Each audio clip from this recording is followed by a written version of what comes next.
on a sunny day. Cars and people are everywhere, all going about their business. At the high school, a math class is dragging on, the teacher's going on, and the students look beat. Junyoung's mind is wandering. She's got her eyes on Nasongun, who's looking a bit under the weather. He's staring at his book, totally lost. Yun can't help but notice how good-looking he is. She's picking up on all the little details, like his new haircut. Yun's thoughts keep going. She figures Nasongun's chill personality would fit right out in the country, even though he seems like a city boy. It's wild how quickly he became the school's prince after transferring. The teacher notices Nasongun's not with it and calls him out. He tells him to solve a problem on the board. Nasongun tries, but he's a mess, stuttering and sweating.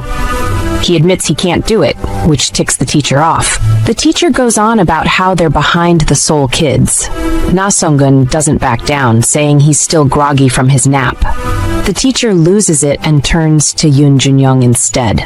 She rolls her eyes but goes up to the board. After some chalk scribbling, she's done. The teacher's impressed, even though he thought she wasn't paying attention. Turns out the best student in class came through again. Yun's not feeling the praise. She knows she's only the top student because the school's so tiny and not great. The teacher's feeling smug now. He lays into Nasongun about taking school seriously and asks if he's sore about losing to a girl. Out of nowhere, there's a huge bang from the back of the room. Everyone jumps, even the teacher. Then the guy responsible lets out a massive yawn. The teacher realizes class is over. Students start packing up fast. The teacher's yelling at Kwon Beom-jin for being rude, saying it's his call when class ends. Kwon Beom-jin makes some excuse about needing the bathroom, fiddling with his belt buckle. The teacher's fuming, but finally wraps up class. He tells everyone to do their homework. The class gets noisy as some students head out. Nasongun tries to apologize to Junyoung for the drama earlier, but she just tells him to move. She really needs the bathroom, so he steps aside. As she's leaving, she overhears a classmate trash-talking her to Nasongun. The girl tells him not to bother with Yun, saying she'll just bring him down. Then she changes the subject to the nice weather and weekend plans.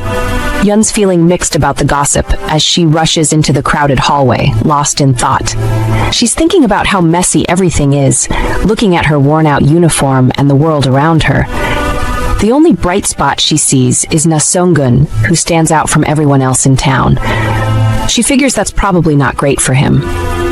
As evening rolls in and the mountains get dark, we see Yun hiking up instead of taking the road. She says her house isn't great for studying, so she usually stays at school. But her classmates' nasty looks and giggles have driven her away. That's how she ended up at this old building in the mountains. She found this warehouse-like place while wandering after her drunk mom slapped her. It's quiet like a temple and cool in the afternoons. Perfect for hitting the books. Peeking through the window, she's surprised to see the furniture looks pretty new. Someone must have been here recently. She goes to use her key but realizes the door's already unlocked. Yun sighs, knowing her hopes for an empty house are shot. Kwon Beom-jin's inside, and he looks up when she comes in. He yawns big as she sits at the desk. There are nasty rumors about him all over town, but he doesn't seem to care. After a bit, he asks if she wants ramen. She says she's sick of it, so he asks about eggs. That's when it really hits her who she's sharing space with. Yun had heard all about Kwon Beom-jin before they met. People say he lost his parents young and bounced around relatives' houses. When he came to their middle school, rumors flew that he'd beaten up a teacher at his old school and got kicked out. There were even darker stories about how his parents died. Yun realizes they never talked in middle school, even though they were in the same class. She figured they'd stay strangers forever, but that changed after about a week of using the warehouse.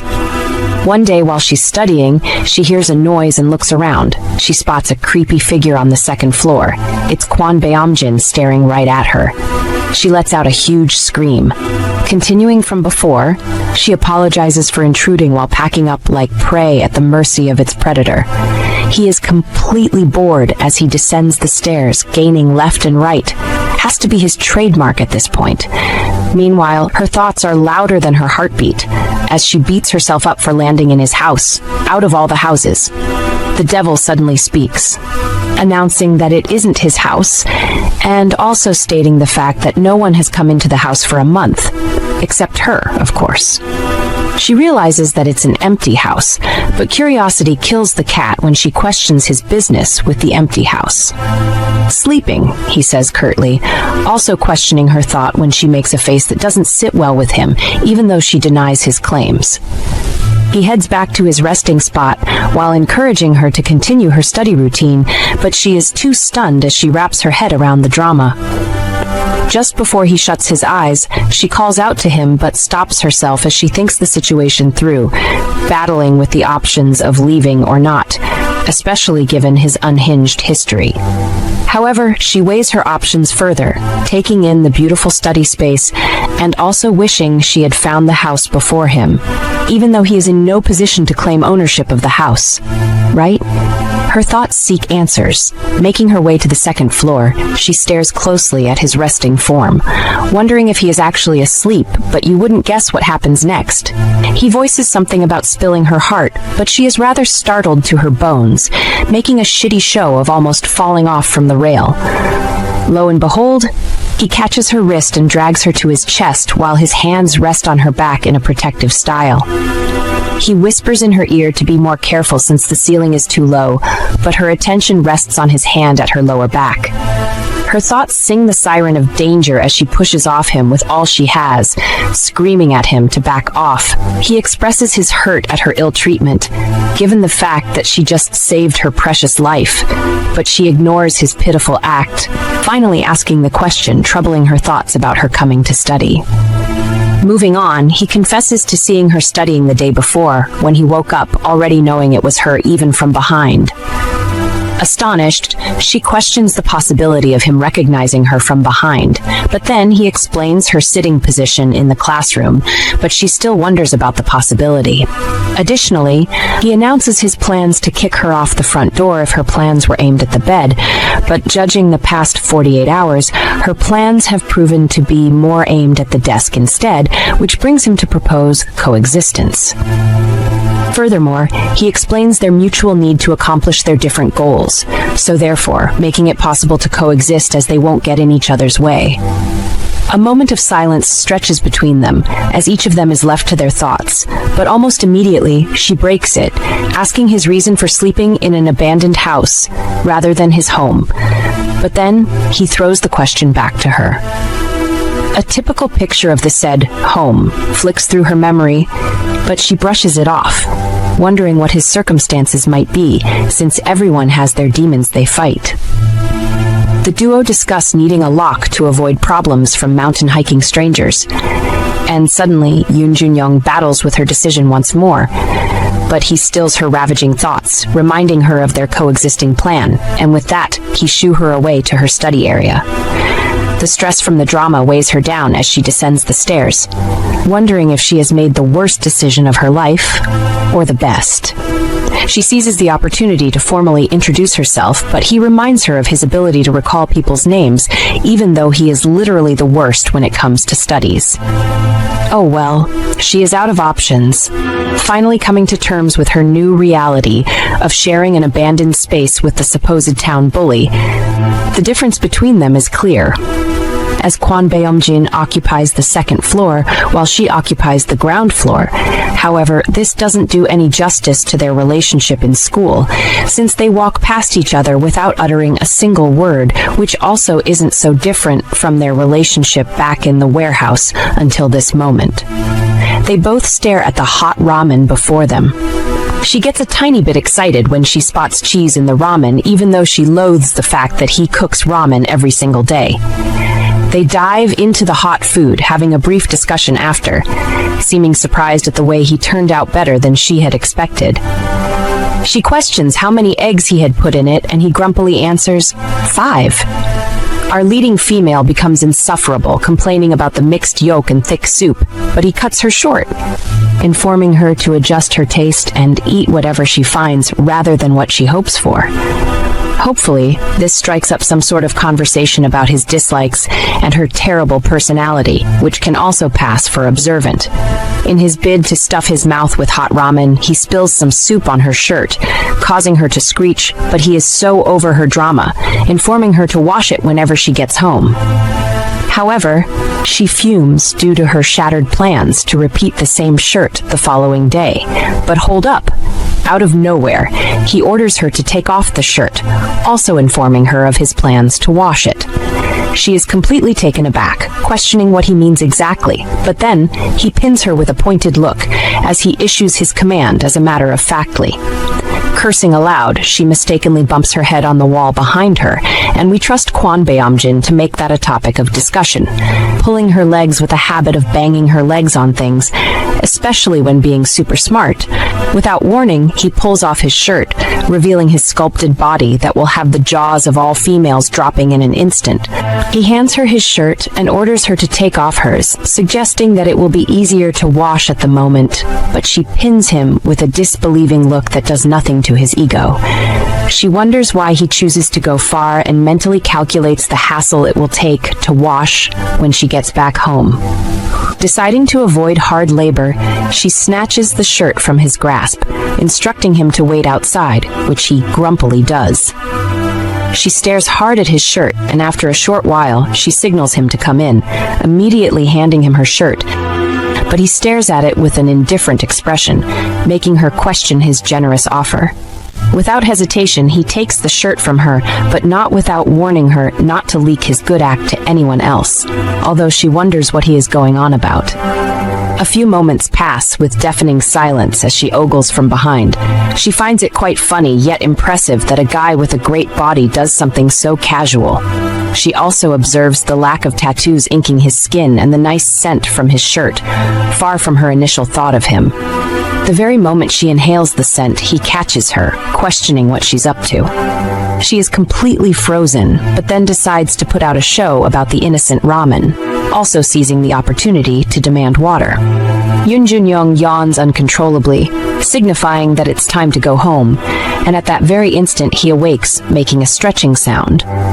She wonders how unbelievable his time for waking and her time for leaving is, and also wonders how quickly he senses his surroundings like a cat. She recalls the very first time they shared the house, and how she debated telling him about her departure, but she didn't need to worry because it was useless, as he always woke up just around the same time. He questions how she intends to go back home since it's dark outside, but her worrisome questions earn her a blank expression.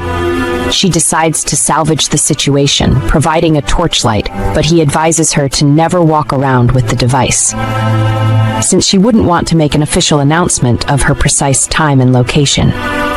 With that, he retires to the kitchen and returns, revealing a wood stick. Blood rushes through her ears as her adrenaline rises to a dangerous level. Her thoughts are a mess, regretting her decision to lower her guard, but to her greatest surprise, he instructs her to hold the stick and follow his lead. Hence, he sees clearly in the dark. Ever since then, it has been their daily routine when heading home. Let's not forget the fact that he went out of his way to make a handle for the stick, and this makes her see a person completely different from the rumors. Disrupting her thoughts, he informs her of a hole in their path, but she strikes up a conversation about him looking like a cat, having some of their features, coupled with the fact his name signifies it. The conversation continues until she inquires about how she would go home whenever he doesn't show up, and his reply is without emotion, just informing her to use the sun to her advantage, though she revels in the impossibility of his answer. The remaining journey is accompanied by a deafening silence, and finally, they get to a junction where they both part ways. Junyoung heads straight home, only making her first stop when she reaches her doorstep. We are shocked to see a pile of empty bottles at the corner and a sad expression on her face, realizing her mother had drank yet again. She hopes the woman will. Without warning, a girl from nowhere bumps into her and laughs hysterically while apologizing mockingly, But then again, our leading female isn't about girly drama, as she offers her a middle finger in return. "Hey, you!" The girl screams at her, and her rival flashes the finger at her face even more, infuriating the hell out of her. Nevertheless, the sports teacher breaks off the unfriendly banter before it becomes worse. Junyoung isn't bothered about her rival, Kyesu. Instead, she is worried about the way she probably feels from being out all night in a drenched uniform the day before. She wonders if she has caught a cold. However, due to reflex, she lunges at the ball coming her way, but unfortunately, a brunette from nowhere comes into sight and knocks the ball from her head. She announces her intent to throw the ball, and with that, the ball moves from hand to hand, but they make a plan to exclude Junyoung from the game, which they succeed, sadly. Our leading female is obviously annoyed at their schemes, wishing they just hit her with the ball already. It is Nasongun's turn to throw, and Hyesu begs him to let her throw instead. Meanwhile, Junyoung's condition worsens, even as she makes plans to stop by the nurse's office. But then, out of nowhere, a ball hits her face really hard, and she collapses immediately from the impact. Nasongun sprints to her unconscious body, pleading with her to be okay while they hurry to the nurse's office. Some hours later, her eyes pop open, taking in her surroundings and wondering what was pasted on the window of the room. Almost immediately, a nurse welcomes herself in, complaining of the hot temperature, until her eyes land on the heater, which explains a lot. She also takes a closer look at the picture pasted on the windows, ripping it off when she finds it quite annoying and funny. The room is lit in seconds, causing a sharp pain in her eyes, but the nurse's warm hand soothes her, replacing the sting from the light. The nurse questions her health, unable to decipher the main cause of her illness, and also warmly scolds her for not reporting her situation to the PE teacher. Furthermore, she suggests that she take the rest of the day off, as the classes for the day are almost over. She also announces the meeting she has to attend, instructing her to take some medication if the fever persists while leaving the office. Our female lead is lost in thoughts of a suitable resting place when she hears a familiar voice asking the nurse about her, but before she is left to guess, Nasongun peeks into the room. Alarms ring in her head, just as she wonders what he is doing in the office, but the guy sits across from her, explaining how worried he is about her health, especially as it's his first time witnessing an abrupt collapse. He further pours out his guilt for putting her in an awful position, but she wonders what he is blabbing about, given the fact that she collapsed out of catching a cold. However, she decides to ride with the flow, blaming him for only checking to see how hurt she is, but he bluntly denies her allegations, pinpointing the fact that she looked a little bit out of the weather. He further unveils his thoughts about her plans to get hit, which makes him shoot the ball at her so she can rest at once. However, he states his regrets about shooting the ball a little bit too hard and apologizes, but she wonders if it's an honest apology, since she doesn't apologize much to decode a sincere one. After a minute of wandering thought, she accepts his apology, also stating that nothing is broken and a sudden relief runs through his body. Additionally, she informs him of the bruises sustained, which elicits a loud gasp from him, but she waves it off as they prepare to leave. She expresses appreciation for heating the room and covering the windows when he goes to retrieve the heater. An awkward silence stretches between them, and she takes the cue to exit the room, even though she is shocked at how easy it is to be appreciative, but you wouldn't believe what happens next. He gently grabs her wrist and steadies her, whispering the need for her to be more careful when moving, and at that exact time, appears from literally nowhere, making the situation most awkward as the trio lock eyes with each other. Realization suddenly strikes her, knocking Nasongun's hand off her shoulder, but he goes to stand in front of her frail form, copying a move from one of those action movies. Summoning his long-lost courage, he inquires about Kwon Beom-jin for stopping by the clinic, also informing him of the nurse's absence. However, the latter just stares at them, maintaining absolute composure. Our leading female side-eyes her protector, wondering what has gotten into him, but her thoughts immediately drift to the guy standing opposite them. She is confused at his appearance in the nurse's office, 100% positive he isn't there to check on her, and at that very moment, he proves her thoughts right as he walks past them to the counter where he drops a drug card. With that, he walks out of the room, shutting the door behind him, and only then does the self-acclaimed protector breathe out a sigh of relief. He confesses to not being completely free around Kwon Beom-jin, which she concurs to, though, in her mind, as she has proven to think a whole lot. She also thinks about the drugs he returned, wondering if he is sick, and making a mental note to reserve the question for later. Nasongun calls back her attention to planet Earth, offering to walk her home, but he is quite shocked when she refuses his offer, walking out of the office in the same vein, her mind once again drifting back to the mess she calls home, a mess that isn't for the public's eyes. Fast-track to later in the day, she eyes the locked house, wondering why her partner has yet to arrive. She settles on the desk area, mourning her lost strength, but she summons determination to study given that the school's exam is around the corner. However, she also vows to never lose her first-place spot to anyone because it's an award and title she has proudly earned by just her ability, and not especially in a school like hers. The determination slowly dims as she keeps looking at the bed with sleepy eyes, losing the battle of needing to concentrate. Minutes later, we see our female lead sprawled on the bed while thinking about the fact that she might be severely punished for inhabiting his area, even though it's for a little while. She drifts back to the encounter in the nurse's office, wondering why he had to embarrass her, especially after seeing her and the other guy together. She continues to seek answers from her thoughts, picturing his face void of any sort of expressions as he stared at them earlier. Different feelings circulate through her body, including the feeling of him showing up any second from now, and suddenly she ponders on how to go home, since she's without a flashlight for a while now, and with that she blackouts. It's past midnight, and our leading female is sleeping soundly on the bed when she feels strong hands on her wrist, locking her in place. Eyes wide open, she delivers a punch but stops halfway when she finds out it's her coexisting partner, and after a little bit of silence, she screams at him to let go of her, kicking him hard on the stomach. He bumps into the low ceiling, sending her a death glare, but in her defense, she claims that he pinned her in a type of way. Getting annoyed, he states his reason for his actions, as he thought she was someone random, and she waved him off, clearly stating the fact that he should have known she would be the one. "Are you kidding me?" he questions, also asking her what the time is, but she is stubborn, claiming she doesn't have a single idea as she just woke up.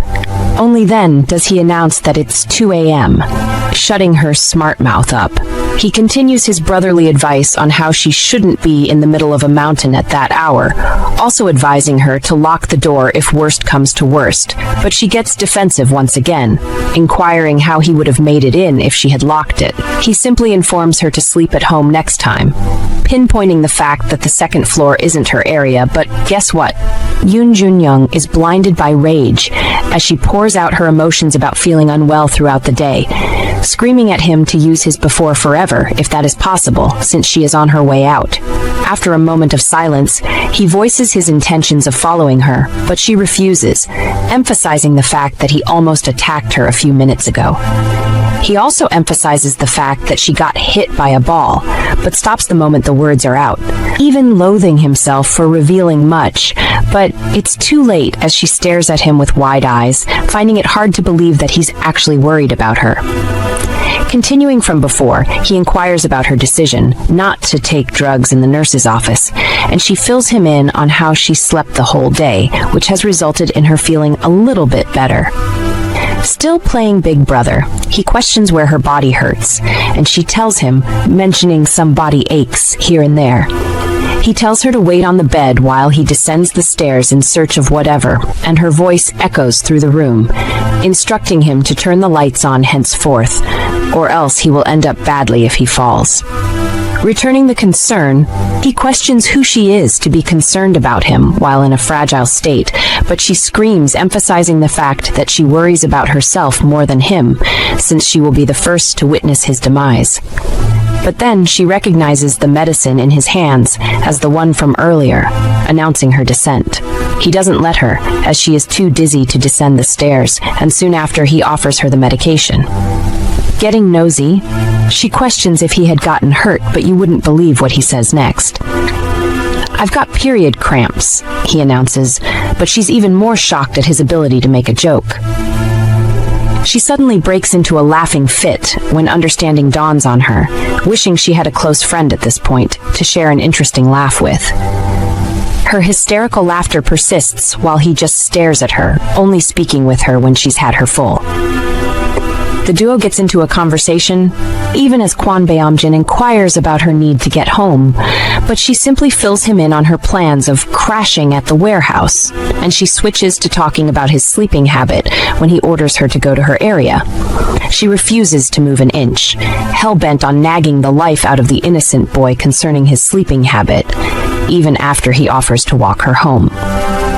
It turns into a mini back and forth until she blurts out something about him staying the night, which earns her a confused look.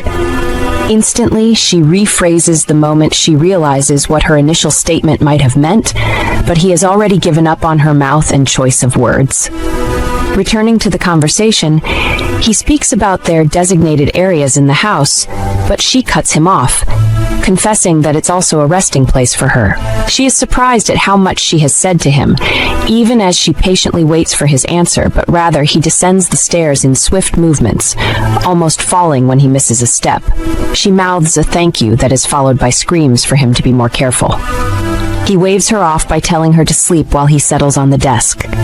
Kwon Beom-jin is fed up with her when she calls him a minute later, pleading with him to turn off the light, which he does. We are shocked to see a smile across her face. No scratch that. Her entire face is lit with a smile, which is indeed a sight to behold given her sad history. She drifts into her thoughts, finding solace in the strange house and Kwon Beom-jin's presence. Only then does she sniff the faint scent of him on the bed, knowing fully well that personalities like his don't use cologne, sinking further into it. She wonders how two personalities could exist in one body, and switching back to reality, she makes the last joke of the night about his period cramps, followed by his threat to throw her out if she persists with her jokes. The following morning, she stretches with reckless abandon as she searches her memory for the last time she slept so soundly. She also observes how refreshing she feels when the aroma of spicy, delicious ramen fills her nose, and she looks down to find Kwon Beom-jin doing what he does best. Her voice fills the space, just as she questions the possibility of having only ramen on his menu, but he ignores the heck out of her, causing her to be embarrassed. She descends the stairs, notifying him to turn off the light as she can see clearly, but he lets her know that he won't be in the position of seeing her broken, lifeless body on the floor. She says something about him being not only a witness, but also a suspect if that should happen, and he questions the motive. She makes a dry joke about sleeping on his bed all day, laughing hysterically while he gives her a look that screams, "Not funny." Beholding the delicacy, she salivates at the rich ingredients, but expresses her hurt concerning the broken yolk. He accuses her of reeking of sweat, but she announces her plans to have a lovely warm bath after eating, and with that, they dig into the food. Shortly after, we see our favorite guy at the moment doing the dishes as she watches him from behind, absolutely loving what she beholds when she spots a towel on the counter, awaiting use. She snatches it from him, although intending to borrow him, but she doesn't end there. They get into a conversation about washing their hair and whatnot when she complains about how gross her hair will be. He inquires the person likely to be concerned about her hair, immediately calling Nasongun's name, which leaves her utterly confused. She questions further, but he switches the conversation about going home, and silence falls on her when she whispers, "Yeah." Kwon Beom-jin is super attentive when he boils water, instructing her to do the same whenever she wants a quick bath. She suddenly turns a good girl, informing him to take a quick sleep while she showers. Nevertheless, he teases her about sweating a lot, and she bites back at him. Moving on, he announces his intentions to sleep, in the same vein, notifying her to let him be. After some minutes pass, she dries her hair while preparing for school. She side-eyes his sleeping frame, wishing he would refocus his energy on schoolwork, even though it could be a threat to her first-place spot. Thinking about his grades as she walks a lonely path, the mean girls of the class block her way, grating on her nerves yet again. Moving forward, Haesu accuses her of performing a childish act of fainting to see Nasongun's attention. Hold up, our female lead is shocked, even as she seeks clarity to their accusations, but they chorus, "You like Nasongun," stating all sorts of reasons like acting uninterested around him when she appears really shocked. She drifts into thoughts, thinking of all sorts of things that are Nasongun, and knocking off the thought, she sidesteps the girls, but Haesu pokes at her, stopping her in her tracks. She whispers something about her mother as a means to threaten her, but the topic of the discussion holas at the girls, immediately fixing his attention on Junyoung. He asks about her health, but she informs him to mind his business, leaving him to gawk in shock. Leaving his presence, she freezes when she sees Kwon Beom-jin on her part, and she does the same as before, which is to mind her business. During classes, she appears distracted, thinking about her encounter with the mean girls, and wondering what she knows about her mother. Junyoung can never boast of a normal mother-daughter relationship, because her mother isn't normal. Even though they lived together, she doesn't know anything about her other than she is in pain, and uses her daughter as a punching bag, which makes her too careless and less concerned about her situation. What's more, poverty has been more of an awful bitch to her, but not more than what pain has turned her mother into. Recently, she noticed her mother kept some money by the corner, and ever since, that has automatically turned into her allowance. She vows to be the best at everything, but suddenly, she feels something hard smack her head with an annoying teacher by her side. He scolds her for dozing off in class and also accuses her of avoiding her classmates, which is technically true. Lo and behold, it appears that the math teacher is a perverted man with a track record of sexual harassment, who makes her life more difficult after she refuses to join the mathematics club. He keeps up his rambles while she silently prays for his demise, but Nasongun is God-sent when he disrupts his taunts and apologizes for putting her in that state, especially after her mini breakdown the last day. The man keeps up with his rambles, accusing her of being lovesick, but my oh my, Kwon Beom-jin is fed up with his gibberish, just as he shoots a basketball to the board, only missing his head by an inch. Suddenly, the class is silent and all eyes fall on him as he describes how badly the ball was shot at her, but the teacher screams his name, demanding an apology letter by the end of the day. Haesu inquires about his reason for giving himself up, and he lets her know that it's his fault at the end of the day. However, looks in Kwon Beom-jin's direction, wondering what is going on between the both of them, although he can't seem to get his thoughts together, as it bothers him even more. Moments later, the trio is seen, each crafting an apology letter, when Kwon Beom-jin leaves the class suddenly with an empty sheet. This makes her wonder if he is going to be punished lightly or not. Also a bit shocked at his newly discovered personality of standing up for others. The class is filled with whispers of Junyoung and Kwon Beom-jin, and weird glances thrown her way when she reaches for Kwon Beom-jin. Not ready to jeopardize the friendship she has with him, she calls out to him, demanding his apology letter and knowing fully well what a pest the math teacher is. At this very point, the whole class peeks out of the door to catch up on the latest drama. Meanwhile, Kwon Beom-jin ignores her entirety, continuing his stride. Without warning, she reaches for his hand, but he jerks it off, his eyes the color of molten gold, and throws her a question of who she thinks she is. Junyoung is stunned at his fierceness, even as eavesdroppers are determined to get the full gist and watch them for every action. On the other hand, Nasongun steps in, offering to teach him to write the letter, but he stares at both of them like deluded bunnies and leaves their presence.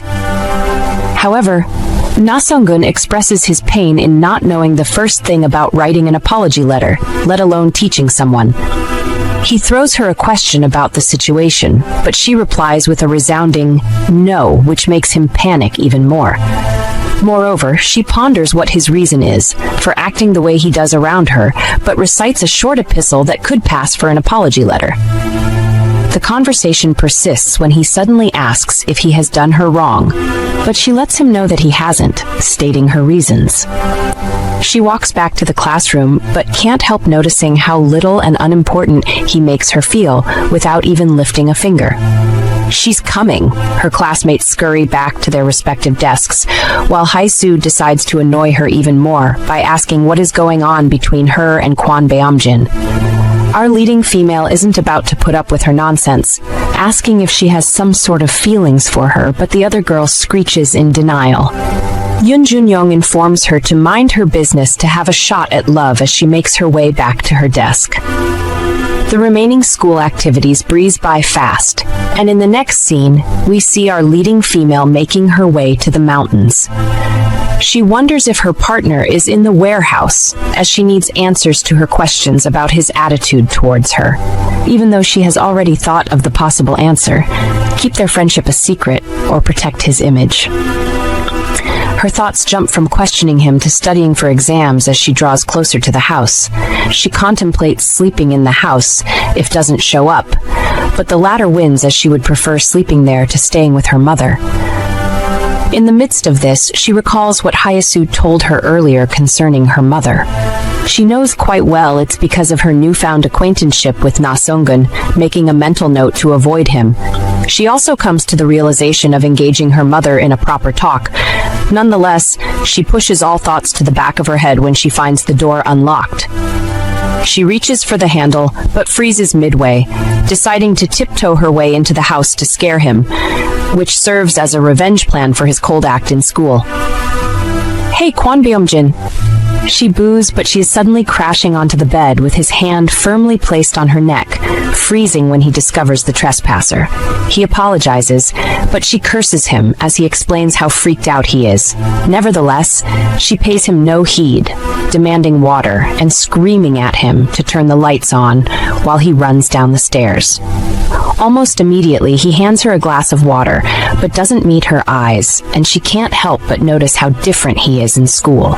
She makes a joke about dying from suffocation sooner than falling, making him apologize once more. He warns her not to play games like that, but she's adamant, kicking him and crunching her legs in pain when he announces that he's more athletic. She concludes that he is made of rocks and gravel, and not the flesh he parades with, but switches immediately, asking him about the basketball act. He confesses to having bad sleeping habits, especially when he has a nightmare, but she finds it hard to believe, given that he has been on a sleeping spree for the longest. He admits to that as a reason for always coming around the warehouse, but switches up the discussion real quickly. He questions the reason for coming back to the warehouse instead of heading straight home, mainly because she spent the night there. He also accused her of reading too much M, which she doesn't deny, saying it's the only thing going for her. Standing to her feet, she informs him to write his apology letter, hence the offended teacher is a stubborn cow who wouldn't let it slide. He also accuses her of having fun with Nasongun while they write their letters, but she gets offended, notifying him never to bring Nasongun into their conversations, returning to her area to study. Later that night, the duo is seen walking down the street, and he suddenly stops in his tracks when he notices the street lights are off. He inquires about the location of her house, but she lets him know that she could continue the journey alone.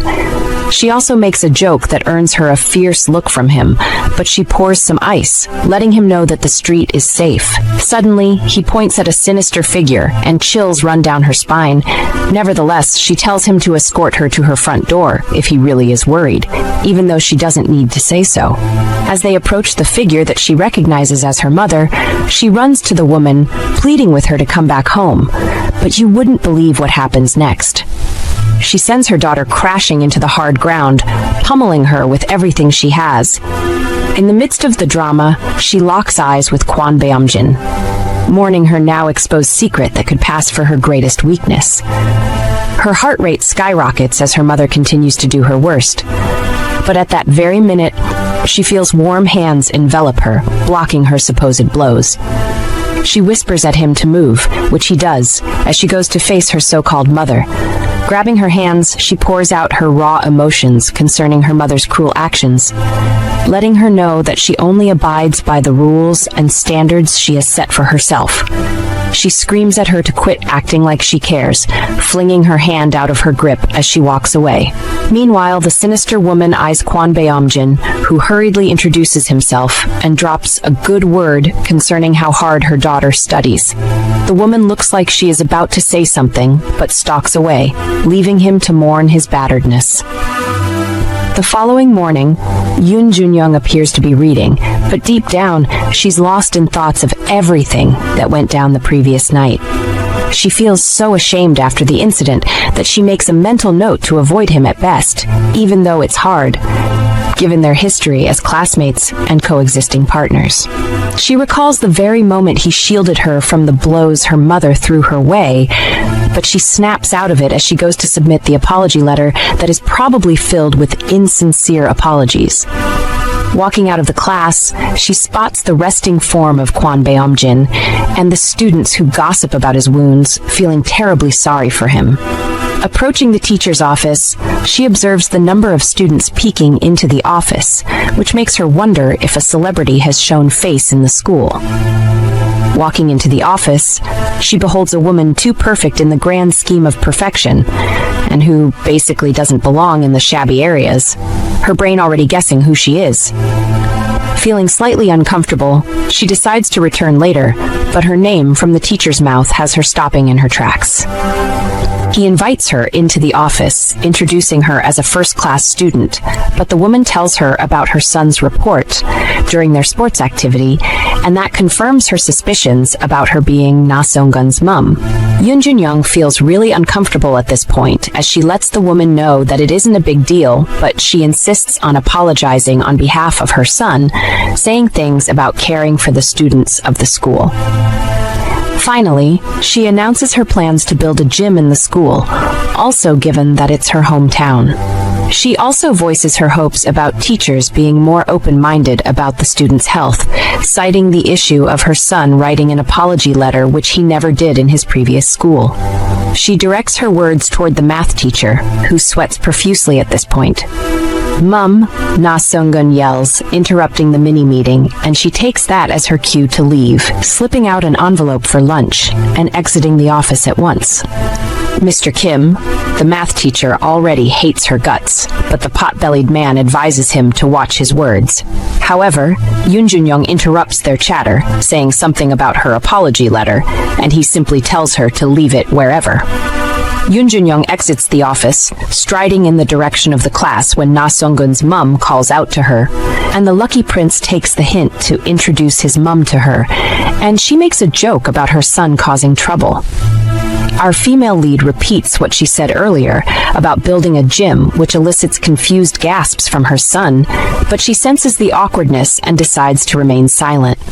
The woman inches closer to her, talking about what her son rambles about at every given moment, and she takes the time to appreciate Junyoung's beauty and intelligence.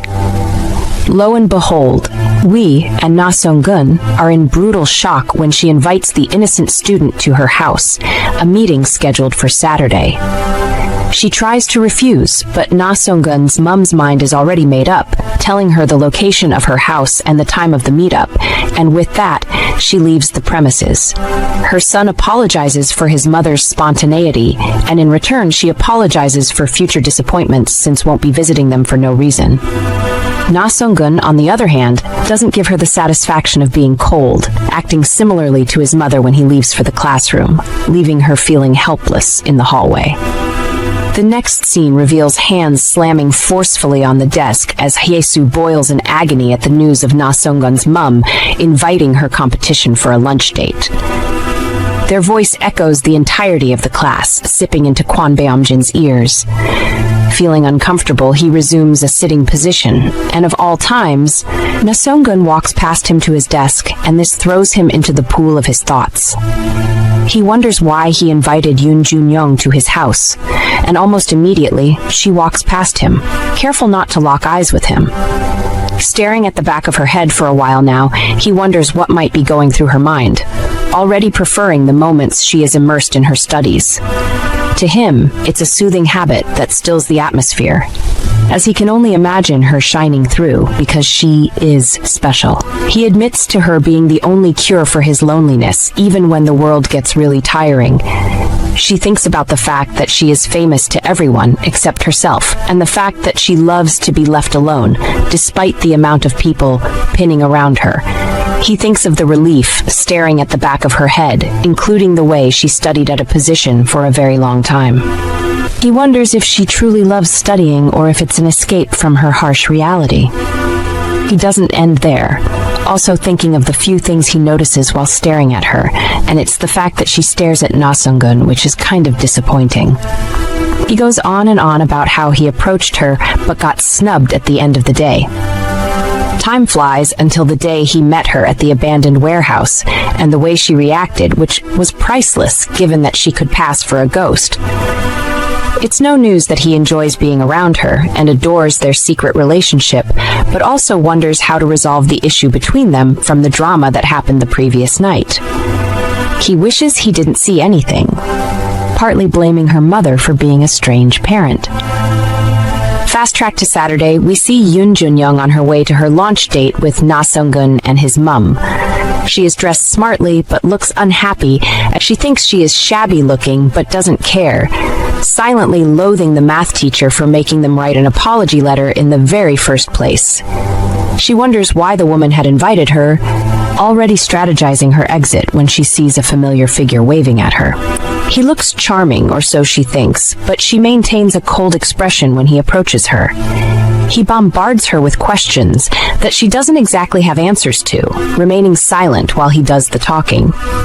She questions his mother's spontaneity in inviting people over, but his facial expression screams the answer she's looking for. They get into a conversation about the reason for the invite, and he says something about his mum taking cognizance of her name because it comes up often. Soon after, they switch to a conversation about the apology letter, the math teacher's discrimination, and Kwon Beom-jin shooting a basketball at the teacher. This makes her think about what could possibly scare him, and a way to ask him when he disrupts her thoughts, and converse a little about inviting Kwon Beom-jin over. The discussion about the latter persists when he talks about both of them knowing each other quite well, irrespective of the fact that he had never seen them together. Nasongun also confesses to the fact that he never did turn on the heater or mounted posters to block the light, and she stops, her eyes growing unbelievably wide as it clicks. Fast forward to the house, the servants show their respect to the young master, while she takes in the large space, even though she still thinks about the shocking revelation. They stride further into the living room where she meets his dazzling mum. After exchanging pleasantries, a certain Mr. Kim invites them to the diner where she gets an eyeful of all sorts of delicacies. She is in awe when she questions the availability of more guests, and her son announces that she is being excessive. Without wasting much time, they dig in. However, her mum strikes up a conversation about her grade, seeking to know the secret behind her exceptionalism, but her son tells her to lay off her neck and allow her to enjoy the meal. The woman is adamant, though, asking her guest a series of questions about her intended college and what she would love to study, also suggesting med and law school as a starting point. Junyoung isn't about to throw her ego in the mud, even as she sensibly replies to her incessant questions.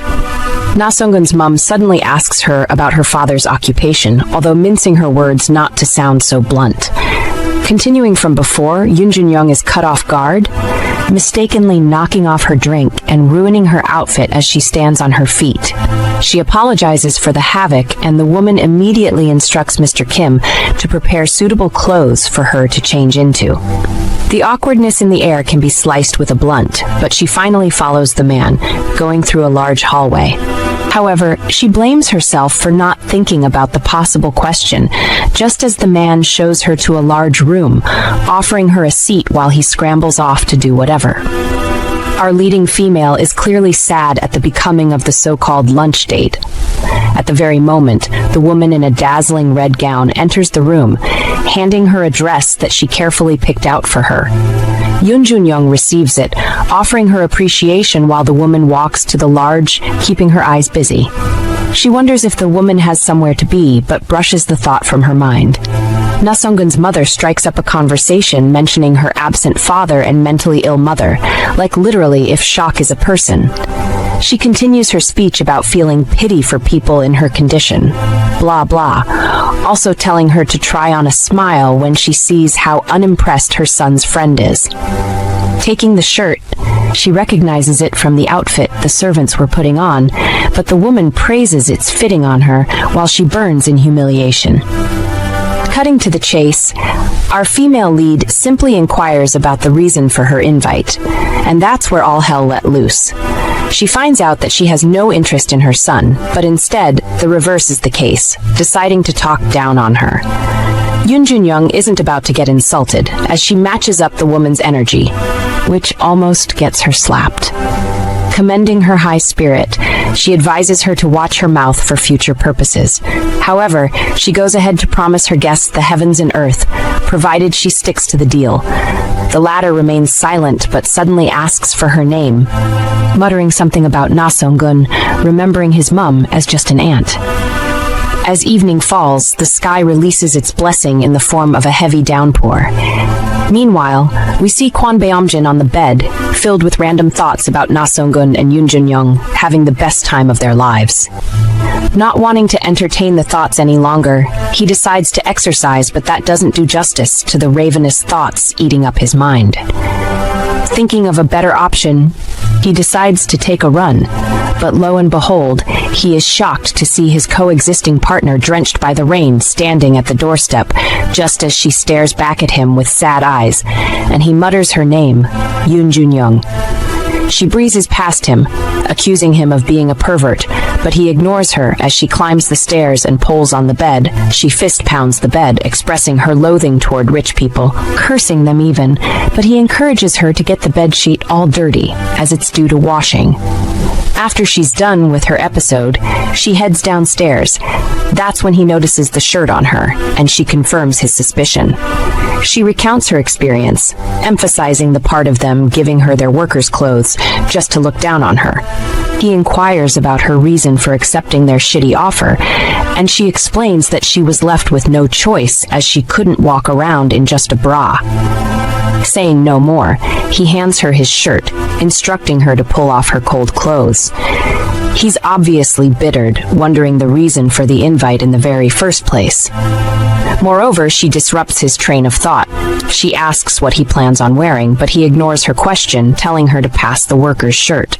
Immediately, he tears it into pieces, which makes her scream her heart out concerning the wasted fabric, which makes him wonder if she has any sense of pride. Moving forward, she accuses him of flexing his muscles, telling him to put on some clothes, but instead he decides to tease her with the fact she loves staring at his built body. Rolling her eyes, she wonders what he is talking about, but goes ahead to properly explain what she meant, which shocks him even more. In the next scene, we see our female lead, trying but failing to put a sheet over his broad shoulders. He informs her that he isn't cold, but she remains adamant, still trying her best, and in that curse, he sniffs the faint smell of shampoo on her hair, but guess what? She catches him and the mood goes from 100 to 0. The awkward silence stretches between them while he wonders what conversation to bring up, and just in the nick of time, she talks about his unhealed wound, and they share a look. Don't ever hit someone, he muses, and she questions when she had ever. However, he makes reference to her mother's hit, hoping she wouldn't take after her, but she stares at him like he's loosed a nut, mentioning how unbelievable weird his joke is, and he lets her know how similar they are in the aspect. Concern flashes on his face when he questions the nature of the hit, and she lets him know the exact way it feels whenever she's in her moment, numbness that takes over her. She begs him to say something, anything, to ease the way she feels, and he drifts into thoughts, trying to decipher what she meant. He finally finds a solution, telling her about a part of him that no one really knows about. My father was a gang star. He continued telling her the story of the war that started after his father's death, as everyone wanted to seek revenge of all kinds. However, deep down, he finds solace in telling her, even though he doesn't want to admit it. She looks at him with wounded eyes. Nevertheless, he brushes off her sympathy. Moving on, she talks about being in a better place than she is, also asking about what harm a dead king could do, when it's his officials people should be afraid of, and this leaves him in wonderment about what on earth she is talking about. She questions if the father had hit him, but he tells her not to say weird stuff since he might have probably hit someone else. Hell-bent on taunting him, she talks about his strength as an inheritance from his old man, also mentioning his sleepy habit, but then realizes that tough guys do not sleep too much, which he concurs with. She further teases him about sleeping at least 18 hours a day, out of 24, but he makes a choice of going to cook ramen than engaging in her trap of friendly banter. He encourages her to read or whatever, but she is without her book, even as she reminds him to boil an egg. They get into a banter that has her announcing how she barely escaped at the hands of a witch trailing behind him. He stops to look at her, their eyes at the same level, and you won't believe what happens next. He tucks some hair behind her ears, going to caress her lips, but holds himself, and talks about getting her a towel, else she catches a cold. She makes a snarky comment about his clothless body, but he ignores her while her mind reels on what just happened. The following day in school, we see the duo in their respective seats, but her mind is a big mess, trying to understand what the deal is with her partner. She reflects on every single kindness he has shown her, but she knocks herself out of it, making a decision never to be swayed by his act. Suddenly appears out of nowhere, asking if she's fine. As the gentleman he is, he returns her clothes, but this only makes her uncomfortable, because Haisu and her group send death glares her way. Furthermore, he renders an apology on behalf of his mom's actions towards her, and only then does she discover his ignorance. A teacher comes into the class, cutting off the awkward conversation and informing everyone to settle down. He speaks about a group project, urging everyone to find a suitable partner, while the class president, who is nowhere to be found, will make a list. Internally, Junyoung expresses her hate for group projects because they are bothersome and noisy.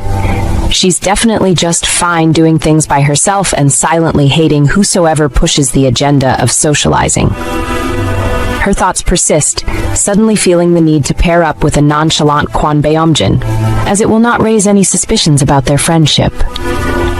Just when you think you've seen it all, the little prince, Nasongun, asks her to be his partner, but she refuses almost immediately. He doesn't give up, wanting to know her reason and who she intends to partner with, and she feels a slight discomfort, recounting the discussion from the past week and drawing a conclusion about him being somewhat like his mother.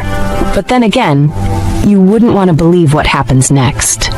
Hisu comes out of the blues, requesting to partner with her, taking her aback, but when she makes a move to reject her proposal, Hisu threatens to spill some words that could be about her mother, and with this, she makes her decision, choosing Hisu over Nasongun.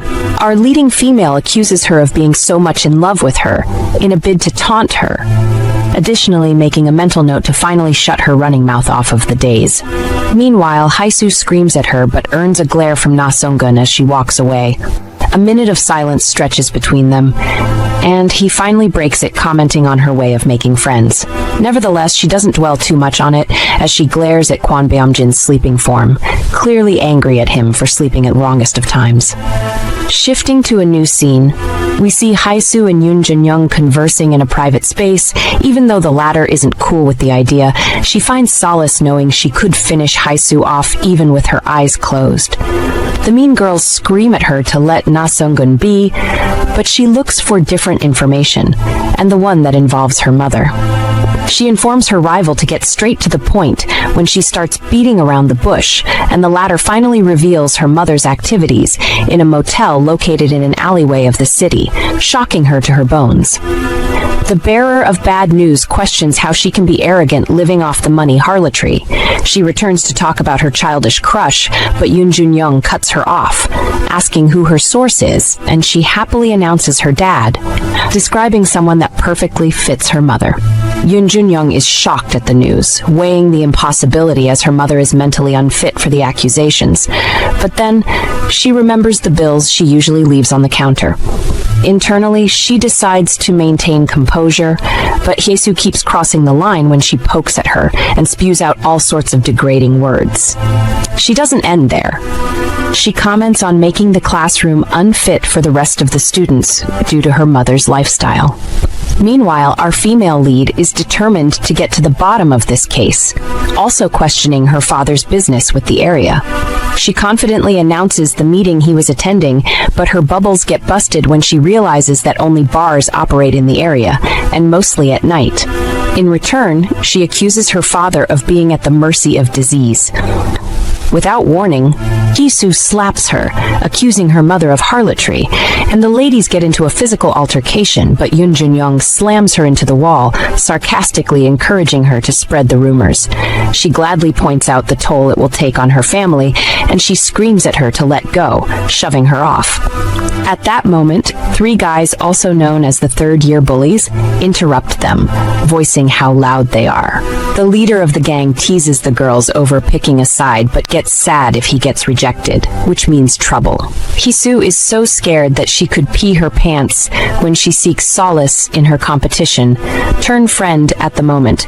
Meanwhile, our female lead develops an escape strategy, but most importantly, prays that the heavens protect her. Just in the nick of time, a tall frame appears at the door, staring at the bullies without emotions. She breathes a sigh of relief, but the gang leader doesn't take the hint, even almost challenging him until his mates reveal his identity. Kwon Beom-jin silently stares at them until they are completely mute, and only then does he speak, inviting Hyesu for a quick talk, while the other lady revels in the feeling of her knights in shining armor. Hyesu walks out shamefully along with Kwon Beom-jin, leaving his partner with the playground bullies. Curiosity kills the cat, as the latter are left wondering what might be going on between the both of them. Fixing their attention on the female amongst them, they seek answers to the Hyesu's situation.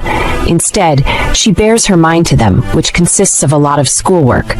They are unable to talk as she walks past them, even as they suggest studying together. On the other hand, Hyesu calls back Kwon Beom-jin's attention when she observes how hard he stares at her competition. She inquires about his intent in calling her, and he simply asks where she got her hairpin. Nevertheless, she spills the beans about her mother getting it from one of her travels. Immediately, he leaves her presence, leaving her in wonderment at his real reason for calling her. Realization strikes her that he might have done that to save her, just as blushes creep up her cheeks, even now observing how handsome he actually is. Later that day, we see Junyoung making her way to the cabin as she thinks of the possible reason for Kwon Beom-jin demanding Hyesu's presence. On reaching the house, she beholds the locked door, getting pissed over again about the drama that played out in school.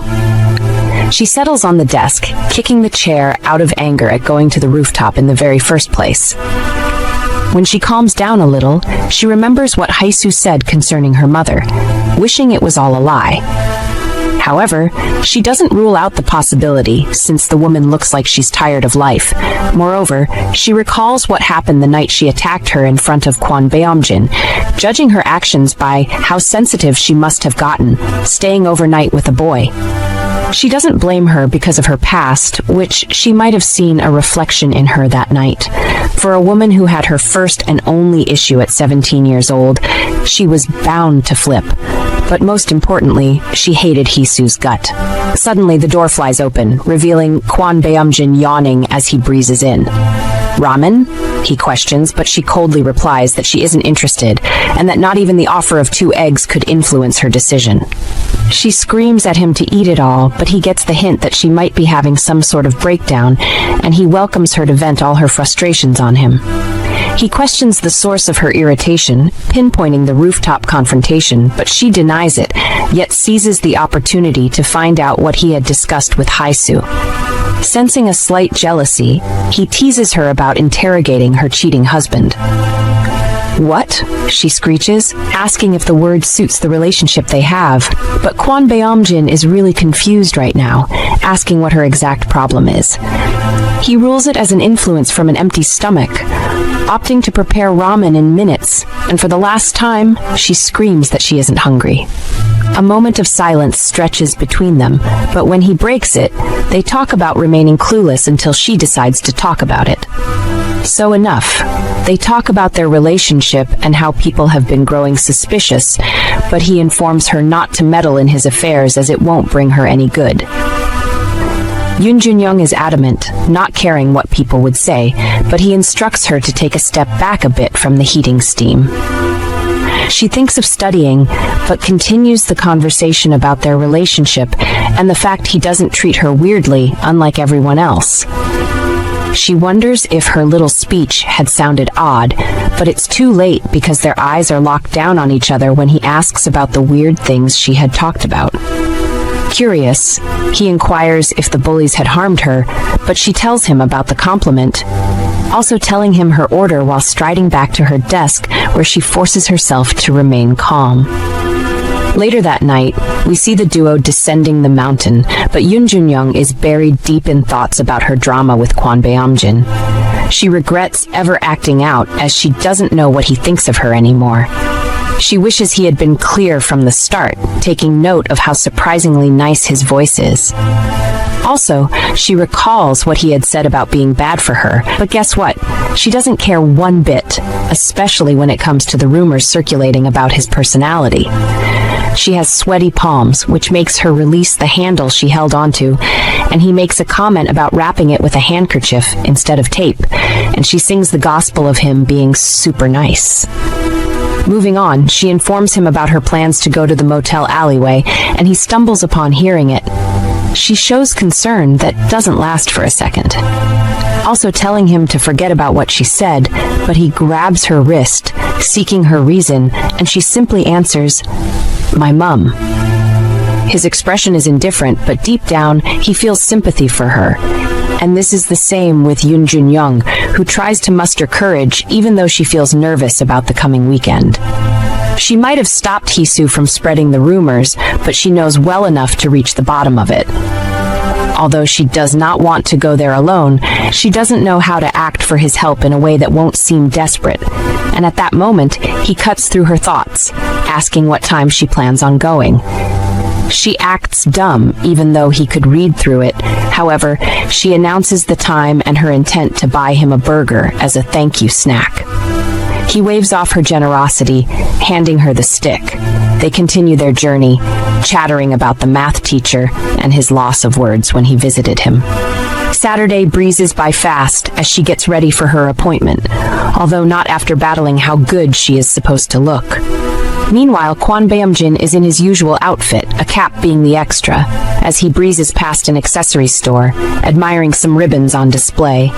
She goes to join him when he stands in front of a hardware store. And when she questions his plans, he spills the tea about getting a waterproof sheet for the leakage in their house. Moving on, an elderly man disrupts their conversation, inquiring what they need. And to our greatest surprise, he fixes his cap on her hair and goes to talk to the shop owner. He's out in a bit, and they continue their journey. Meanwhile, she inquires about his reason for the cap, and he reminds her where they are headed, instructing her not to stick too close, but the shop owner stares at them in a somewhat condescending manner. The next scene reveals the duo in a corner, searching the area for any sign of her mother. He questions what her plan is, and she gives him an answer that relates to going into the motel to ask for her mum. His gasp is priceless, but he gives her a long speech about the rumors that will spread once she goes in there. She's positive that no one would recognize her, while he does a good job of telling her about the rumors that stick like a tattoo and even end up getting exaggerated as the day goes by. She guesses that he's talking about himself, announcing that she's joking when he gets unbearably serious. Switching back to a serious mood, she refers to the rumored incident from his former school, also wondering why people seem to be scared of him when he is such a nice soul, except for his height and build. Suddenly, he hugs her, shocking her to her bones, but before she can think far, he whispers about the person who just passed, letting her go when it's safe enough. She taunts him about hugging her, and he falls into the trap, only going speechless when she says something about getting scolded. Not able to share the close space with him any longer, she walks out, suggesting that they walk down the alleyway. Striding behind her, he grabs her wrist and drags her back into the corner, warning her not to walk around randomly, also announcing his intent to go the other way. Junyoung is in a pool of emotions when she drops to the floor, wondering why she overreacts to physical touch, partly blaming it on the absence of her dad. Some voices pull her off her pity party, recognizing one of them as her mother's. She watches as the mean man treats her mother in such a degrading and humiliating way, only wishing to rescue her mother from the world of suffering she is so used to. Loathing herself even more, she knows that she can't fulfill any of her wishes because she isn't a normal kid with a normal mother. She is mentally, physically, and emotionally broken when Kwon Beom-jin appears by her side, but she doesn't care what he thinks any longer, as she expresses her hurt concerning the woman she calls mother. He offers to bring her over, but she stops him, telling him to let her be, as she continues pouring out her emotions, although he is unable to watch her anymore, hugging her entirety in an instant. Junyoung is crying because of the situation she's in with her mother, and Kwon Beom-jin holds on to her, trying to comfort her into not crying. She keeps questioning herself on why her mother did that. He looks down and sees the way she is squeezing her hand. She's actually bleeding. He stops her from doing that and consoles her, then they both proceed to leave. As they walk down the street, she's quite hungry, and he suggests getting a burger for both of them, but she doesn't want to eat the burger, nor does she want to go home to eat ramen. So she insists that they should go on a picnic, and that he should use the money to buy the food that they are going to eat. He then hands over his wallet to her as he proceeds to continue walking. He tells her to use all the money in his wallet. She checks it, and the total money that is in the wallet is 30,000 won. They both head to the market. Meanwhile, Nasongun and his mother are driving by, and they are having a little chat about Junyoung. His mother says she likes her as much as she dislikes her. He tells his mom about the way she's always putting up a wall on all fronts, and if only he could have an opportunity to talk with her properly. Well, he looks through the windows. He sees Kwon Beom-jin. He looks closely and discovers he's walking with a girl. Nasongun is trying to see the face of the girl he's walking with, but she's putting on a face cap. A few minutes later, he sees the face of the girl. He gasps in surprise because how did they know each other, he says to himself. He tells his mom bye and leaves the car to go get Junyoung. He slams the door as he leaves. He is following them both because he's upset that Junyoung is friends with Kwon Beom-jin. He keeps murmuring to himself and finally loses sight of them. He stands there wandering in deep thoughts on where they might have entered, but he's low-key pissed. So apparently Kwon Beom-jin and Junyoung branched into a store to get what they are going to cook. They get home, and Junyoung is being so authoritative and sassy, she starts making the sandwich. He comes to help her so they can be fast and eat, so she lets him help. He's done, and she's still making hers, so he heads out to go spread some newspapers outside because they are going to eat outside. As he's coming back inside, he stumbles on her at the door. She's holding both sandwiches, and she hands them over to him and goes back to get milk. She's finally done. She comes to sit beside him outside, and she wishes she has a phone or something with her for her to take pictures with because it's such a lovely sight to behold. It's a new day. She's done preparing, and her mom drops money for her, knowing fully well that the money isn't going to be enough for her to get into college. She sighs as she walks out of the room and heads out for school. She is walking down to school, smiling as she remembers how the picnic with Kwon Beom-jin went. She chuckles and thinks of asking him to get ready for another picnic on Saturday night. Well, whatever. She reaches her school, and the first person she sees is Kwon Beom-jin. It's Nasongun again. He tells her hi, and she responds the same. After all the greetings, he tells her to wait up after school because he has something to tell her. She grumbles as she brings out a book and pen out from her bag. Beom-jin. Someone calls out to Kwon Beom-jin, and Junyoung immediately hears it and turns to see what that is. Well, it is one of their classmates. Her name is Haisu. Junyoung is low-key annoyed by the fact that she actually calls him by his first name, but she's never called him that. Anyway, Hee-soo gives him a note. He opens it. While he's reading it, he's smiling, and that makes Junyoung more desperate. She wants to find out what he is reading by all means and why he would smile. A teacher then walks into the classroom smiling. He calls out for Kwon Beom-jin's attention. What? Why does Junyoung question herself on why everyone is smiling with Kwon Beom-jin today? She asks herself. Kwon Beom-jin and the teacher leave the classroom. She's patiently waiting for him to get back so she can ask him what's going on. But it's been an hour and he isn't coming back. All of a sudden, one of the students comes into the class panting. Everyone looks at him and he then bursts the news. Guess what, guys, he says. Kwon Beom-jin was taken by the police. The whole class is surprised and they start murmuring again. Junyoung tries to convince some set of boys who were talking bad about Kwon Beom-jin that it might be a rumor, but they all want to attack her. Someone steps in and stops them. And who is that, by the way? It's Nasongun. He tries to calm them down, and they are having a little discussion about what might have happened to Kwon Beom-jin. The teacher comes inside the class, and they just keep on questioning him about where Kwon Beom-jin is and why he was dragged by the police. But he calms them down and tells them it isn't really that big of a deal, so they should sit and learn. Some murmuring is still going on, so the teacher scolds them to pay attention because it's a few weeks to the exam and they need to focus more on their studies.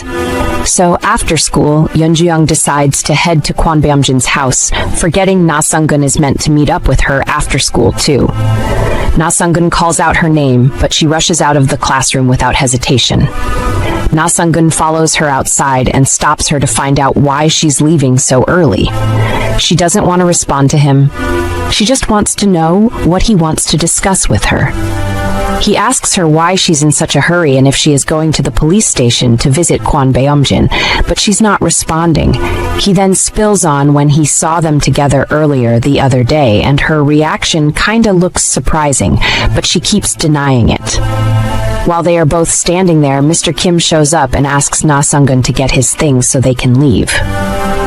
He asks why he came to pick him up because earlier he doesn't remember his mom telling him anything about coming home early, but Mr. Kim broke the news to him that a few days back near the city there was a mugging, and the prime suspect of the case is in his class.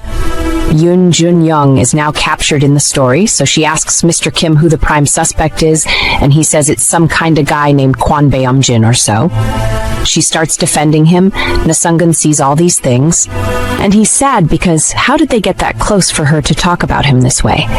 He then assures Junyoung that he is going to get to the bottom of the matter.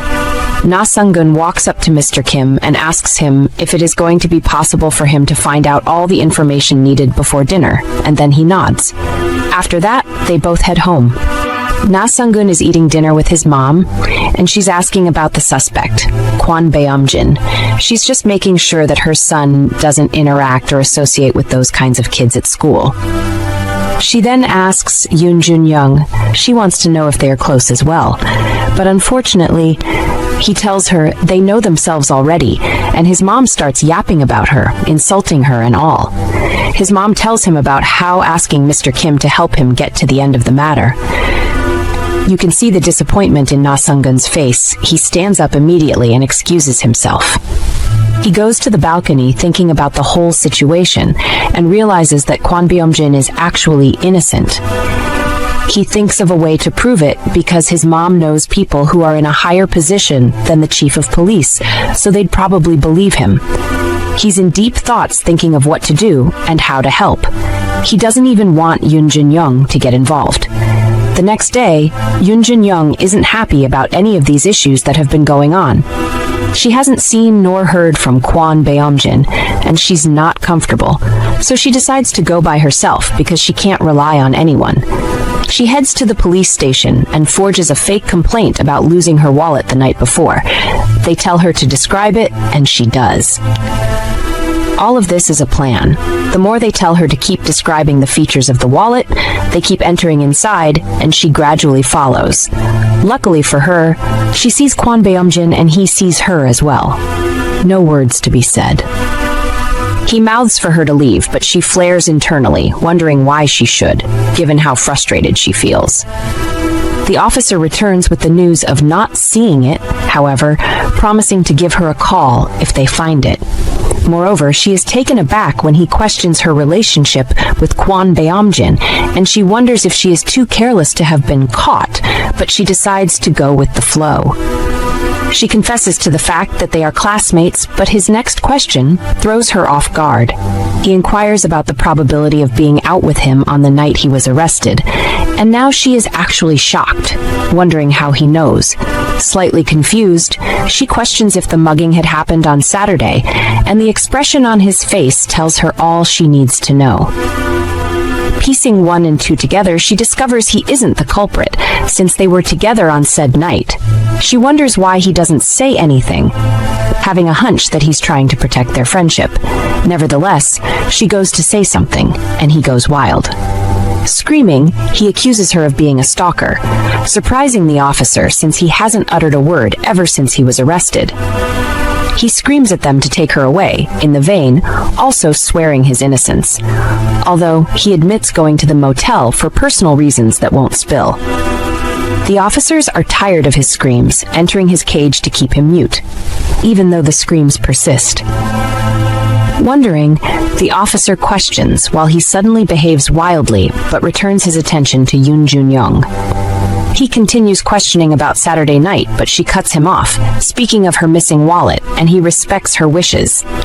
She requests his contact information, but talks about his ability to keep secrets, pleading with her to call back if she remembers anything, and with that, she exits the station. Though the officer has a hunch about their relationship, he wishes she would speak up quickly to be able to provide him an alibi. He understands their effort to protect their motel affairs, but wonders what sort of motels take in minors in the middle of the day. Back in school, Junyoung beats herself, thinking at what point things turned sour, as she recalls their short trip to the motel alleyway. Her thoughts drift to the look on people's faces when they find out about their recent activities together, especially as they are the targets of the town's next gossip. She doesn't blame him one bit, clearly understanding what he was trying to do, but also pondering on what happens when truths finally come out, the possibility of the rumors affecting her college admission, or worse, if her mother finds out. Getting nostalgic, she remembers the fun moments she enjoyed with him, knowing everything would be lost in history since he wouldn't be released until the real culprit gets caught. Her thoughts begin to turn negative when Nasongun comes along, disrupting her train of thought. He shows concern regarding the issue with Kwon Beom-jin, trying to be the ray of sunshine amidst the thick darkness. He makes a comment that doesn't bode well with her, and she replies to him with the same energy, making the conversation awkward. Moving on, he confesses to having a likeness for her, telling her all sorts of things that people say when they might be in love. She never knew it had gotten to the point, but she declines his thought, although appreciating him to avoid sounding so rude. He tries to persuade her, but she clearly lets him know that his offer isn't enough. Not getting the hint enough, he comments on the relationship existing between her and Kwon Beom-jin, but she smiles when she makes a mental note to tell the truth to prove his innocence, even though it means their relationship will never be the same ever again. Moving to a different location, Kwon Beom-jin looks like he's having the time of his life as he counts the ceiling in the police cell, also wondering how dumb Junyoung could be to have come looking for him. It's been 5 days already and he hasn't been released, which means that the situation has gotten somewhat kind of serious. But guess what? He is totally fine as long as she doesn't come back to the station. He drifts into the thought of how badly her life will be ruined if the rumors explode, and at that point, the truth won't matter anymore. He vows to keep up with the jail life rather than watch her suffer in the hands of lies, admitting to the fact that the cell is somewhat comfortable. However, he weighs his options and also contemplates getting out quickly to stop her from whatever she is planning to do. He wishes he had spoken to her when she came to the station on that fateful day, wishing he could reassure her, just like the way his father reassured his mother when he was much younger. Giving in to unrest, he wanders the cell. The cell door gets unlocked. An officer instructs him to leave the cell, informing him of the latest news about catching the real culprit. His face is expressionless when he steps out of the cell, which the officer makes a comment about, but he isn't about to become friends with officers for Christ's sake. The elderly man offers him a statement to sign, but seizes the opportunity to chatter about his girlfriend, also advising him on a more discreet meeting point. He teases the juvenile about being a romantic but not looking like one, which reveals his secret meeting with the claimed girlfriend. The officer doesn't say much because of the promise he made to her, but when Kwon Beom-jin tries to explain further, he waves him off, claiming to know the reason, and this makes him wonder how much she had to tell the officer. The officer kicks him out of the station, promising to keep their secret and waving him goodbye, but he keeps wondering what Junyoung has done. Later that day, Kwon Beom-jin is all showered, but we are shocked out of our bones when he reveals a stash of cash in his dresser. He flashes back to the moment his uncle had given him the stash of money, which was immediately after his father's passing. He wonders why the stash never seems to reduce, no matter how much he uses, but something else catches his attention. He picks up the hairpin he had gotten for Junyoung, wishing he had bought the one with a ribbon, and he thinks about the way she styled her hair, wishing she would let her hair down more. He also hopes she will remain calm when she sees him, but we suddenly see an aged couple entering the house. They all exchange silent greetings as he immediately makes his way out. Returning to the abandoned warehouse, the smell of rotten foodstuff greets his nose, and only then does he realize that Junyoung hasn't dropped by ever since. Having zero tolerance for dirt, he begins cleaning up when the door bursts open, revealing a sweaty Junyoung. He teases her about being so hungry, but she stones him, screaming and cursing, while marching up to him. She screams at him for his foolish decision to remain silent in the cell when he can just tell the truth. She rambles, spilling her fears of what-ifs, but blames herself half the time, threatening to bow twice in a row just to piss him off. He begs her not to cry when it's quite obvious that's the next line of action, also stifling a laugh before it will really be the end of him. "You make me so mad," is all she's able to muster before her tears break loose, burying her face in his chest as she cries her eyes and heart out, and he cradles her after what seems like ages, finding solace in her also. She glares at the sumptuous meal before her, reeling over the way she had cried, although glad she had done so since she feels so better. She recalls her swift movement back to the warehouse after the teacher had announced the news about his release. She partly regrets her actions initially, but his stoic expression does nothing to ease her pain. She bore holes in his back, but he tells her to air her chest, instead of flipping up on him the way she did before. She spills her intent on letting it slide, and he strides toward her, inquiring what she had told the officer, and she gladly answers, "The truth." His expression gets serious when he scolds her for taking such a risky decision, but she is completely adamant, getting defensive about the probability of the culprits never being caught.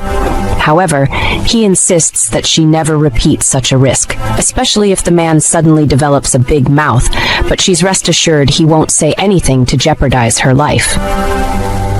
She gets infuriated by his constant scolding, stating that his freedom is all that matters to her, and he changes the course of the discussion. He teases her about thinking about him instead of studying, and also making a comment about bowing in gratitude. She tries to deny it when he asks a question that throws her off guard. "Do you like me?" She is taken aback for a second, but gets defensive, buttressing the fact that he was arrested because of her, meaning she was bound to help, whether he liked it or not. He concurs with her, but we are shocked when he confesses his feelings for her, also teasing her lack of thinking most times. She's calm when she reflects on his confession, questioning the reason for his likeness, but his reply only infuriates her. She tries all she can to make him voice the exact moment he had fallen for her, but he is completely blank, although he confesses to thinking of every sleeping and waking hour. The confession makes her sober, as she just stares at her palms like a blushing Barbie doll. He leaves her to her studies for a quick nap, and she tells him when to expect her answer, although with the condition of retaining first place. He threatens to bury anyone who would take her place, mainly channeling the threat Hyuntae, usually ranked second place. She screams at him to watch his words before he gets another jail time, but he taunts her about her pride being on the line. The exam day approaches so fast, and all the students pay close attention to their script as they tick their options in hopes that it's the correct one. All except for Kwon Beom-jin.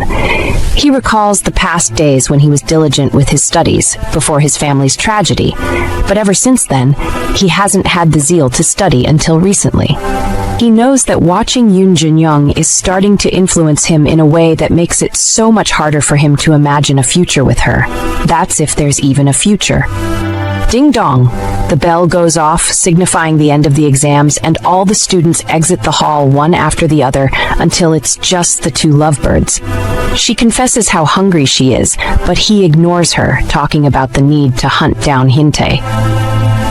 She giggles at his childishness, which results in a mini back and forth about her position. A moment of silence stretches, but he breaks it, telling her to get going first to avoid suspicions. Nevertheless, she talks about getting more sandwiches, opting to follow him wherever he goes to get it. He makes her see reasons why she can't come along, emphasizing the fact that he just recently got released, which means he would be getting egged sooner or later.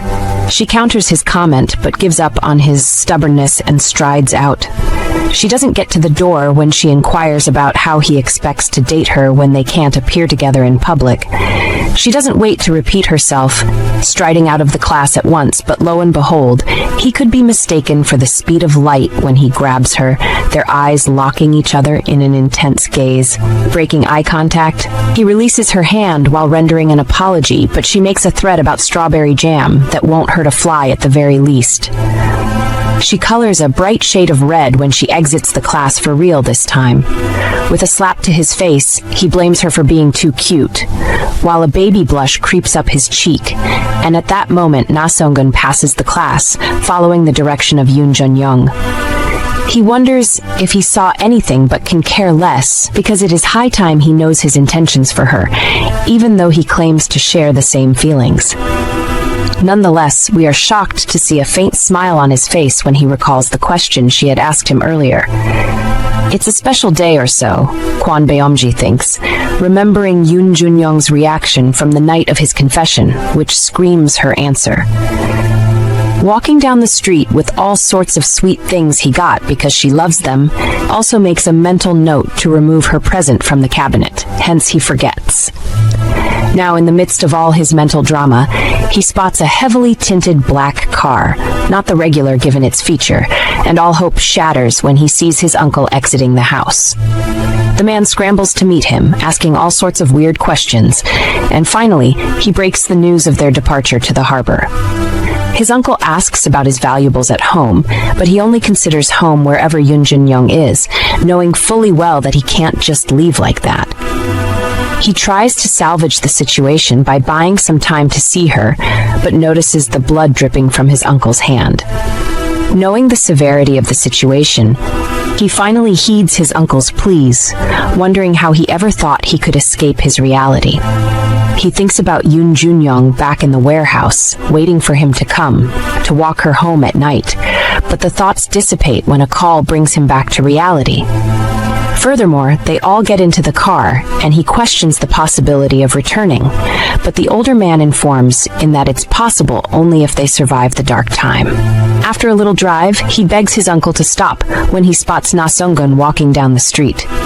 Quickly, he strides toward him, leaving a message about how sorry he is for leaving, pleading with him to relay it to Junyoung.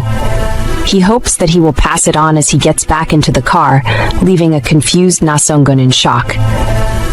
His thoughts are a mess, thinking of the possibility of meeting her again somewhere, someplace, but at this point, unrealistic words only hurt more. Finally, it dawns on him that his life is far from normal, basking in the hard truth of never crossing paths with her, ever again. Regret is his new name, as he regrets not getting to spend his money, breaking her yoke, not knowing her craving for sweet things a little bit earlier, and finally not coming clean with his feelings from the onset. Immediately, hot tears stream down his eyes just as he buries his face in his palms.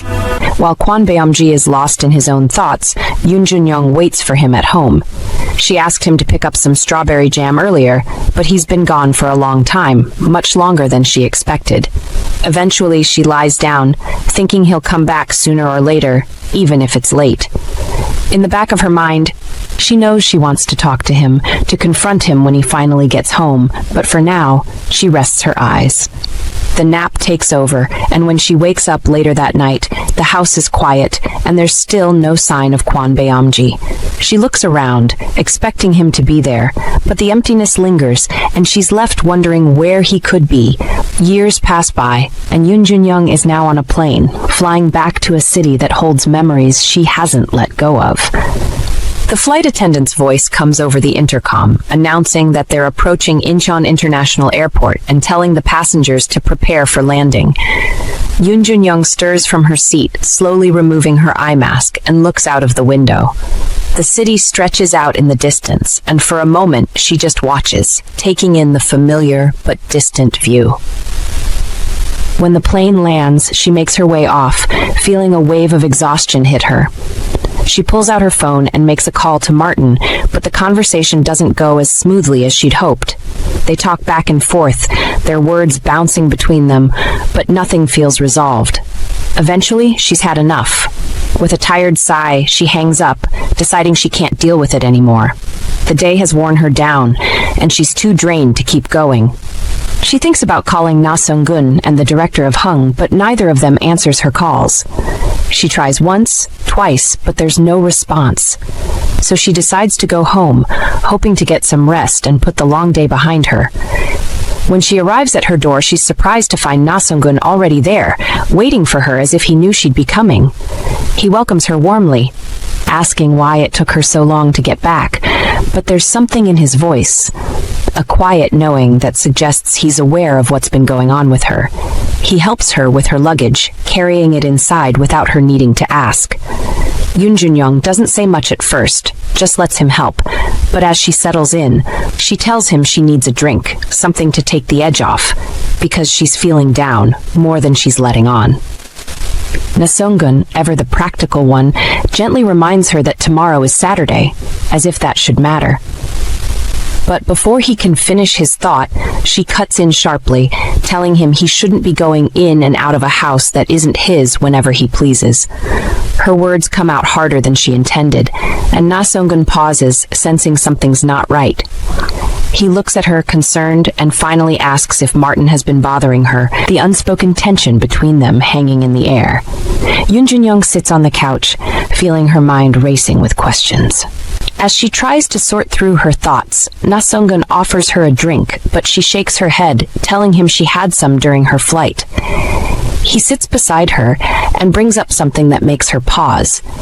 He says his mother wants to have dinner with them, but Junyoung acts like she doesn't understand. He explains again, saying his mother wants to see her face to face. Junyoung doesn't like the sound of that. She feels like she just got back and wants a quiet weekend to herself. No dinners, no family meetings. She tells him flat out that he needs to leave. She also warns him that if he keeps showing up at her house when she's not there, she'll change the door code.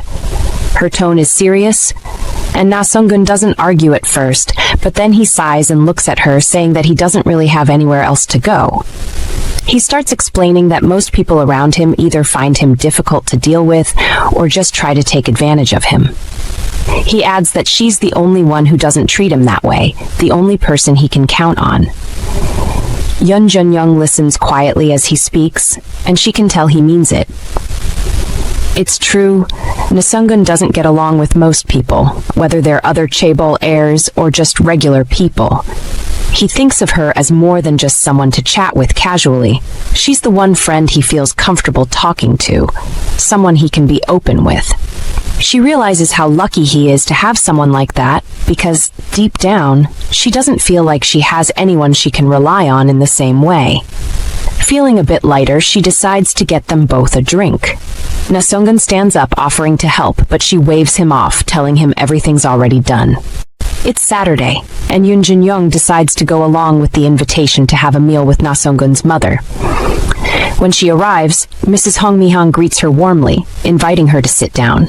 As they settle in, Mrs. Hong smiles and tells Junyoung that after all these years, she hasn't changed much at all. Junyoung nods politely, but Nasongun doesn't like the way his mother is speaking and steps in, questioning her tone. Mrs. Hong looks at him, a little annoyed, and asks if he's always this argumentative with people at work because of her. Junyoung stands there quietly, unsure of how to react. Nasongun turns to his mother and reminds her that this is a private meal, not a business meeting, and things are different here than they are at work. As they sit down to eat, Mrs. Hong casually asks about Junyoung's recent trip to Singapore. Mrs. Hong has a habit of slipping business into personal conversations, especially over meals. She enjoys getting updates on her company's affairs this way because it allows her to keep tabs without drawing attention from her brother, CEO Hong. She doesn't want him to know she's getting involved. Junyoung begins to explain how she's been managing the company's affairs, but just as she starts to pull out some documents to show Mrs. Hong, she's interrupted. Mrs. Hong waves her off, telling her to stop and focus on eating instead. Junyoung apologizes, leaving the documents nearby. Nasongun notices the tension and tries to ease the situation. He tells Junyoung to eat, reminding her that she must be tired since she didn't get much sleep last night. Mrs. Hong looks surprised and turns to Nasongun, asking him how he knows about Junyoung not getting much sleep, especially since she was away on a trip. Nasongun casually tells her that they met briefly and had some drinks. Junyoung's eyes widen in disapproval, and for a moment she feels like slapping him. His mother doesn't notice the tension and asks Nasongun if he saw Junyoung after dropping Sarah off yesterday. Nasongun looks startled, but Mrs. Hong continues, saying that Myeongin II, one of their family connections, is really nice. She heard through the media that Myeongin returned to Korea after spending time in France for her job, and she made plans for them to meet. She admits that she wasn't sure about it at first, but after seeing Nasongun's photo with Myeongin, she changed her mind, and then adds that she's eager for him to settle down and get married soon. However, she says Junyoung is too young for him, and that he shouldn't go through life comfortably while letting someone like her struggle. Mrs. Hong then turns to Junyoung, asking her what she thinks about the idea of Nasongun and Sarah being together. Junyoung glances at Nasongun and, with a fake smile, agrees that he and Sarah would be a perfect match. There's a hint of sarcasm in her voice, but Mrs. Hong doesn't pick up on it. Instead, she beams, clearly happy to hear this from someone who's known her son for so long. Nasongun, however, doesn't share his mother's enthusiasm. He looks visibly upset, his mood darkening, and he suddenly stands up, excusing himself by saying he feels unwell. Mrs. Hong watches Nasongun leave and wonders aloud what's bothering him. She turns back to Junyoung and starts talking about him again, saying that he used to have good taste, mentioning a girl he dated while studying abroad. But now she feels like he's changed because there are so many women approaching him, and he doesn't know how to make the right choice anymore. Junyoung tries to clear things up, telling Mrs. Hong that she isn't overstepping any boundaries, that she and Nasongun are just friends, good friends who can talk about anything. But Mrs. Hong doesn't seem to believe her. She gives Junyoung a suspicious look and accuses her of pretending, thinking that she's only sticking around because of the benefits she gets from being close to their family. Ignoring the tension, she switches topics and asks Junyoung how her health is. Junyoung replies politely, thanking Mrs. Hong for her concern, and they return to their meal.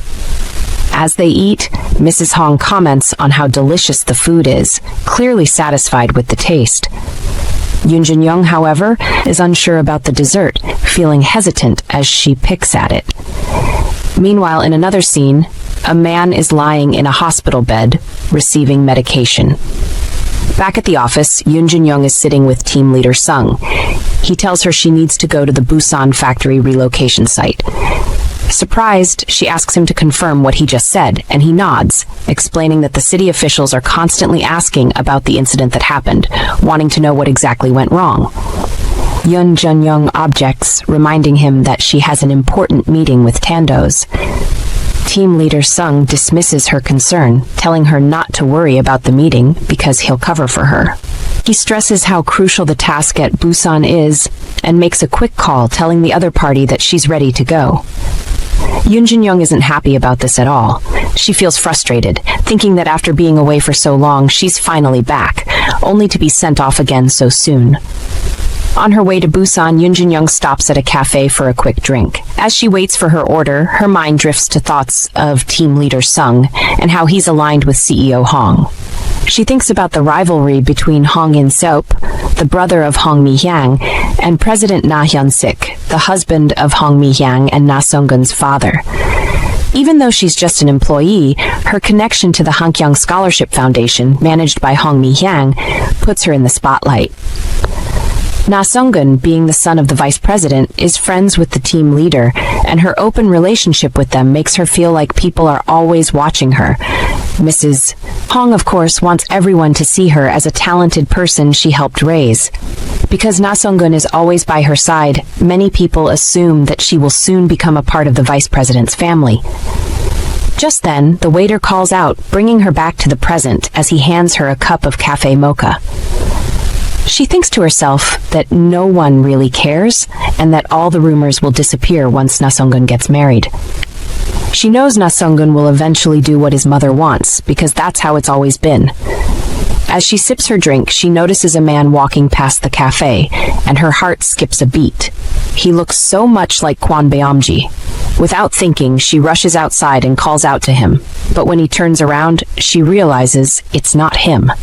The man asks who she is, and Junyoung, flustered, quickly apologizes, explaining that she mistook him for someone else.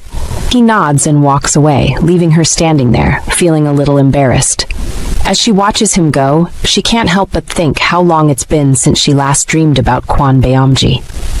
Junyoung arrives in Busan and quickly finds out more about the accident that took place. She meets a man who tells her that the case is still ongoing because the office in charge is continuing its investigation. Surprised, she asks why, since she thought the case had already been resolved. He explains that the city is concerned because of the frequent safety incidents that have been happening lately. He adds that while it shouldn't be a major issue, sometimes delays are caused intentionally. The longer the delay, the more damage there is, and the more work has to be done. He then walks her over to the construction site and points out a man standing by with a cigarette in his hand. They greet the man and ask how they can assist. He tells them he's there because of the accident and to ensure that safety regulations are being followed. He also points out a few issues, like the lack of a fire monitor and a torn fall prevention net. He says these are serious concerns that need to be addressed.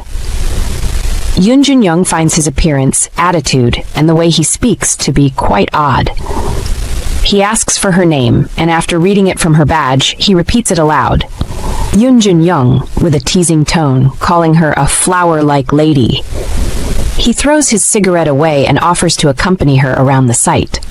Junyoung politely declines, telling him she's only there to observe what's happening. He warns her to be careful and considerate of her own safety, mentioning that the workers are already on edge. She doesn't like how things are unfolding on the construction site and feels like this trip might end up being much more stressful than she expected. Meanwhile, in another part of town, a man is seen lounging on a couch, yawning. It's Kwon Beom-jin. Even though it's raining, Junyoung decides she doesn't need an umbrella, while the officer with her is getting soaked. Some of the workers start worrying about him, saying things would have gone smoother if he had made an appointment before coming. They offer to take him inside for some tea, but he refuses at first. One of the workers finally convinces him, and they lead him away, leaving Junyoung outside with a few workers.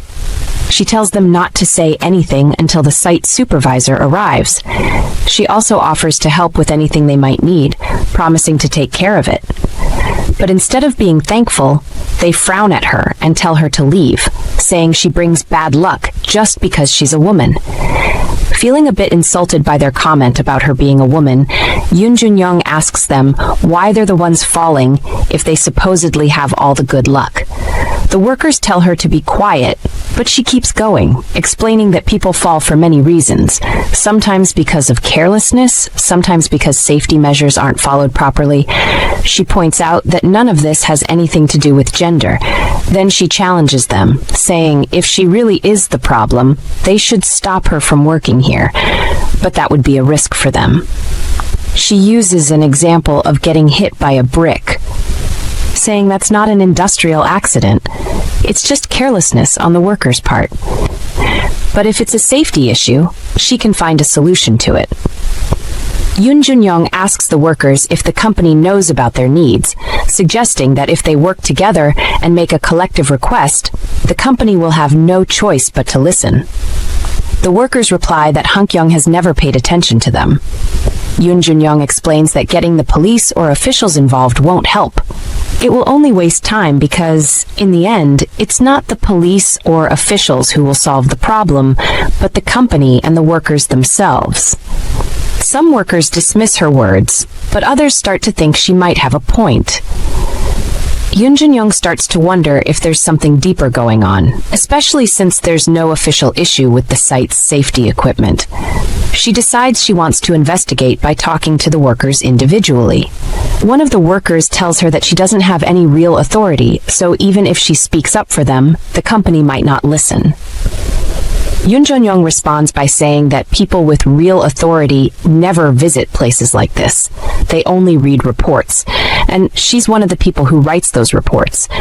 After hearing this, the worker finally agrees and tells the others to call for Mr. Kim. Junyoung is confused because she thought the white-haired guy was the leader, but now they're mentioning a different Mr. Kim. Someone goes off to get him while the rest continue talking. She asks about the concerns of the previous person in charge, and the workers tell her that Park Hyung-jun didn't care much about what was happening. They mention that he had an arrogant attitude and was more focused on getting some kind of compensation. Junyoung notices that something feels off when she hears the workers talking about Park Hyung-jun. Just then, Mr. Kim arrives and the white-haired man urges him to come quickly. Junyoung turns to look at Mr. Kim as he approaches. He asks the group why they need him, joking that they might want him to make ramen. Mr. Kim is wearing a black t-shirt and jeans. The white-haired man mentions how good Mr. Kim's ramen is, even though he doesn't add any special ingredients. Junyoung recognizes Mr. Kim's familiar style, but she usually checks the person's face to confirm her thoughts. She has low expectations, but this time feels different. Kim asks the workers why they keep bothering him after he has done so much to make them comfortable. They explain that someone from the company is here to ask questions and that he is the right person to talk to because she has many issues to discuss. Mr. Kim wonders why there is a new lady at the site instead of Park Hyung-jun. Junyoung stares at him in surprise, realizing that Mr. Kim is actually Kwon Beom-jin. They look at each other for a moment, and she wonders what he is doing here. The white-haired man interrupts, teasing Mr. Kim about staring at her and asks if he has fallen for her because she is good-looking. Mr. Kim removes his t-shirt, showing off his abs, and the others look at him in suspense, unsure of what he is doing. He ignores their comments and takes off his shirt, putting it on Junyoung. He tells the others to be kind and help someone in need. They tease him, saying he is just trying to impress her with his muscles, and joke that if he really wanted to help, he would take her inside, where it's warm, instead of giving her his shirt. He points out that her clothes are soaked, and insists she should come inside to continue their discussion. Junyoung feels sad and speechless. She can smell the familiar scent coming from his shirt, and she knows it's definitely Kwon Beom-jin. Even though some time has passed, she still remembers the moments they spent together as if it was just yesterday. She wonders how he suddenly became Mr. Kim. As she watches him walk away, she notices a scar on his back that wasn't there when they were together. Inside, he grabs a towel and hands it to her. He asks if she came to represent Park Hyung-jun, saying he definitely has all the information she needs. Junyoung feels like he is pretending not to recognize her, and she thinks this is a serious situation. She tells him she is here to see what is going on for herself, and emphasizes that the most important thing is the truth, not what some people are saying. He replies that she can do better, and insists that what is happening isn't strange at all. He explains that the workers are not well selected and are given tight schedules. The disorderliness leads to faulty safety equipment. The laborers are usually overworked, but no one cares. They only show up when an accident happens. When the police come to investigate, they are often paid off, so nothing gets done to solve the real problem. Mr. Kim mentions that he has told Park Hyung-jun several times, but nothing has changed. Junyoung is surprised because she has never seen Kwon Beom-jin talk this much. Junyoung feels angry when she sees that Park Hyung-jun has no intention of solving the problems, even though he knows about them. She thinks it's all wrong. This seems to happen everywhere because workers who work hard to earn a living usually don't want to cause any trouble, even when things aren't going smoothly. But this time feels different since the officials keep coming back. It seems like the workers are reporting issues to get the company's attention and make them do what is necessary. She wants to know who is really responsible for everything. She looks at Mr. Kim and asks who he really is, feeling like he disappeared a long time ago and now shows up like this. Mr. Kim replies that he is just one of the workers and it's obvious that he works there. A worker at the door whispers that he is just Mr. Kim, who is good at cooking ramen. The white-headed man whispers back, asking if he is also drawn to Mr. Kim's good looks. Mr. Kim then tells the others to return to work because they still have a lot to do before something else happens. Another worker chimes in, saying that Mr. Kim pretends to know everything going on, but actually doesn't, since he sleeps all day. He threatens to go back to sleep if they keep talking like this, reminding them of the problems they will face without him around. They start talking about how he began working at the construction site. He tells her he has been there for a month now and came just by himself, without any recommendations. Junyoung asks what he was doing before he started working at the construction site, but he doesn't want to talk about it. He tells her it's none of her business. She insists it's kind of her business since she went through the employee's documents and couldn't find anyone belonging to him. She thinks Mr. Choi Young-bok, the white-headed man, wouldn't just direct her to him if he really is just one of the workers. Mr. Kim tells her to call him class president, Choi Young-bok.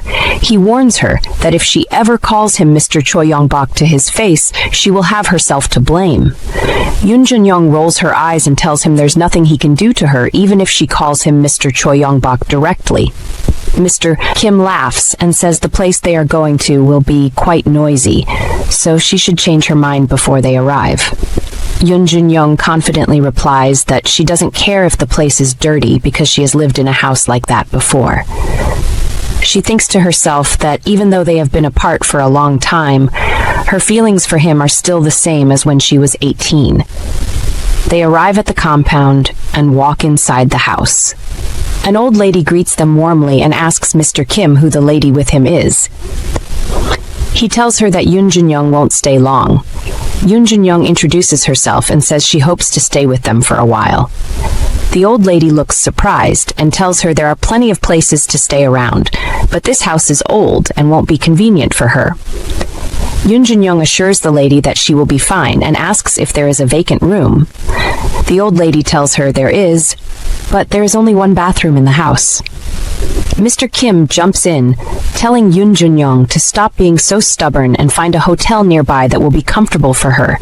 He adds that the company will cover the payment anyway. But Junyoung insists that this is a lovely place and she already feels comfortable here.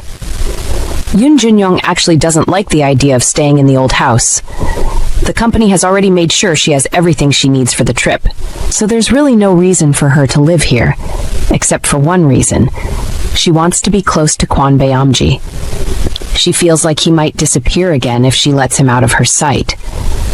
Even if he does end up disappearing like before, he has to tell her everything about why he has been gone for so long. She sees this as a great chance to finally talk to him, and she knows she would regret it if she doesn't make the most of it. Just like she regrets not telling him how she felt back then. She pleads with them to let her stay, and Mr. Kim agrees, but tells her she has to leave after a day. The old lady offers to show her to her room, taking her to a room that's better than the others in the house. Junyoung thanks the old lady and asks about the road she mentioned earlier that goes downtown because she needs to get a few things, including some clothes to wear. The old lady shows her the way, but says she should wait until after dinner so that Mr. Kim can go with her since it's getting late. Junyoung doesn't like this idea at all. Just then, the old lady notices that Junyoung is actually wearing Mr. Kim's t-shirt. The old lady comments on it, and Junyoung explains that she had to wear it for some reason. The old lady then offers her some comfortable pants, but Junyoung shakes her head and says no. The old lady hands the pants to her anyway, saying they would be very nice for her to sleep in. She tells Junyoung to change into her new clothes and come around for dinner. Mr. Kim looks at her for a moment before walking away. Junyoung watches as Kwon Beom-jin walks away, but then he stops for a moment and looks her in the eye.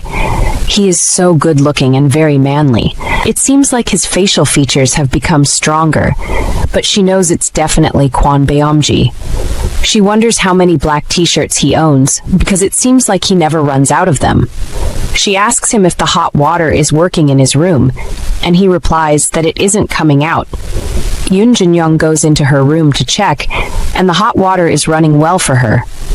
Granny calls her to join them for dinner, and when she goes to the dining table, everything is set, and they all sit down to eat together. During dinner, Kwon Beom-jin doesn't look at her even once. Granny tells him to take the young lady to the downtown area since she probably needs a lot of things.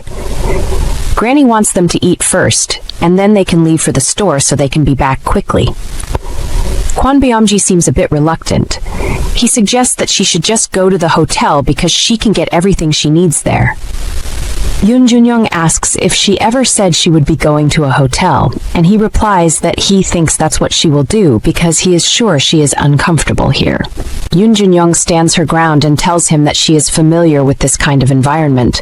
Kwon Beom-jin asks her why she wants to stay here, and she simply says it's because he is here. Kwon Beom-jin looks a bit shocked by her answer. Just look at those brown eyes. Granny suddenly feels uncomfortable and thinks these young people have no shame. Junyoung says she would rather stay here since it would be convenient for him to go out with her when she visits the site too. Granny is amazed by how straightforward the young lady is and suggests that if they are done eating, they should head out quickly. Kwon Beom-jin argues that Junyoung isn't being straightforward, she is just being stubborn. Junyoung feels annoyed and replies that she doesn't understand how someone who hasn't even introduced themselves can think they know anything about her. She drops her chopsticks and thanks them for the nice meal. As she leaves, she says that if Kwon Beom-jin offers to give her a ride, she won't refuse. If he doesn't, she's fine with going on her own too. They head out together, and in the car, they both stay quiet. Junyoung still can't believe that he said he lost his memory. In fact, she doesn't believe Kwon Beom-jin has lost his memory at all.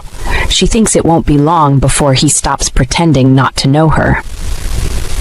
When they arrive at the store, Junyoung wonders if he will go shopping with her, but he says he will be across from the pharmacy, and he expects her to come over when she is done shopping.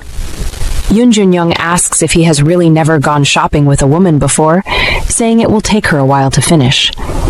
Kwon Beom-jin asks how much she plans to buy. He then says he will finish up with what he needs to do and come to her afterward. Junyoung takes her time picking out things she likes. Usually, she doesn't spend this long choosing items, but this time feels different. She remembers receiving support from the Hakyung Foundation when she was younger, and because her mom's hospital bills were high, they always struggled financially, so she learned to buy the cheapest options for everything. The most expensive things she owns are gifts from Nasongun. He would get her nice things for school, her graduation, and on her birthdays, just when he felt happy. She never really used those gifts. They sit untouched in storage because she feels burdened by them. She listens to Nasongun's drunken complaints about the gifts as if she cares. He often apologizes for making her uncomfortable. He wants to see her use what he gives her. Junyoung wonders why Nasongun always ends up like this when he drinks. Back at the shopping mall, she finally picks out a few items she really likes, including pretty clothes, which total 87,601. She feels a bit shaken. It seems crazy that she is buying something like this with her own hands, especially at a time when she should be thinking about being practical. She tells herself to stop questioning why she spent this much on shopping, or she'll give herself a headache. After paying, she leaves the store and sees Kwon Beom-jin waiting across the road, talking on the phone and smiling a lot, probably with someone close to him. She wonders if he has a girlfriend. It feels like the light is taking too long to change. Finally, when it turns green, she crosses over and calls out to Kwon Beom-jin. He turns and looks at her, but then shock appears in his eyes. Something feels wrong. Junyoung realizes a motorcycle is heading straight for her. Junyoung falls onto the crosswalk, but luckily she doesn't get hit. The rider yells at her, saying she jumped out suddenly and almost caused an accident. It really could have been a bad crash. Since the light was green, she knows she's not in the wrong. Kwon Beom-jin rushes over and wraps his arms around her right there in the middle of everything. He checks her for injuries and asks if she's hurt anywhere. Junyoung reassures him that she's okay. She explains she just fell because she got scared. She does have some bruises on her legs from the fall, but nothing serious. The rider calls out to them, saying they're making a big deal out of nothing since she wasn't even hit. Kwon Beom-jin turns to the rider, and you can see the anger in his eyes. He stares at the rider with a dangerous look, his shiny brown eyes filled with intensity. The rider looks shocked and immediately apologizes in a scared voice before speeding off. Kwon Beom-jin gently guides Junyoung away from the road, holding her securely in his strong arms. They walk slowly in silence, with his arms around her like a mother holding a baby safe and warm. Junyoung's heart is racing, and she isn't sure if it's because of the scare from the accident or something else entirely. Kwon Beom-jin is very gentle with her. He tells her to sit down and carefully moves her ankle to see if it hurts. He asks her again if she's hurt in any way. Junyoung tells him she's fine. Honestly, his intense gaze feels like it could kill. She knows she's not at fault here, but he makes her feel all sorts of things. Junyoung asks what she's supposed to do about her torn pants. She wonders if the old lady cares about those pants. Kwon Beom-jin tells her not to worry about that. Instead, he insists they should go to the hospital to make sure she's okay. He says she might feel fine now, but it's better to get checked out properly. Junyoung has a serious look on her face as she tells him she's really okay. She just got startled and fell. After all, she didn't even get hit. Still, she adds that she didn't forget about him and called his name in the moment. Junyoung tells Kwon Beom-jin that he acted so formally that she thought she had forgotten him. She never expected to run into him in a place like this. She asks him how he has been, and he looks surprised by her question. Kwon Beom-jin stays quiet for a moment, then gets up, telling her to stay put while he goes to buy some bandages and medicine. Junyoung stops him, asking if leaving right now to get medicine is really the best thing to do at the moment. He insists that getting the medicine and making sure she is okay is what matters most to him. Then, he walks away. As he goes, she remembers the hug they shared earlier. It finally feels real to her that they have met again after so long. Kwon Beom-jin is really special to Junyoung because he was her first love. He brings back memories that she should have forgotten, even if it's just for a little while. It's sad because they could have made so many memories together if he hadn't disappeared on the day they started dating. All her first memories are tied to him, but unfortunately things didn't work out. She has had other relationships and feelings for other guys since then, but none of those worked out. It's a bit crazy, but she always thinks dating is a waste of time because she doesn't feel curious about the other person. But Kwon Beom-jin is different. He is a mystery, and there is so much she wants to know about him. Junyoung feels like something that has been stuck in her heart for a long time will finally be resolved if she gets to know him better. As he treats her wound, he carefully applies first aid and helps bandage the cut on her leg. While he is helping her, she tells him she doesn't like his haircut, saying it doesn't suit him at all. In the process of treating her wound, he accidentally tears her pants at the knee. She asks him if her comment about his haircut bothered him so much, since he seems to be trying hard to show off his strength. Kwon Beom-jin ignores her question and focuses on her injury, telling her that if she doesn't want a scar on her leg, she needs to take care of the wound. Junyoung laughs and asks if he really cares about her getting a scar on her leg, especially after he disappeared like that. Kwon Beom-jin asks if they can leave now that she has everything she needs from the store. Junyoung says she still needs one more thing on her shopping list. Kwon Beom-jin offers to buy it for her, and she awkwardly tells him it's underwear. This makes Kwon Beom-jin a bit shocked, and he stands there quietly for a moment, unsure of how to respond. As they walk together, Junyoung links her arm with his while he leads the way. She decides to ask him about something that has been on her mind. She wants to know why he chose the name Kim. Kwon Beom-jin shrugs and says it just happened, not giving her any more details. Junyoung doesn't press him further, telling herself it's okay. She needs to wash up and get ready for work. Her body feels terrible, but she knows it's what she has to do. Outside in the compound, her grandmother is up and moving around. It surprises her to see the old lady active so early in the morning. Junyoung greets her grandmother warmly. The old lady asks about her legs since she heard about her injury from yesterday's accident. Junyoung reassures her that her legs are fine, but she feels bad that her pants got torn. She even offers to buy a new pair of pants to replace them. Granny tells Junyoung that she doesn't need to buy new pants. She already has several pairs, just like the ones that got torn. Later in the day at the construction site, Kwon Beom-jin spends some time thinking about his reunion with Junyoung and recalls that the last time he spent with her before now was similar in season to how it is now. He is still surprised that they have met again, even though he expected to run into her eventually. It doesn't take Kwon Beom-jin long to realize that he actually hoped to see Junyoung and wasn't just expecting to see her. He is happy to see her, no doubt, but knows that this reunion has happened at the wrong place and time. Looking back, he can see that Junyoung has not changed. She is still the same fearless and confident person he knew back then, and he knows that he also has not changed. He looks really sad now, however, because he knows getting too close to Junyoung will only bring her trouble. Kwon Beom-jin's mind then shifts to the thought of a man named Jung Man-soo. This man was his debtor who had fallen from the spot he is currently standing on. Jung Man-soo was also the company's debtor, and although Kwon Beom-jin is here with this man in mind, his coming here was purely by chance. It happened that at the right time, Kwon Beom-jin's boss gave him a break to thank him for a job he handled. It was during his break that he was relaxing and eavesdropping on a conversation that let him know the company was short on staff. There was a vacancy, and he was bored, so he volunteered to go and occupy the vacant position. We then get to see more about Jung Man-soo, the worker who fell, and we get to know that he was owing the company over 170 million with interest.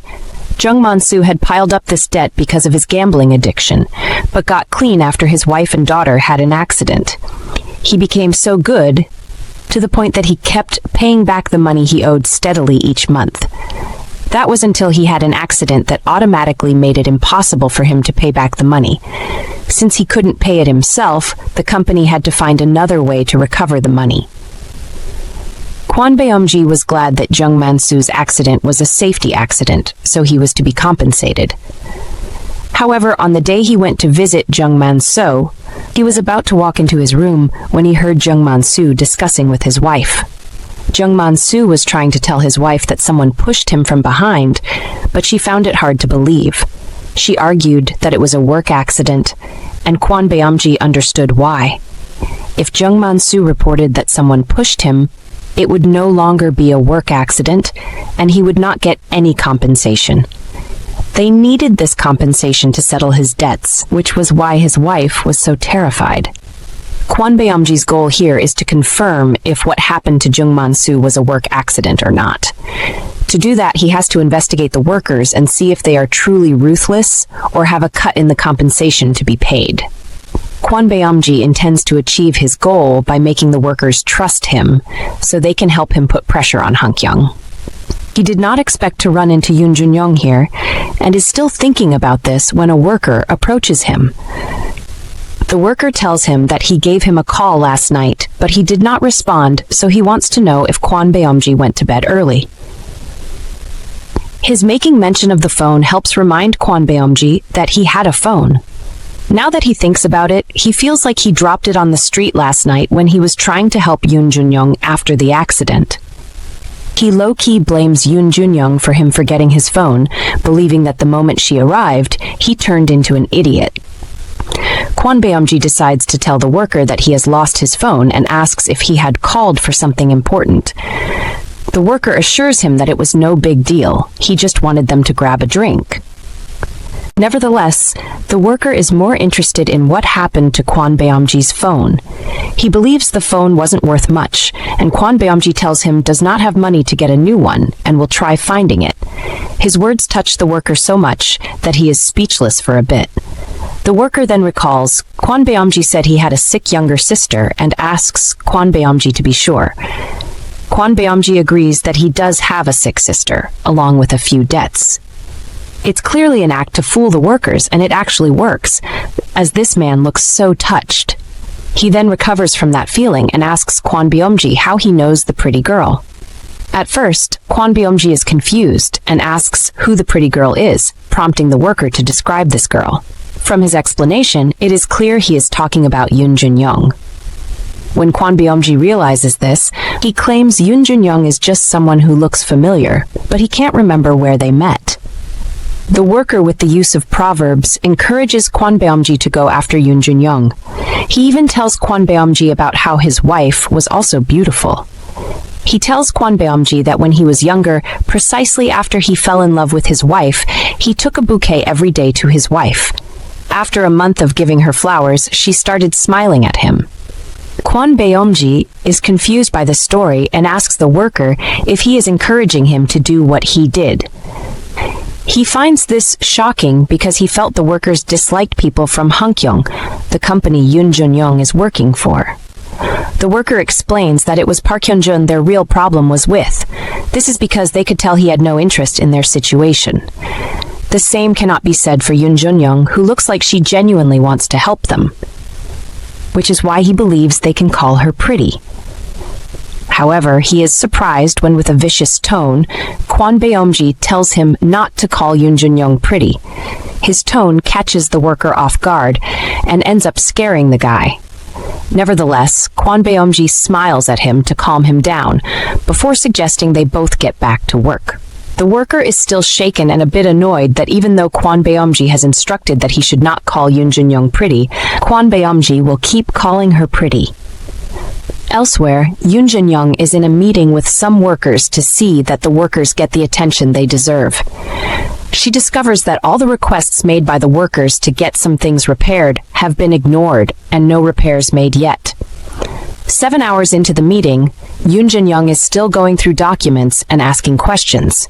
In the end, she suggests they do a site inspection the next day. She announces the end of the meeting. By this time, Min-suk and the other worker who attended the meeting have passed out.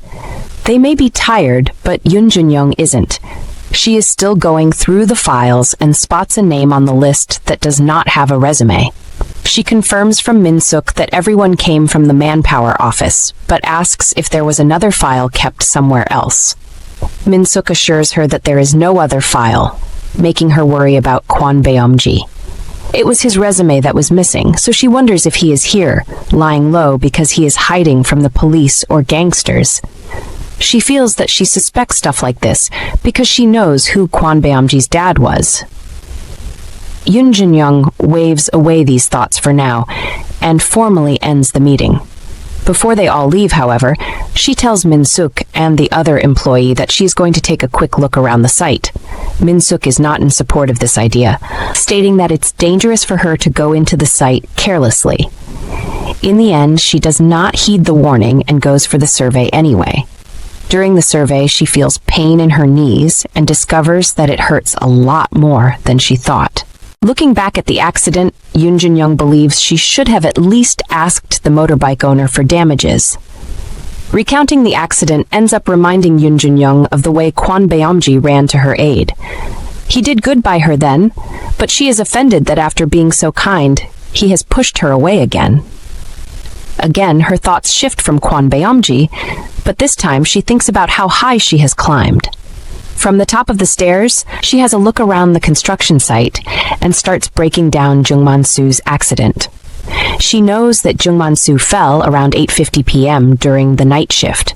Junyoung knows that on the day he fell, it drizzled in the afternoon, so the scaffolding was wet. This makes her believe that it was possible Jungman-soo slipped and fell while carrying something heavy. She concludes that the best thing to do will be to meet Jungman-soo in person, but plans to do that after she rests a bit since her physical condition is not okay. She is still thinking about this when Kwon Beom-jin pops up from behind her like the Undertaker and asks her what she is doing there. His tone and his entrance end up almost giving Junyoung a heart attack, but he ignores her reaction and repeats his question. Junyoung then tells Kwon Beom-jin that she was waiting for him, which surprises him. She explains that the reason why she waited for him was because they came to work together, and she saw it wise that they go home together. She tries using her hurt leg as an excuse, but ends up riding on the fact that she does not know the address of the house. None of the excuses work out for Junyoung, as Kwon Beom-jin states that if she was able to climb to the 4th floor on her own, she could walk home. Since she sees that things aren't going her way, Junyoung changes the topic by asking Kwon Beom-jin if he was waiting for her. She suspects he was waiting for her, since she didn't hear anyone ascend or descend the stairs. She adds that since Kwon Beom-jin sleeps at the site sometimes, she suspects he was watching the office from the railing and saw her coming. All Kwon Beom-jin does is nonchalantly reply that there are stairs on the back as well, and she should stop dreaming and come down. Junyoung does not move from the spot. Instead, she asks Kwon Beom-jin if he is working at the site to do something dangerous. Kwon Beom-jin is shocked by this question and responds that people get hurt at the site, so he can't say it's safe. This question is Junyoung's first question for Kwon Beom-jin nonetheless.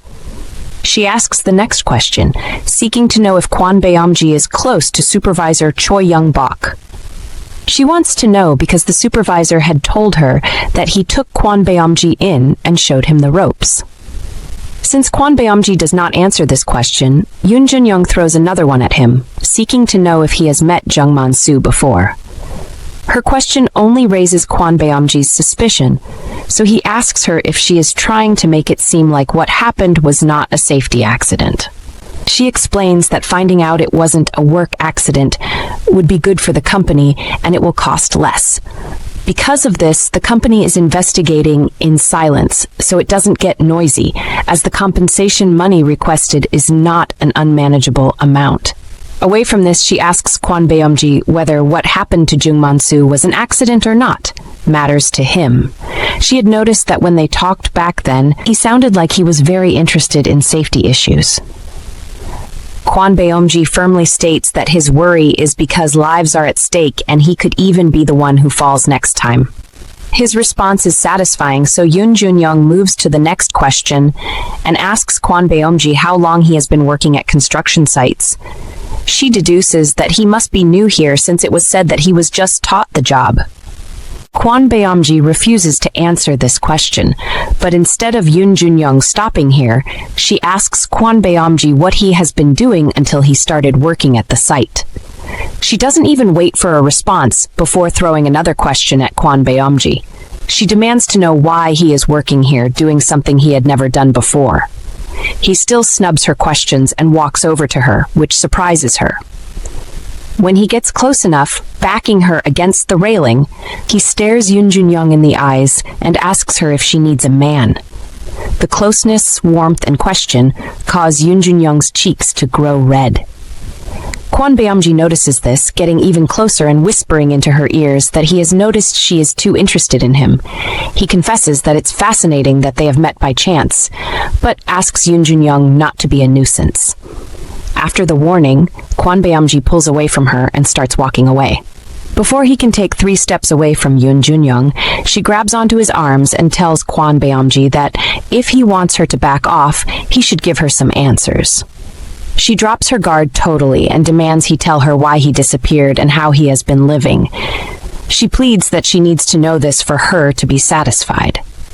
Suddenly, Junyoung slumps forward, but Kwon Beom-jin catches her before she falls. As their skins touch, he can feel how hot she is and asks her if she has a fever.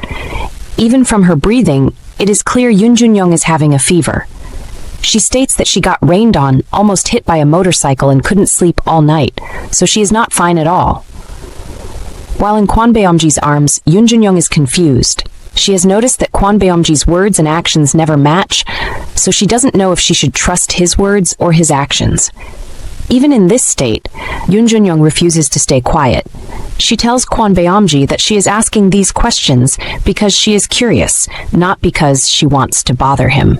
She goes further to explain that there was never anything she wanted to know for so long in her life, aside from his well-being.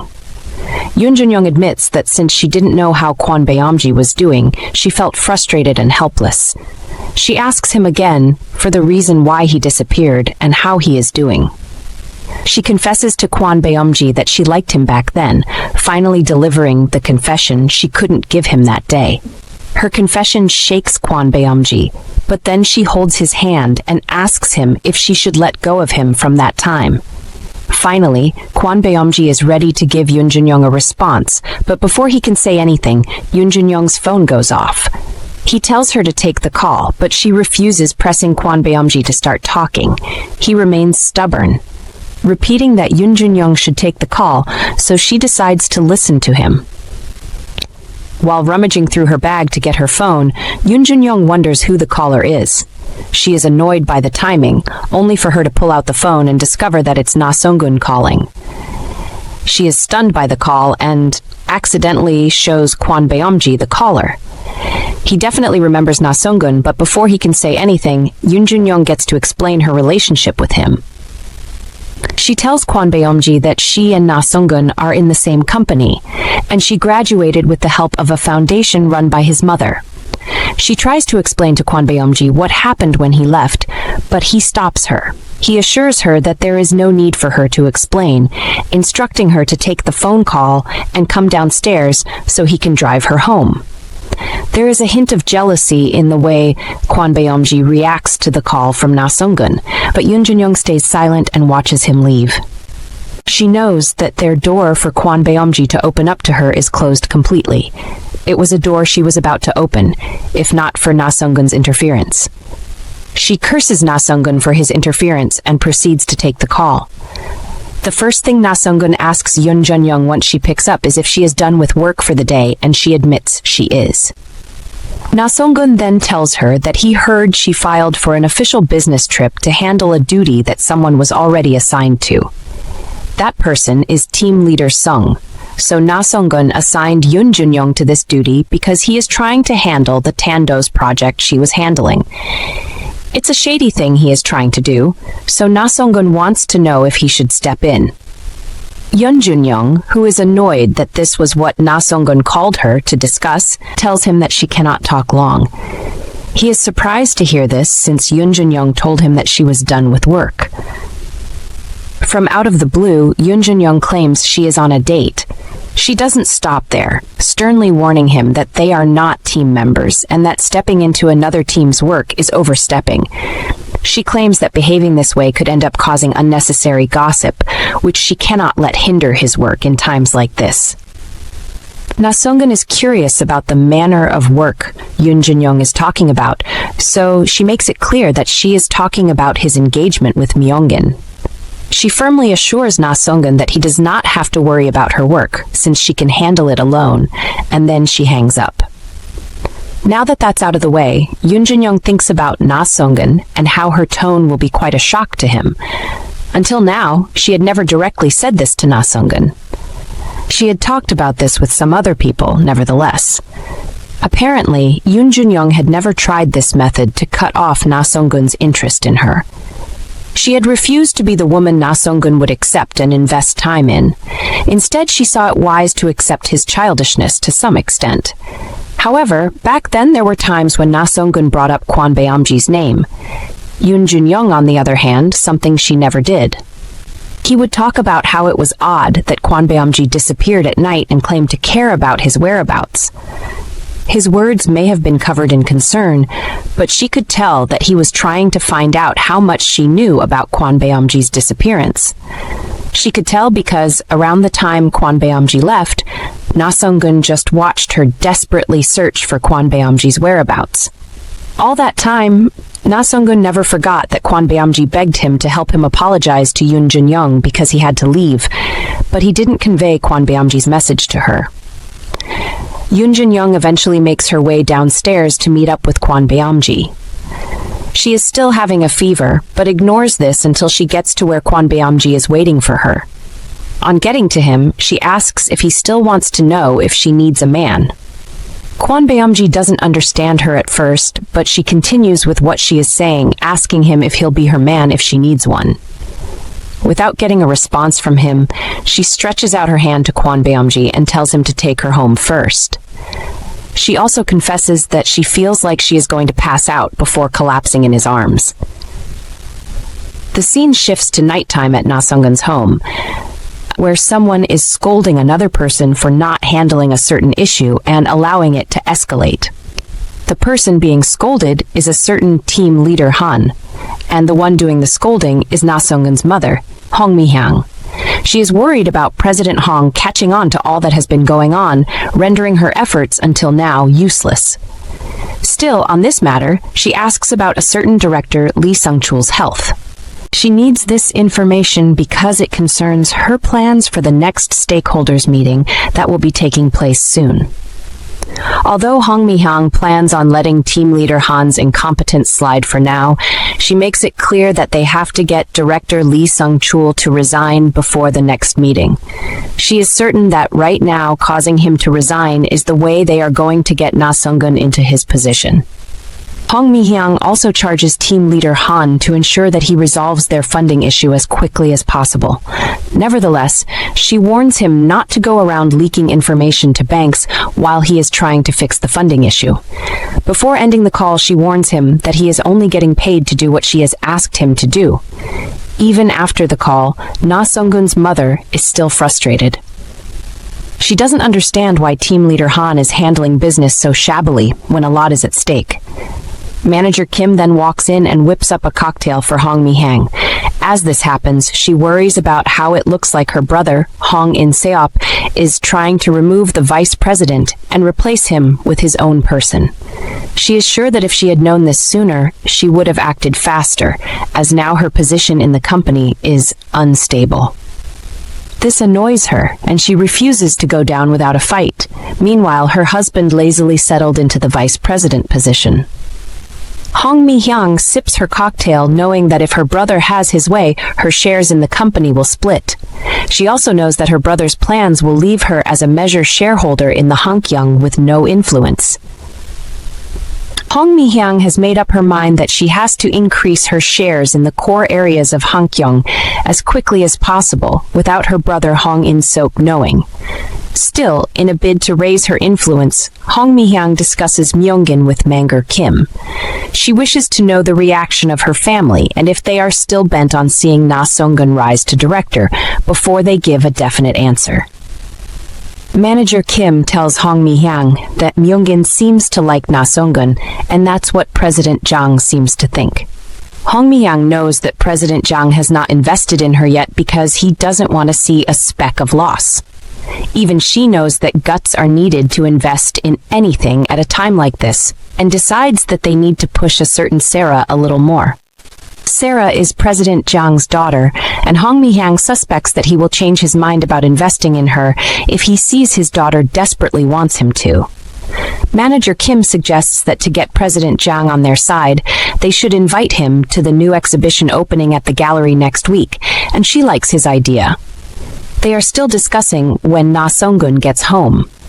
Hong Mi-hyang goes to welcome her son, but he does not give her a response.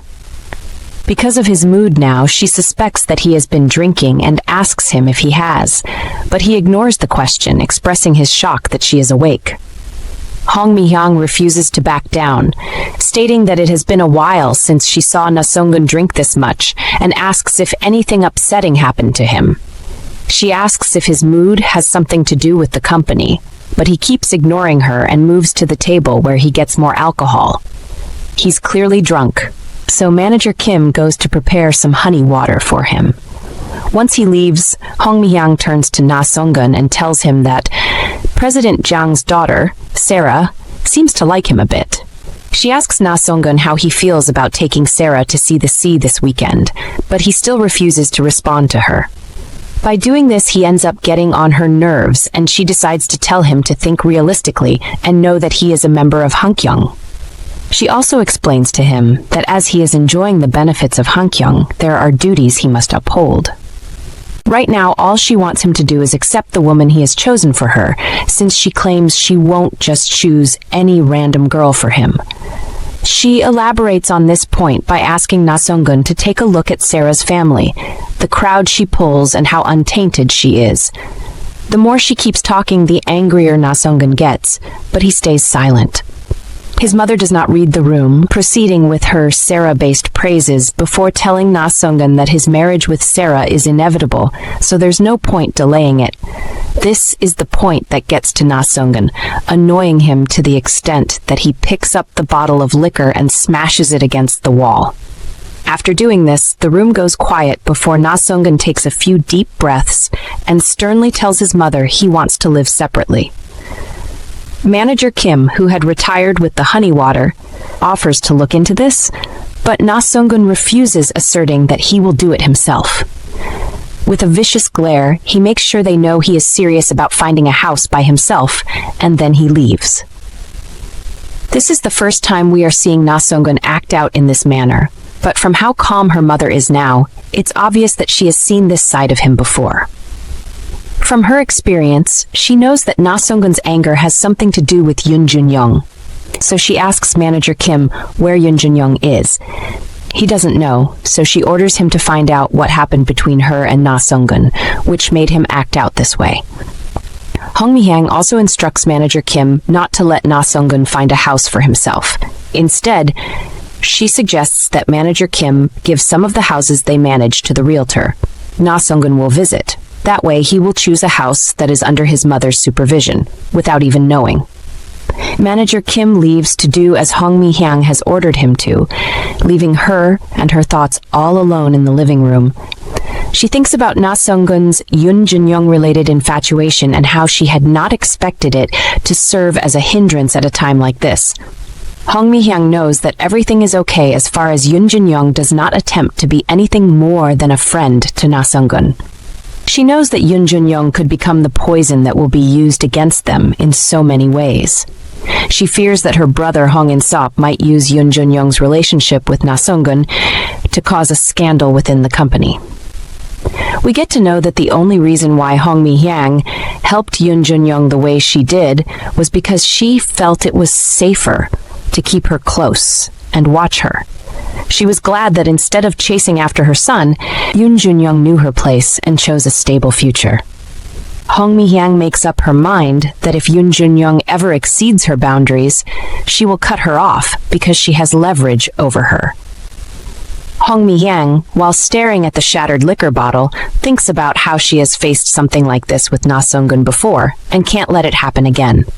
Nevertheless, she is sure that if he stubbornly refuses to marry the one she picks, there will be a problem. Elsewhere, Junyoung recounts her summer with Kwon Beom-jin and the little picnic they had before he disappeared. It was a sunny afternoon and the pair bonded so well that day. Things were so good that to the point that she saw the shed they crashed in as home and was happy that she had both a home and Kwon Beom-jin. Younger her believed that if she lived with those two necessities at her grasp, she would not envy anything. Younger, Junyoung wished every day was like that one. She didn't expect only good things to happen to her, but knew that even the bad things could end with the kind of feeling she was experiencing. It was one of Junyoung's treasured memories, and she was replaying it in her head while she was unconscious. When she finally gains consciousness, she notices that she is at the hospital and not the house from when they were younger. The next thing she notices is Kwon Beom-jin, fast asleep on the couch beside reminding her of how she occasionally dreamt about him, but over time his face became blurry. His image was gradually fading from her mind, so she regretted not having a single photo of Kwon Beom-jin with her. Junyoung thought that when she saw Kwon Beom-jin again, she won't recognize him. Nevertheless, she was wrong.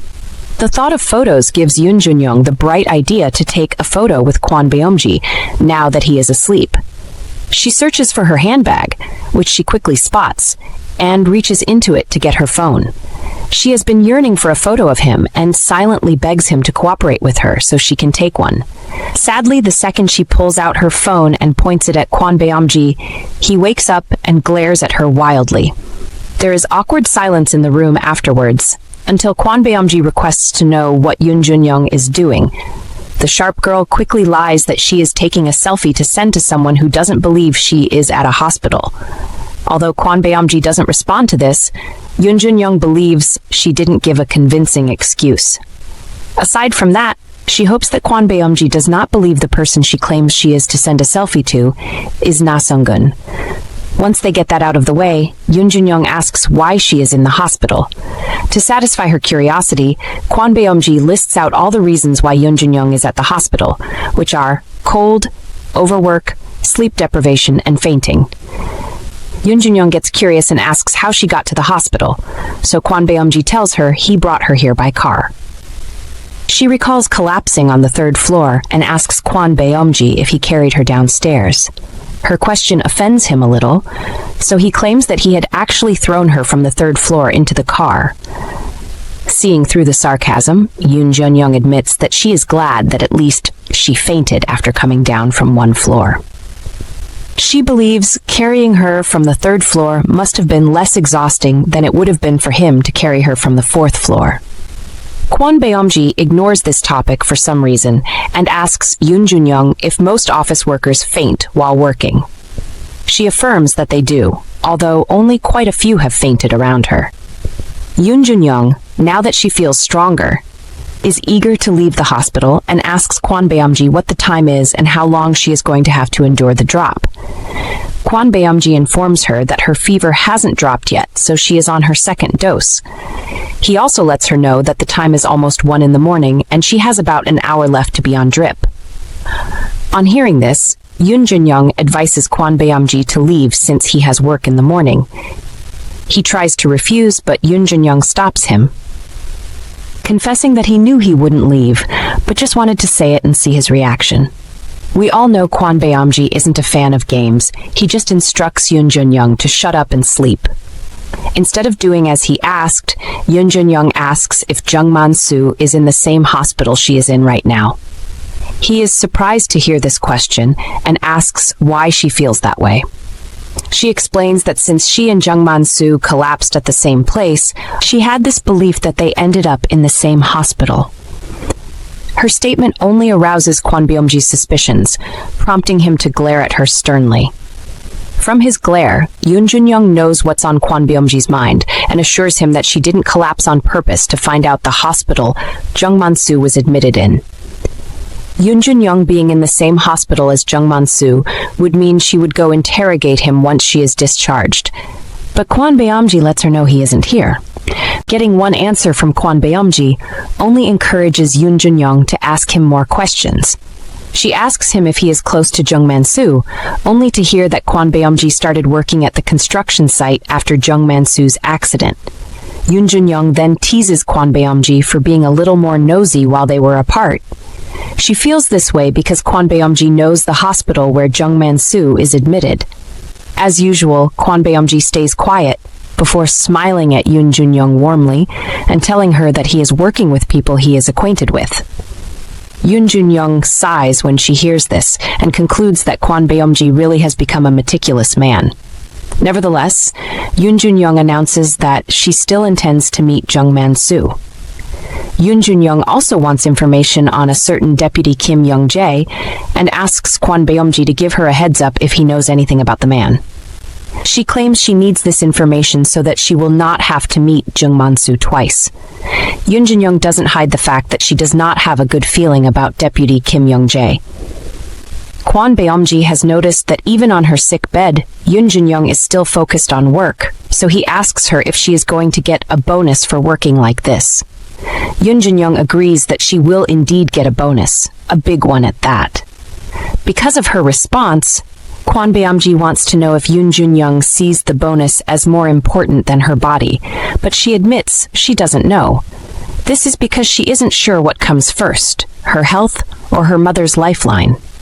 Junyoung is about sharing more details with Kwon Beom-jin when she holds herself back. At first, she believes that talking about this is useless and may resort to her exhibiting part of the annoying behavior Kwon Beom-jin warned her about.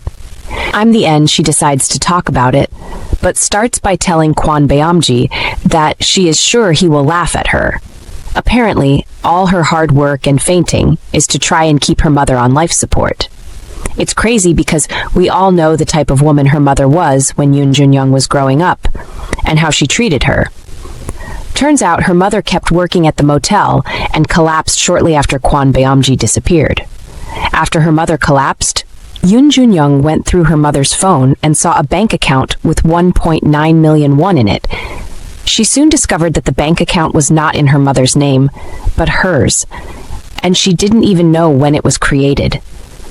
She admits that now and then she thinks about everything and feels stupid that she is stuck paying back tens of times the amount she saw in the bank account. Junyoung confesses that she knows this is the price of her fear. Sure, her mother hasn't been the best of mothers, but the idea of her passing away is terrifying. She just doesn't feel comfortable with having no one in the world who knows who she is, how she was born, and how she lived.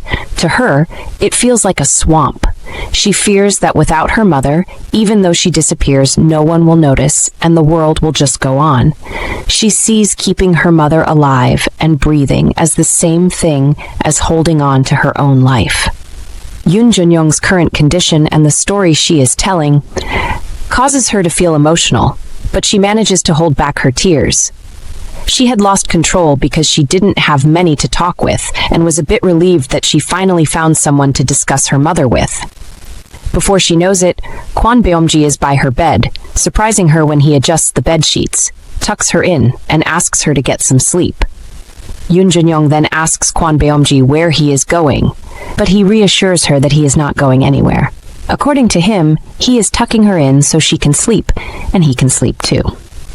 Kwon Beom-jin's kindness manages to silence Junyoung, and she stares at him knowing fully well that it is very much like him to say such things. However, the Kwon Beom-jin she is talking about is not this guy, or his alter ego, Mr. Kim, but the Kwon Beom-jin she used to know from back in the day. Silently, Junyoung begs Kwon Beom-jin not to push her away, since she knows that she will regret it so much if he pushes her away now that they have met again. As she is tucked in, Junyoung again attempts to talk about Deputy Kim Young-jae, but Kwon Beom-jin stops her, reminding her that he told her to sleep. Junyoung plays along, acting like she is asleep until Kwon Beom-jin falls asleep and successfully takes a picture of him. Not too long after she falls asleep, someone walks over to her bed, takes her phone, and tries to unlock it. The person finds out that the phone uses a fingerprint lock, but with the help of a sleeping Junyoung, it makes it easier for him to get into her phone. This person is Kwon Beom-jin, and the first thing he sees when he unlocks the phone is an image of him sleeping. He then recalls Junyoung's excuse that she was taking a selfie to send to someone, and now knows she was telling a lie. Later on, Kwon Beom-jin is walking out of the hospital with Junyoung's phone in hand. He is trying to call someone, who upon picking demands to know who they are speaking with. Kwon Beom-jin says it's him, but the person still doesn't recognize his voice, demanding to know who is calling him at this hour. Kwon Beom-jin warns the person not to say anything they will regret, and that's how this person is able to figure out that the caller is Kwon Beom-jin. On discovering it's Kwon Beom-jin, the person throws a bucket load of questions at him. all channeled at trying to find out whether he is okay or not. He demands to know where Kwon Beom-jin is, and Kwon Beom-jin tells him to simply do so by tracking his phone's location he dropped. A while later, the person on the other side of the phone calls back and tells Kwon Beom-jin that he tracked the phone, called it, and the police answered. He admits that this is his first time going to the police for something like a phone. However, Kwon Beom-jin is more interested in knowing whether this person had to come from such a far distance to here for the phone. The person at the other end affirms that he needed to come down. He claims he would have come earlier, but spent 3 hours because the chairman told him to visit the Sangbong building first. Kwon Beom-jin asks the caller where he is, and he tells him he is parked near the house where he is staying. Nevertheless, he has noticed that Kwon Beom-jin is not home because his car isn't parked, and tells Kwon Beom-jin that he planned to ask around for his whereabouts in the morning. He asks the caller if he was planning to ask if anyone knew Kwon Beom-jin, but he assures him he is not stupid and wanted to ask about Mr. Kim, like he was instructed. Kwon Beom-jin lets the man finish his rambling before instructing him to come to the Junyoung Hospital's emergency room. Making mention of this makes the caller worry about Kwon Beom-jin's well-being, but he assures him he is okay and just escorted someone to the hospital. The caller is relieved to hear this, announcing that he is on his way there, but wants to know if he should call this number. He then asks who the number belongs to, but all Kwon Beom-jin tells him is that he borrowed the phone and is hanging up. When he hangs up, he ends up in Junyoung's call log, where he sees that Nasongun had given her a call twice. He pays no attention to this and just deletes the number he called a few seconds ago before returning the phone to where he picked it from. After doing so, Kwon Beom-jin goes outside to wait for a caller. He doesn't have to wait too long before a fired-up man comes dashing towards him, screaming "bro." When this man gets close enough, he hugs Kwon Beom-jin before realizing what he had done and apologizes. He admits that he hugged Kwon Beom-jin because he was so happy to see him. Kwon Beom-jin tells the man that with the way he is behaving, someone might report a thug in the neighborhood. On hearing this, the man reverts to a harmless vibe. When the man finally remembers why he came here in the first place, he pulls out Kwon Beom-jin's phone and hands it over to him. Kwon Beom-jin finds it funny that this man actually came all the way here because he stayed almost a day without contacting him. In the man's defense, Kwon Beom-jin had never gone a day without contacting him, so he had enough reason to worry. He adds that he got worried since the call cut abruptly, which didn't allow him to stay calm afterwards. The man expressed his joy that their country is still a decent place where someone finds your phone on the street and hands it over to the police. The man then gets curious about the person Kwon Beom-jin knows in the emergency room, but he takes the man's attention off that by asking about the Sangbong building. The man tells Kwon Beom-jin that it's going to take a while before it's decided what will be done to the building. For him, he isn't sure if it's better to auction off the building or let the tenants continue to run it. According to this guy, the chairman hasn't decided what to do with the building. The man tells Kwon Beom-jin that the chairman spoke of visiting him, since it has been a while since he was in Seoul, but Kwon Beom-jin does not welcome this idea. He states that he is not on a vacation or some sightseeing trip. The man understands this. Nevertheless, he tells Kwon Beom-jin that even the chairman seems to be worried about him because of the knife incident that happened last time. To ensure his safety, the chairman ordered this man to stay with Kwon Beom-jin and only return if there was something urgent. In the end, Kwon Beom-jin does not care. He tells the man to leave, instructing him to stop the chairman if the chairman tries to come. The man argues he cannot leave because he has nowhere to go, and the chairman told him to stay with him. Kwon Beom-jin counters the man by reminding him that his word comes before the chairman's, but it's still hard for him to go. He argues that although what Kwon Beom-jin said is true, when it comes to Kwon Beom-jin's safety, he agrees with the chairman 100%. The man suggests that Kwon Beom-jin take his time with him as a vacation. But Kwon Beom-jin isn't cool with this guy taking a vacation to hang around him. All this guy's begging falls on deaf ears because Kwon Beom-jin knows that the second this guy sees Junyoung, he will know what he is up to. He identifies this man as Samdu and actually wonders if Samdu should know what he is up to. He recalls how Junyoung asked if he would like to be her man and knows he can't joke about stuff like that anymore. In the end, he tells Samdu to go to his place, and if the old lady asks who he is, he should say he is Kwon Beom-jin's cousin. He isn't too okay with the idea, but he'll do that anyway.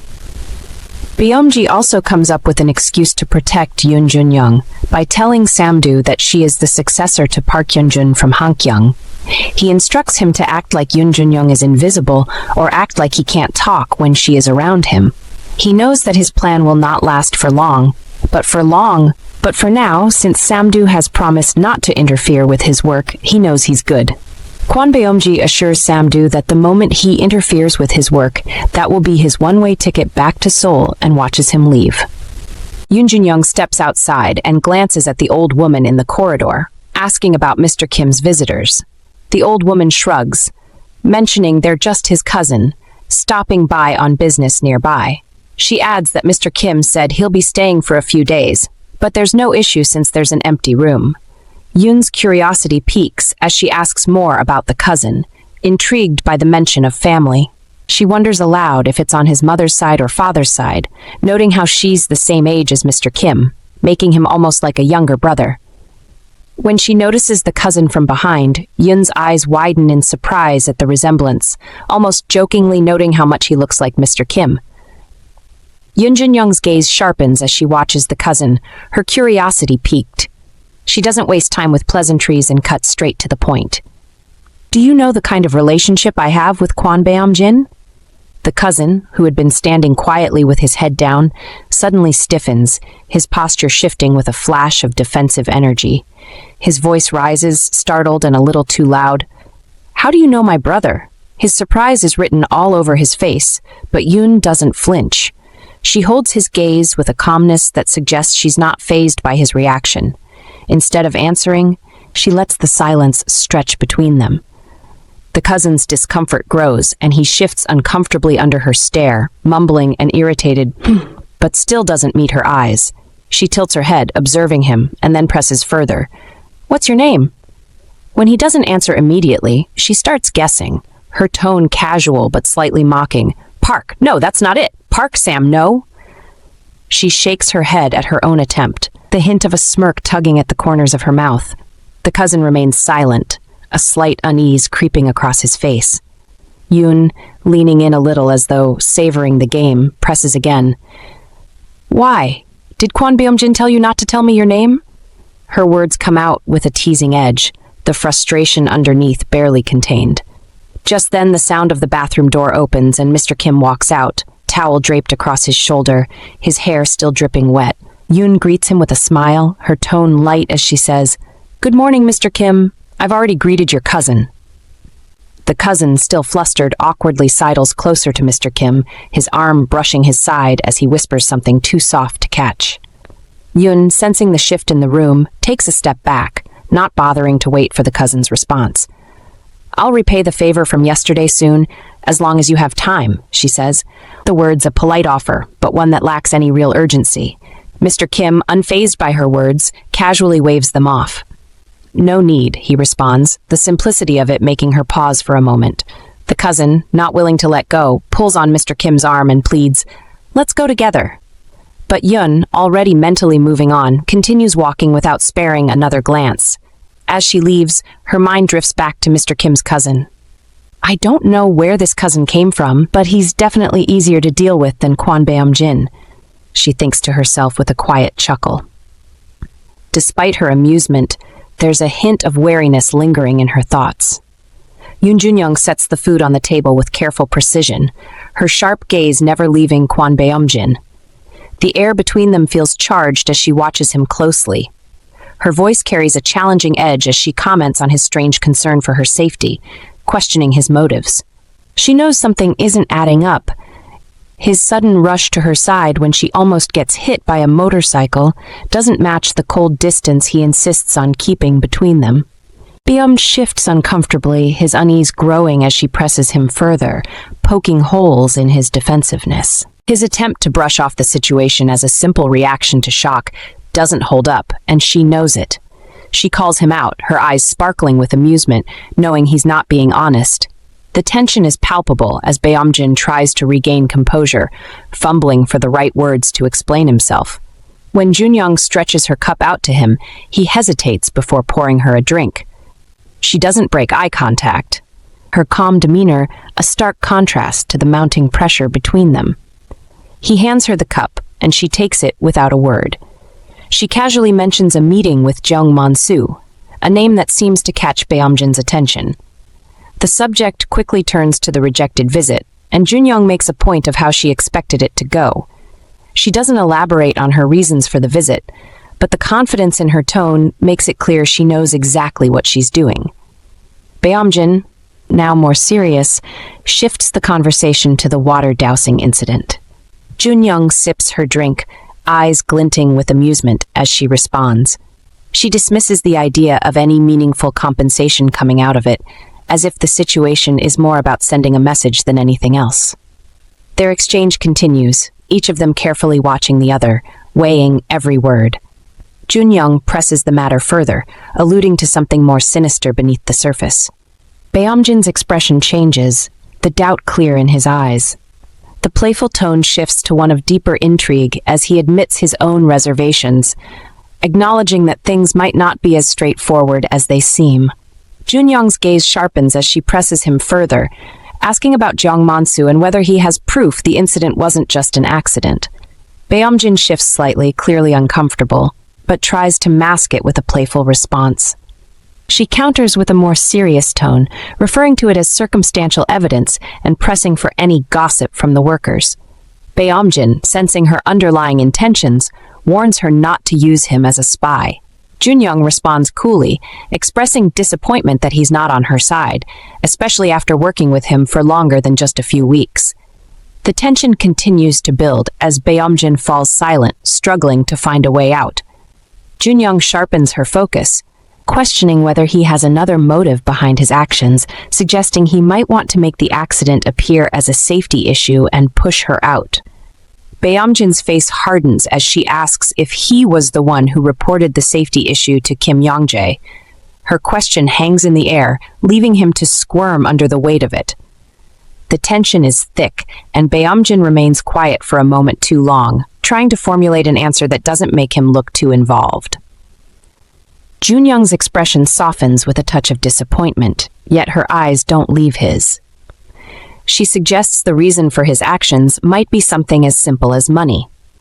His eyes narrow and he gives her a questioning look, almost disapproving, but there's something in his gaze that shows he's considering her words. As they continue eating, Junyoung's mind drifts to the implications of the accident. If they don't receive compensation, it could delay Jung Man-soo's ability to repay his debt, stretching out the timeline for him to meet his obligations. Meanwhile, Beom-jin is lost in his own thoughts, realizing that if there's no compensation, the debt will only grow and become a heavier burden, possibly complicating everything even more. Junyoung asks Kwon Beom-jin if he sees things the same way, but he stays silent, making her wonder if he'll respond at all. Just as she thinks he won't. He breaks the silence with, "You know, it's not just one person, right?" Her curiosity piques, and she asks what he means. His expression turns serious as he mentions the workers who've fallen at the accident site, asking how many there have been. Junyoung's eyes widen slightly as she answers, 4 in 4 months, and then follows up with, "Do you know how high that number is?" Beom-jin meets her gaze, replying that there wasn't a single incident in the past 2 years. Junyoung's mind whirs as she thinks about the bigger picture, remarking that when it comes to compensation, the probability of fraud is key. No company hands out millions without making sure everything checks out. She watches him closely and then presses further, asking what he's so afraid of. She mentions that Jung Man-soo and his wife didn't seem to react normally. Beom-jin's expression shifts, guarded now, and he questions if she thinks it could be insurance fraud.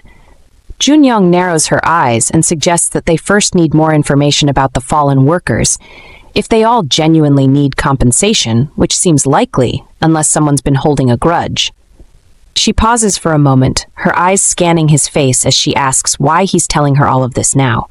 Beom-jin's face hardens and he coldly explains that she would find out sooner or later, so he's just saving time. He then drops the bombshell.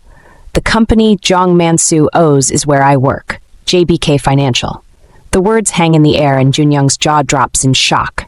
She stares at him, unable to process what she's just heard, her mind racing with questions, suspicions, and a growing sense of disbelief.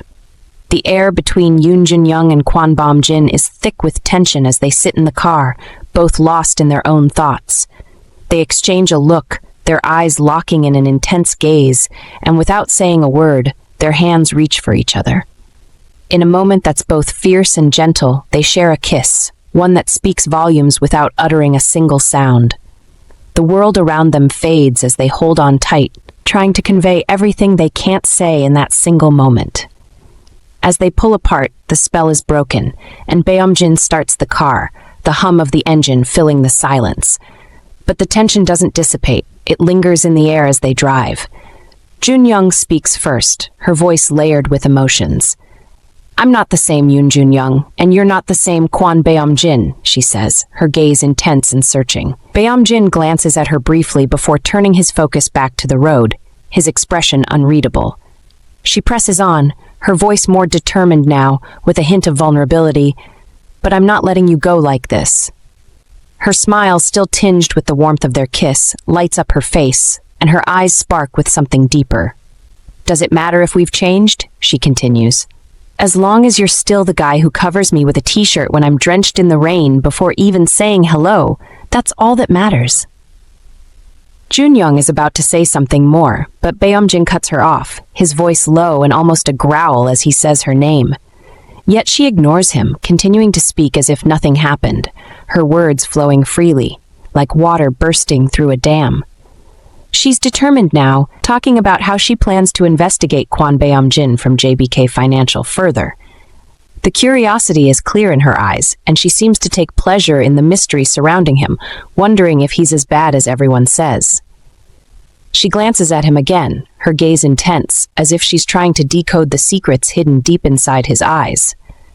But then, her expression shifts to something more serious. She accuses him, her words carrying weight. If he truly wanted to cut ties with her, she suggests, he should have just ignored her in the rain, uncaring about whether she fainted or not.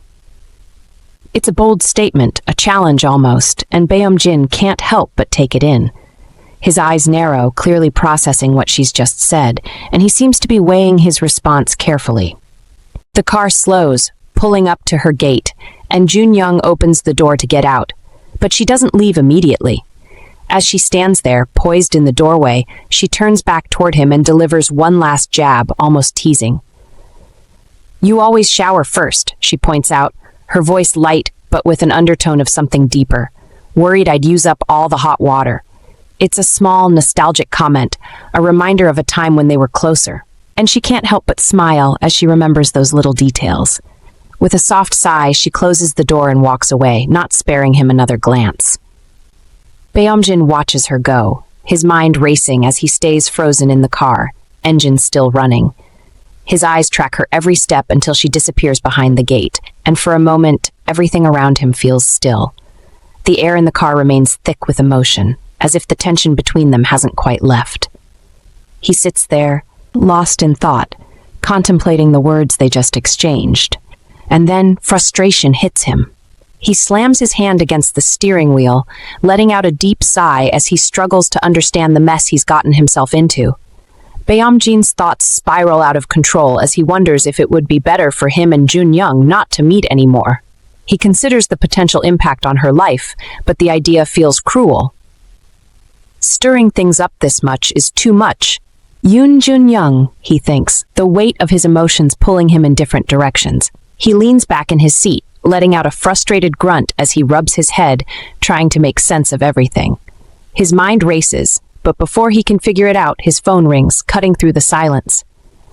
He looks at the screen, seeing Samdu's name flashing. Beom-jin picks up, trying to sound casual despite the turmoil in his mind. Young? Whatever you saw, just pretend you didn't, he says, his tone almost too relaxed for how he feels inside. Samdu responds, and Beom-jin replies, "Of course, Hyung. I was too busy admiring the moon to notice anything." Samdu asks what's going on, and Beom-jin casually explains, "I came home earlier but got hungry, so I went to the convenience store downtown for a bit." Samdu asks another question, and Beom-jin replies, "I saw a car parked deep in the alley, one I've never seen before. There's a person sitting in the driver's seat, and they've been there for 2 hours now." Samdu wants more details, so Beom-jin answers, "It's a white Benz, and the plate number is..." He reads out the details, his curiosity rising. Samdu asks where the car is, and Beom-jin responds, "It's the white Benz behind you." His eyes narrow as he checks his rearview mirror, his mind running through possibilities. Beom-jin steps outside his car, his gaze locked on the white Benz parked in the quiet neighborhood. The only reason a car like that would be here is me, he thinks, his mind spinning with questions. He had already finished some business near the Sangbong building, so he's sure it's not related to that. Beom-jin narrows his eyes, trying to think of anyone connected to the mysterious car, but his mind draws a blank. Who could it be? He wonders, then shrugs, deciding to take a closer look. Since someone's inside, might as well see who's hiding, who's stalking who, he mutters under his breath, his voice calm but curious. He walks up to the white Benz, his eyes focused on the tinted windows. He knocks sharply on the window, but no one reacts or rolls it down. Undeterred, he moves to the front of the car, scanning the license plate. Should I call the police? He wonders, then dismisses the idea. Let's see the car number first, he says to himself, calling out the number as he stands with his arms crossed in front of the car. While standing there, Beom-jin catches a glimpse of the person inside the car through the windshield. His eyes widen slightly as recognition hits him. "Didn't expect to see you here," he says in a firm, neutral tone. The car door opens, and a young man steps out, shutting the door behind him. Beom-jin's gaze locks onto the man's face, his expression unreadable. It's Nasongun, someone Beom-jin worked with at the same company. He remembers that Nasongun had graduated thanks to a scholarship from the foundation his mother ran. He also recalls seeing Nasongun's number on Junyoung's phone. His eyes narrow as he takes in Nasongun's face. Did he always look like this? Beom-jin thinks, trying to recall if Nasongun always had such a stern expression. I don't remember exactly, but I thought he had a more approachable vibe, Beom-jin muses, his gaze still fixed on Nasongun's face. Nasongun smiles confidently, his tone smooth. Beom-jin holds his gaze without flinching, sizing up the situation. Nasongun mentions he had work nearby and decided to stop by. Beom-jin, ever composed, explains he works around the corner as well, keeping his eyes fixed on him. Suspicion lingers in the air between them. As Nasongun adds a remark about Junyoung, Beom-jin responds with calm detachment, reminding him of her busy schedule and status at the company. As Beom-jin starts to leave, Nasongun's probing question hangs in the air, prompting a pause. The moment is tense, thick with unspoken tension. Beom-jin pretends not to understand, keeping his tone even. Nasongun's face darkens as he confronts Beom-jin, accusing him of knowing about his history with Junyoung. Beom-jin brushes it off with a cold response, suggesting he ask Junyoung directly. Nasongun, now angry, vents about the fight he had with Junyoung and his own mistakes. Beom-jin, unfazed, points out the lack of trust if such a small misunderstanding could shake their relationship. Nasongun's anger flares, fists clenched, and he warns Beom-jin not to get involved. Beom-jin remains detached, questioning who he's referring to as us. The tension escalates as Nasongun looks ready to snap, but Beom-jin turns and walks away with a look of disdain. Nasongun stands still, seething, before storming back to his car. Nasongun speeds away, anger boiling over, and slams on the brakes in the middle of the road. His fists pound the steering wheel as he screams in frustration, "I knew it! I had a feeling this day would come." He keeps hitting the wheel, letting his anger and frustration pour out. Finally exhausted, he slumps forward, resting his head on the steering wheel, defeated. His mind races with thoughts of Kwon Beom-jin, calling him a persistent annoyance, like a stain that won't come out. His inferiority complex feeds his anger as memories of the past resurface. As he tries to calm down, his thoughts drift back to the times he and Junyoung talked about Beom-jin. Her indifference toward his name had always bothered him, and the way Beom-jin seemed to disappear from her life left him uneasy. Nasongun feels a growing anxiety, sensing Beom-jin as a threat, always lurking in the background. As his anger subsides, determination takes over. He's resolute in protecting his relationship with Junyoung, unwilling to let Beom-jin come between them.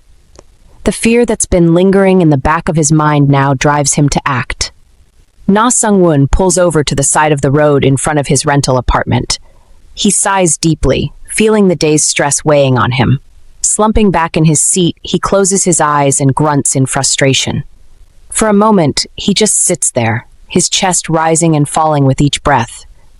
Then his hands begin to move, searching the inner pocket of his suit for his phone. He pulls it out and starts scrolling through his contacts, distracted. His eyes flicker open, and he stares out the windshield, his mind far away. After a moment, he stops on a number and dials it, waiting for the person on the other end to pick up. The voice that answers is clear and respectful, with a hint of deference. "Yes, young master?" Manager Kim says, his tone professional. Nasongun's eyes snap open, and he speaks with a commanding yet familiar tone. "Manager Kim," he says, his voice firm. "Nasongun, sir," Manager Kim replies, his voice smooth and respectful. Nasongun's gaze drifts into the distance as he asks, "Have you found a new house yet?" He pauses, his eyes narrowing slightly as he thinks. Manager Kim begins to respond, but Nasongun cuts him off. "If you need anything, just let me know anytime," he says, his tone dismissive. Manager Kim says something else, but Nasongun isn't interested. "It's a waste of your abilities, secretary, to be used for something as trivial as finding my house," he says seriously, lost in thought.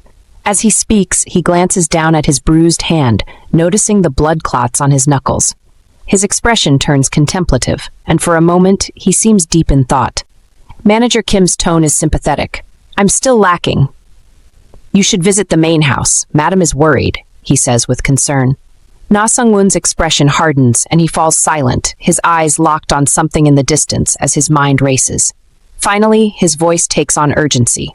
"Kwon Beom-jin, do you remember?" he asks sharply. Manager Kim answers immediately. "Yes, he's your high school classmate and also deputy manager Junyoung's. Wasn't he the one who became a criminal?" he asks, curiosity in his tone. Nasongun's tone is blunt, cutting straight to the point. "Find out about him, what he's been doing, who he's been hanging out with, and what's his situation like now," he commands, his voice firm. He ends the call, his eyes narrowing as he slips the phone into his pocket. Stepping out of the car, he moves with purpose, heading towards his lodge.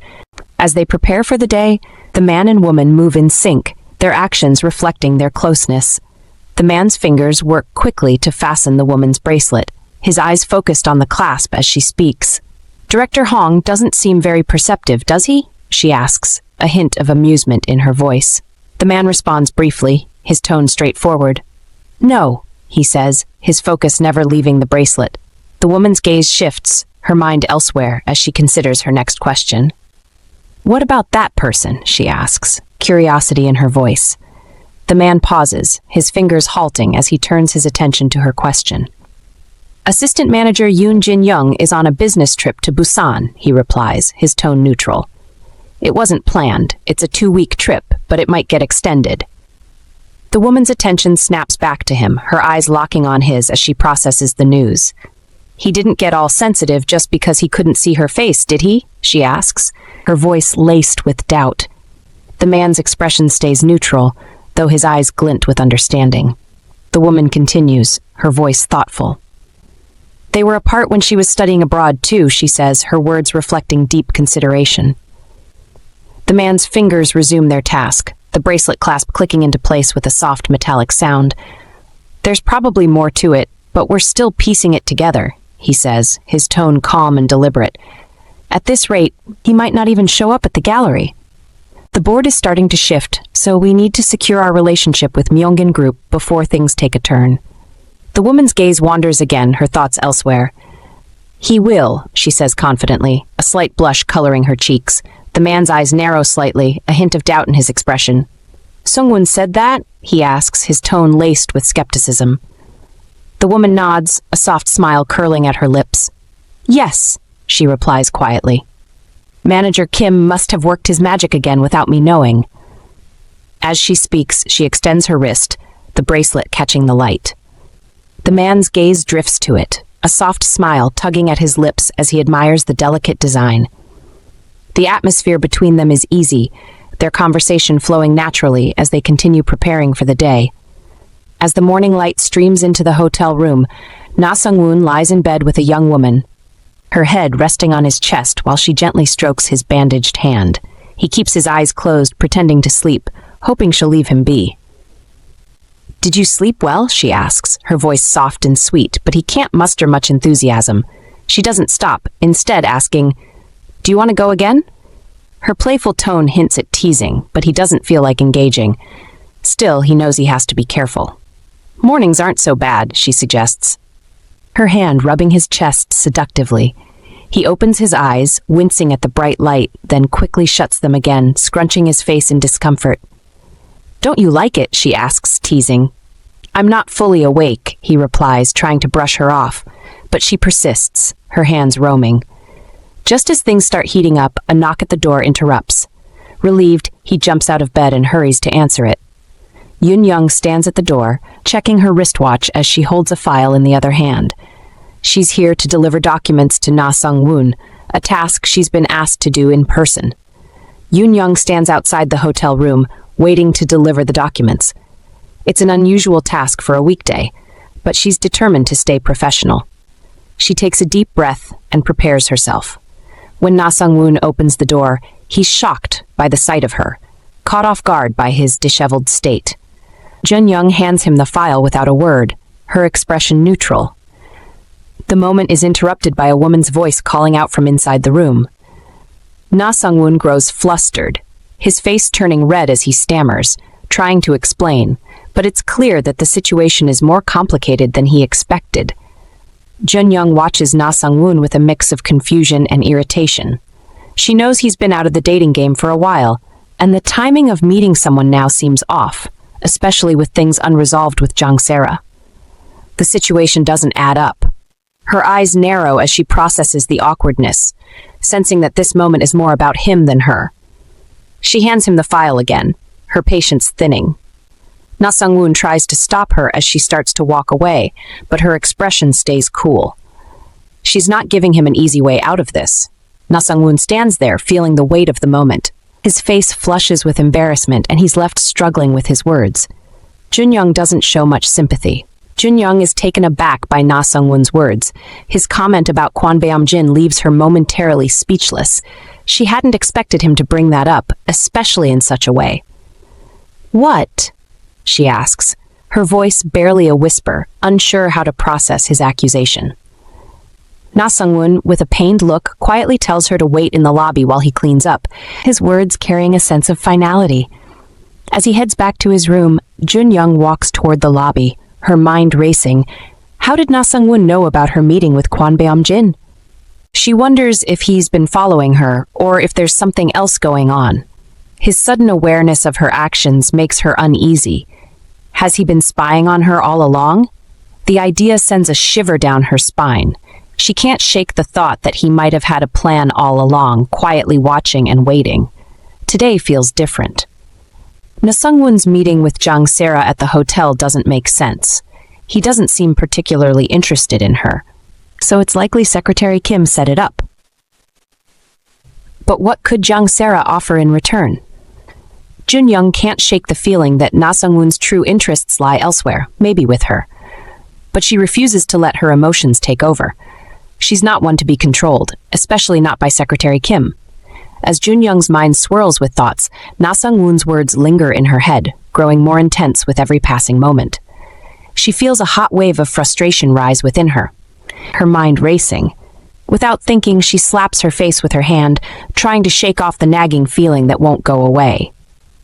No way, she mutters to herself, trying to convince herself that there's no way she could entertain the idea. If Nasongun were to confess, she'd reject him. That's what she tells herself, over and over again. It's a defense mechanism, one she's grown used to in situations like this. but it doesn't make the thoughts any less frustrating. She shakes her head and walks away, hoping to escape the whirlwind of emotions swirling within her. Just as she's making her way out, she feels Nasongun catch up to her. His breath brushes against her ear, sending a jolt through her. "Junyoung," he says softly, his tone just enough to make her pause. "Jung-sera said she had an urgent meeting. Let's take my car." His words are clear, but they don't seem to register right away as her attention shifts toward a group of people standing nearby. She hesitates, looking back and forth between Nasongun and the group, unsure of what to do.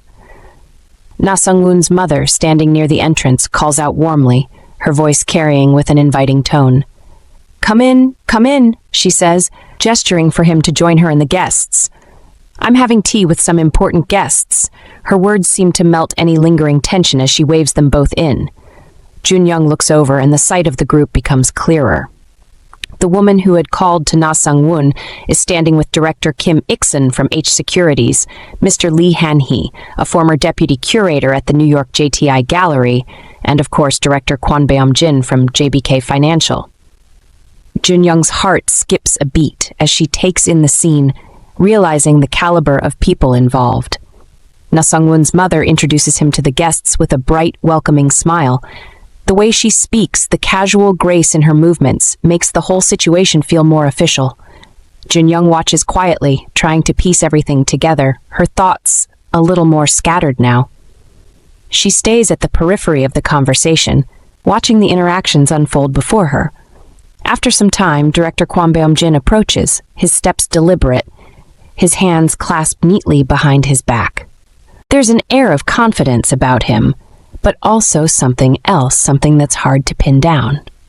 As he stops in front of Nasongun, he gives a small nod, his gaze locking with his. "Pleased to meet you," he says, his voice smooth, and for a moment, everything else fades as their eyes meet. The weight of his presence hangs in the air as he introduces himself with his name. "I'm Kwon Beom-jin." The hallway before the art gallery is thick with tension as Nasongun and Kwon Beom-jin face off. Their eyes lock and neither man moves, the silence growing heavier with each passing second. Kwon Beom-jin's gaze flickers down to Nasongun's bandaged hand, and a sly smirk pulls at his lips. "Looks like you've hurt your hand," he says, his voice laced with mock sympathy. The words sting, but Nasongun's expression remains cold, a silent challenge in the air. Nasongun's sister, sensing the escalating tension, steps in to diffuse the moment. Standing behind her brother, she casually addresses the situation with a calm smile. "Ah, he's just been working out too much," she says nonchalantly, hoping to steer the conversation away from anything too personal. Her words hang in the air for a moment, but before anything else can be said, the curator steps forward. Her voice, though soft, is firm and commanding. "Shall we head to the art gallery?" she asks, her eyes scanning the room, observing the gathered guests with a practiced gaze. It's a subtle cue to move on, and Nasongun seizes the opportunity to break free from the uncomfortable standoff. His eyes find Junyoung across the room, and the moment of tension between him and Beom-jin fades into the background. Turning back to the curator with a smooth, controlled tone, Nasongun responds, "I've already selected a list." He offers a brief nod. "I'll be in touch." His confidence is unwavering, the flicker of tension now a distant memory. As he moves toward Junyoung, the tension in the air lifts, but the unspoken challenge between him and Beom-jin lingers, both aware that this is far from over. The curator nods, turning to signal the other guests to move to the gallery. Nasongun's excuse is thin, clearly aimed at avoiding the group. He plans to corner Junyoung and clear the air after she caught him with another woman at the hotel. Since then, she's been ignoring him completely. The tension with Kwon Beom-jin is temporarily diffused, but the underlying hostility remains. Nasongun's attention shifts when his sister approaches, commanding him to go with her. He hesitates, looking at Junyoung with regret, but she cuts him off with a firm look. Nasongun reluctantly agrees and follows his sister, leaving the unresolved situation behind. As the others walk away, Kwon Beom-jin and Junyoung stand alone in the hall, a quiet tension building between them. Junyoung looks breathtaking, her hair flowing like a dark waterfall, and her two-piece dress hugs her figure perfectly, adding an air of elegance. Beom-jin stands tall, his suit impeccable, the faint scent of his cologne adding to his allure. Junyoung notices his appearance, sharp suit, fresh cologne, and can't help but tease. Her voice is light, playful, as she raises an eyebrow, wondering aloud if he really dressed up just for her. Her heart flutters at the thought of him making an effort, but she quickly pushes the idea aside, choosing to keep the atmosphere casual. Beom-jin's eyes meet hers, but his expression stays neutral. Still, she's certain there's something deeper there, something he's not showing. A quiet realization starts to settle in her chest, and her mind starts spinning. Kwon Beom-jin has a plan, she muses inwardly, feeling a thrill at the idea that she might just be a part of it. She shifts gears, her voice dipping into a teasing tone, expressing curiosity about how he ended up with director Hong Mi-hyang. Her words are filled with a mix of excitement and intrigue. She's almost enjoying the unexpected nature of their conversation, how it seems like everything is falling into place, but she's also testing the waters, seeing how he'll respond. The playful smile on her face says it all, but Beom-jin stays calm, unfazed, as if he's waiting for her next move. Then, Junyoung pushes her luck a little further, laughing lightly as she challenges him. "So, you just accept a kiss and then run off?" She watches closely for his reaction, her eyes glinting with mischief. Beom-jin's expression tightens, but he smooths over his irritation quickly, his voice still cool and defensive. She can't help but notice the slight shift in his gaze as he responds. He's not as unaffected as he pretends to be. Junyoung, sensing an opening, presses on, her smile only widening. "You were the one who made the first move," he reminds her, but she's not fazed by his words. Her laughter rings out, light and carefree, as she continues to tease him. She likes this playful back and forth, even if it's a little more loaded than she expected. The tension between them shifts, just enough for her to feel the electricity in the air. Her tone turns casual as she suggests a ride to the company. Beom-jin pauses for a moment, and Junyoung watches him closely, noting the subtle shift in his expression when he asks if she drove herself. There's a softness in his eyes that wasn't there before, and it catches her off guard. She nods in response, signaling that he should take the lead. Nasongun storms in, practically ripping the door off its hinges. Before anyone can process what's happening, he swings at Secretary Kim, knocking her straight to the floor. She winces, clutching her face as the room freezes in shock. His mother's eyes widen for a split second, but she quickly masks her surprise with a controlled calm. Her voice hardens as she demands an explanation, glancing between her son and the now wounded Secretary Kim. Nasongun exhales sharply, barely holding himself together. His glare never leaves Secretary Kim, and with a sharp gesture, he makes it clear she's the reason for his outburst. His mother turns her focus to Secretary Kim, silently demanding an answer. Nasongun's mother watches his face, trying to make sense of the tension hanging in the air. After a moment, she mentions the house, admitting she had Secretary Kim get involved with the real estate agent. The words hang in the air, and Nasongun's expression darkens instantly, his anger flaring again. He steps closer, voice low and sharp, making it clear she has no idea what's really happening. His anger isn't about the house, it's about something far more personal. Secretary Kim, according to him, has been pulling strings behind his back, twisting things to her advantage, and worst of all, she's ruined something he's been protecting.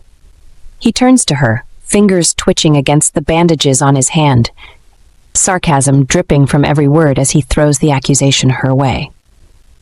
She flinches, avoiding his eyes, fumbling with her glasses like they might somehow shield her from the mess she's in. His attention snaps back to his mother. The frustration is still there, burning hot, as he questions her involvement.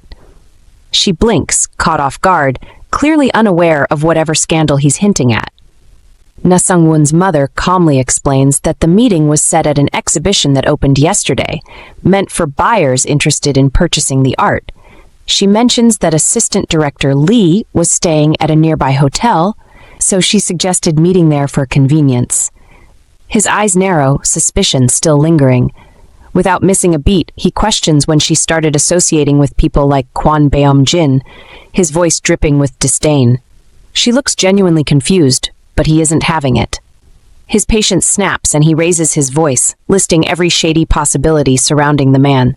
A criminal, a scammer, someone who probably treats police stations like second homes. Why would she, of all people, be dealing with someone like that? His mother flinches at his tone, taking a step back as her shock turns to fury. She reminds him who he's speaking to, voice trembling but firm. After everything she's done for him, this is the thanks she gets? Her finger jabs in his direction as she makes it clear. Everything has always been for his benefit, but that doesn't mean he needs to know every little detail. His job is to do what he does best, and leave the rest to her.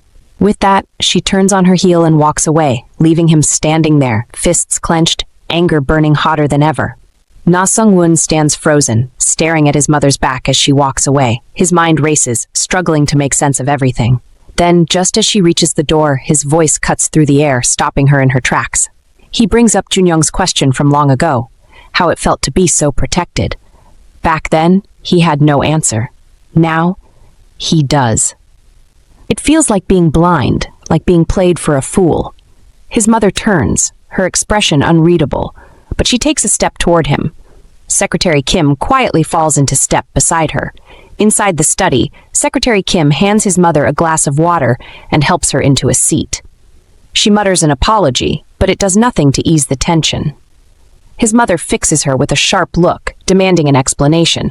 She wants to know why her son is acting like this, why he's suddenly turning against her.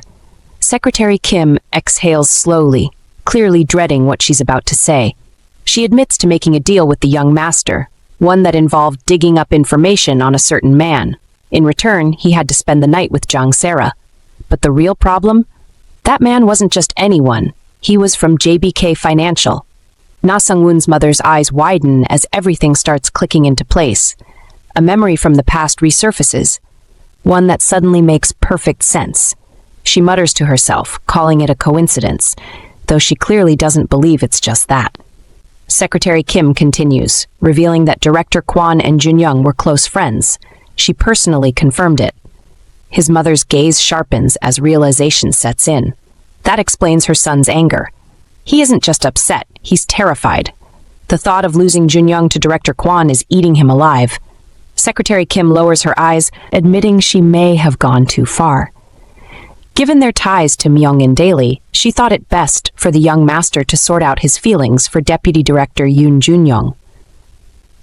His mother studies her for a moment before asking if Junyoung's presence that night was planned. Secretary Kim barely manages a whisper as she confirms it. When asked about Jang Sera, she explains that the woman had already checked out before arriving. The conversation shifts to their scheduled meeting with President Jang the next day. His mother instructs Secretary Kim to keep an eye on the atmosphere, clearly wanting a read on the situation before making any moves. Na-Sung-woon's mother watches Secretary Kim, amusement flickering in her eyes as she tells her to lift her head. A slap isn't enough to keep her down. She even throws in a quiet "well done" before adding that Sung-woon will only act up like this a few more times. She pauses, weighing her next words carefully. If she had known her son would cling so foolishly to something out of reach, she would have given it to him sooner. Let him get bored of it. At least there's a silver lining. She never liked that only their side had a weakness exposed, but now Director Kwon seems to have one too. Yoon Junyoung isn't just a problem for them, she might also be a problem for him. She instructs Secretary Kim to assign someone to keep an eye on Junyoung. Considering their history, it's unlikely they'll just walk away from each other after reuniting. When Secretary Kim asks if she should handle any financial matters given the current situation, the idea is immediately shut down. Manager Han is already in charge, and she wants it to stay that way. Secretary Kim's role as her right hand is well established, and there's no need for her to get involved in something so delicate. If things get messy, it's always easier to cut ties with someone more replaceable. As Secretary Kim prepares to leave, she's told to put something on her face and rest. The gallery will be taken care of. She thanks her for the consideration before stepping out, leaving Na-Sung-woon's mother alone with her thoughts, the tangled mess of emotions and relationships pressing down on her like an unfinished game of chess. Junyoung hums to herself as she packs, a white towel wrapped around her hair. Her phone sits on the bed, the screen still glowing from the message she just sent. She lets out a sigh, wondering if she'll end up going to Busousan with Samdo again. He never seems to go anywhere on his own, but she isn't exactly eager to be his travel buddy either. Her eyes land on a neatly packaged set of underwear. She picks it up, turning it over in her hands, admiring the quality. Not like she ever had to care about this sort of thing before. Still, it's nice. She shrugs, deciding it doesn't matter anyway. They probably won't even be traveling together. At best, she'll just keep Samdo close, purely for practical reasons, of course. Her face suddenly warms at the thought, and she quickly waves it away. Not that he'd even think about it in the first place. She shakes her head, laughing at herself, before going back to packing, her voice filling the room as she belts out a song. Then, bang, bang, bang, she freezes. Someone's at the door, calling her name. Nasongun. His voice is sharp, urgent. He says they need to talk. She stands perfectly still, pretending not to be home. But he isn't giving up. The banging continues. Her phone buzzes on the bed. Avoiding him clearly isn't an option. He isn't going anywhere. Junyoung grabs a jacket, slips it over her singlet, and pulls the door open just enough to block the entrance. Nasongun doesn't waste a second. He demands to know why she changed her password, his tone making it clear he expects an answer. She brushes him off, saying she's busy and heading to Busousan soon. He isn't having it. His day has been rough. Can't she spare him 10 minutes? 10 minutes. She mulls it over. If she thinks of it as time to wrap things up, it's not too much to ask. Fine. She'll talk, but outside. Instead of agreeing, he asks why. Then, just like that, he shoves past her and marches inside. She calls out his name, demanding to know what he's doing. He doesn't answer. Instead, he swings open her bedroom door, eyes scanning the room before checking the others. When he finally speaks, it's to say he thought Beom-jin was here. As if that wasn't enough, Nasongun adds that she's really packing this time, like he'd caught her in some sort of lie before. She crosses her arms, feeling her frustration rise. She didn't lie. Whether Beom-jin is here or not has nothing to do with him. She doesn't need to explain herself. There's nothing to hide. But he looks at her with that same frustrated gaze, clearly expecting something from her. She knows he's annoyed that she never told him she met with Beom-jin again, as if it matters. His eyes flicker down, landing on the new set of underwear she had been admiring earlier. Without thinking, he picks up the pack and inspects it. Junyoung doesn't even give it a second thought. Her hand shoots out, snatching it back, her fingers brushing against his. She isn't in the mood for his judgment. He makes it worse by insisting she shouldn't be hiding anything from a friend, and that, since he's the only one who knows Kwon Beom-jin, he deserves to know. She looks at him, eyes steady, as she realizes just how different their ideas of friendship really are. She doesn't need to explain herself to him. His laugh is short, but it's full of bitterness. Yeah, they've always been different. He never said it out loud, but she must have known why he was still around, sticking to her under the pretense of being a friend. She feels the weight of his stare, the intensity in his eyes that doesn't waver. The moment feels like it's charged with something unsaid, something heavy that fills the space between them. Her breath catches in her throat as the air seems to thicken around them. A shiver runs down her spine as she holds his gaze. The conversation has shifted again, and now she's not sure where it's headed. She doesn't know what comes next, but she's certain it won't be as simple as before. She looks at him in silence for a while, watching him come close. He tells her that she is the only one for him, that she is different from anyone else. That it has been that way since the first time he saw her. He continues, saying that he really tries too hard to get close to her, that he cannot deny that fact. Still talking, he tells her that it was hard to stay by her side when she kept her walls up, and he also points to the fact that he even tried to give up but couldn't. He met other women, even slept with them, but even in those moments, the only one he longed for was her.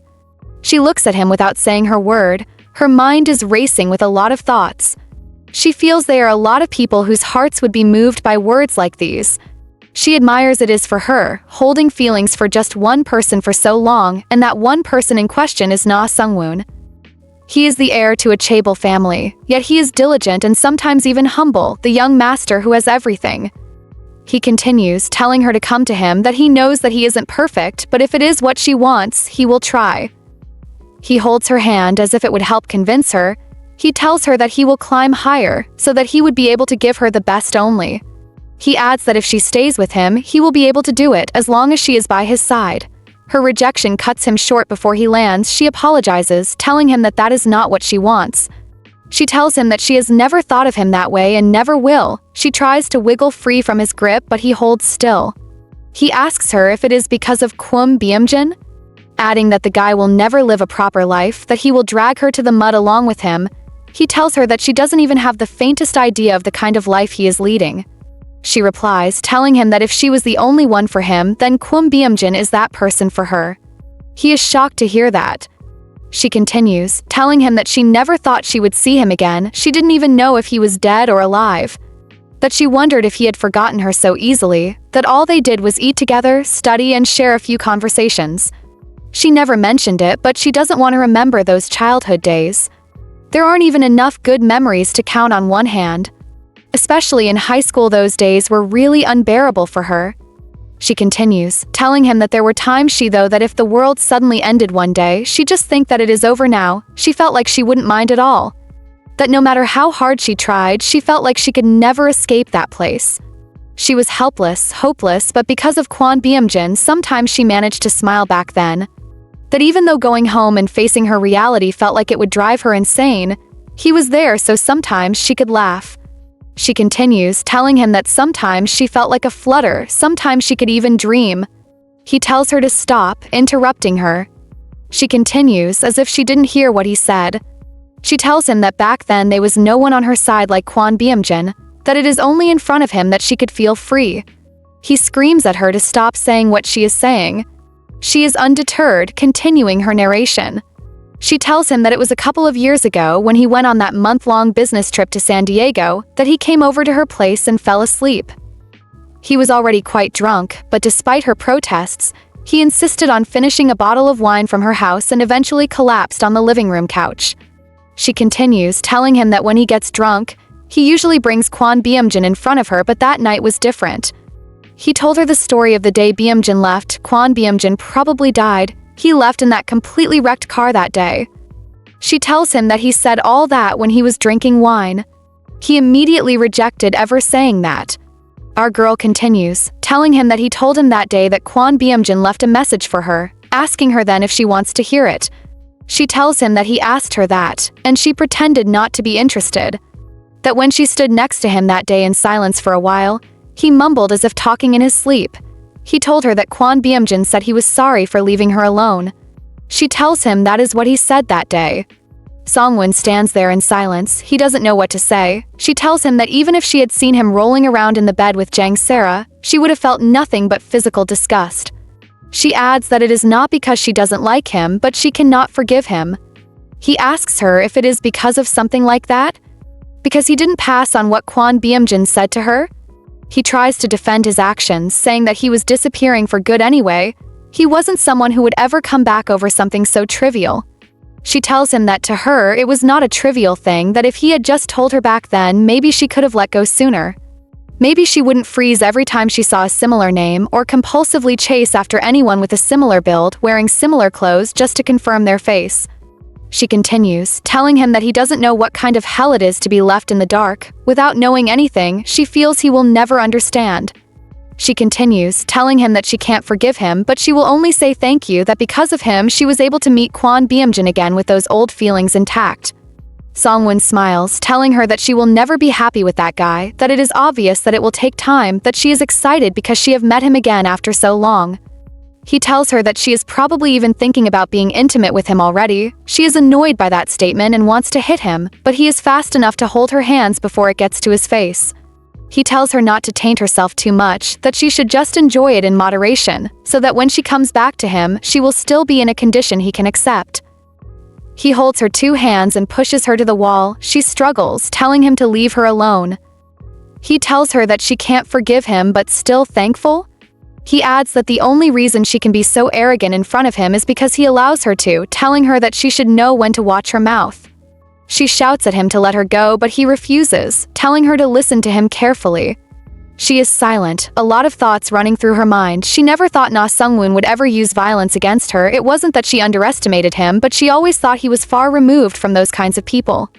Or maybe not. Have she been wrong all these while? The doorbell buzzes and they both look towards it. She suggests that it is probably the neighbor, that maybe they heard them fighting and came over. Taking her hand and dragging her towards the door, he tells her that they are not done talking, so they should send the neighbors away and continue. Our girl follows behind deep in thoughts. She wonders what she will do. She has no idea what he intends to do to her. Can she even reason with him in this situation? She needs to get outside first. Staying alone with him in this house doesn't seem like a good idea. She wonders if she should try asking the outsider for help. Who is the person on the door? Would they even agree to help if she asked? Or would that even provoke Songwon further? A lot of unanswered questions goes through her mind as she opens the door slowly. She raises her eyes in surprise of who she is seeing at the door. The person calls her name. He asks her if she needs a man. It's Kwon Beom-jin. Immediately, she wriggles free and runs to him, wanting him to protect her. The door opens fully and the two men comes face to face. Songwon is surprised to him. Kwon Beom-jin comments that they run into each other quite a lot and always in unexpected places. Songwon replies that it is unexpected for him, but this is a pace he comes to all the time. The male lead tells him that it is not going to happen anymore, that he should be more mindful as he doesn't want him to get the wrong idea. Songwon asks him why he would say such a thing. Our girl comes closer and holds on the male lead tightly from behind. He asks her what the issue is, but she doesn't reply. He turns to Songwon and tells him to step aside if he is done here. He adds that even if he isn't done, he should leave too. He hesitates, and the male lead tells him that they don't have much time. He finally decides to leave. He tells him that he was just about to leave anyway. He turns and tells our girl that they have to meet some other time again. He tells her to take care on her way down to Busousan. He walks away, closing the door behind him. Our girl clinches tightly to the male lead. She asks him if he is feeling guilty about meeting in secret with Songwon. He replies that it isn't like this is the first time. After a while, he tells her that he wants to see her face. She refuses. He begs her to at least tell him what is going on. She tells him that she feels weak, that it is as if her legs cannot carry her. Turning gently, he tells her that there are many ways to ask for a hug. He carries her gently to his shoulder, refusing to listen to her protest. He walks to the house with her in that position. She tells him that this isn't a hug. She asks him why he is carrying her like a sack of potatoes. He drops her gently on a table. She asks him how he knew that she was here. He tells her that Samdu told him. She asks him if he knows that Songwon was there. He tells her that he saw his car outside, adding that it sounded like there was a lot of noise. She tells him that they had a bit of fight, asking if he couldn't wait for her to reach out first. He says no, that he decided not to wait for anymore, that to him that it didn't look like just a bit of a fight. He asks if it is because of him. She tells him that it is because of Songwon. Everything bottled up finally erupted today. She asks him if he had cologne on, that it smells nice. He holds her closely, calling her name. He tells her that he can see that she is still trembling. He asks her what she is waiting her, suggesting her she should hold on to him. She hugs him tightly. He holds her tightly. He wonders what Songwon did to her. She tells him that she kept thinking and talking about him, but seeing him now in person is even better. He asks her what she is going to do. She asks about what. He says a name, Songwon. She asks him what she means. He replies that that is the reason he is asking. She tells him not to ask, that it sounds like a joke before and even less so now. She continues, saying that she might pushed him too far today, that she was too hasty, wanting to end things quickly. He tells her that even though he only caught a glimpse, Songwon's expression didn't look right. He pushes her sleeves high and sees a mark. He asks if Songwon did it to her. She tries to cover up, saying that her wrists tend to swell easily. He asks her if she is defending that guy. She asks him what he intends to do then, if he is intending to bury him. That him staying in the cell once is enough for him, adding that if she needs help, she will let him know, that he shouldn't just pretend not to know then. She tells him that it will be better to go home first, that she will soon be heading to Busousan soon. He tells her that his work is not finished yet, that he will be in and out of Seoul, but the schedule will be irregular. He offers to give her a ride to her destination. She feels there is no need for that, saying that the train will be more comfortable. He suggests that they take the train together then, and when she is back to Seoul, she should stay at his place, that it isn't far from her workplace either. She is shocked by this suggestion. She tells him that she knows she had said earlier that she wanted them to date, but she thinks this is going too far. He tells her that he is not joking, that she can probably guess what he is doing with director Hong Mi-hyung, and now that Songwon is involved, they will have figured out their connection. He continues, saying that they could try to use her in some way, that until this is over, staying at his place is the safest option. She ponders about for a while, she feels it makes sense. She asks him if he is trying to use her as a spy. He replies that she wouldn't make a good spy.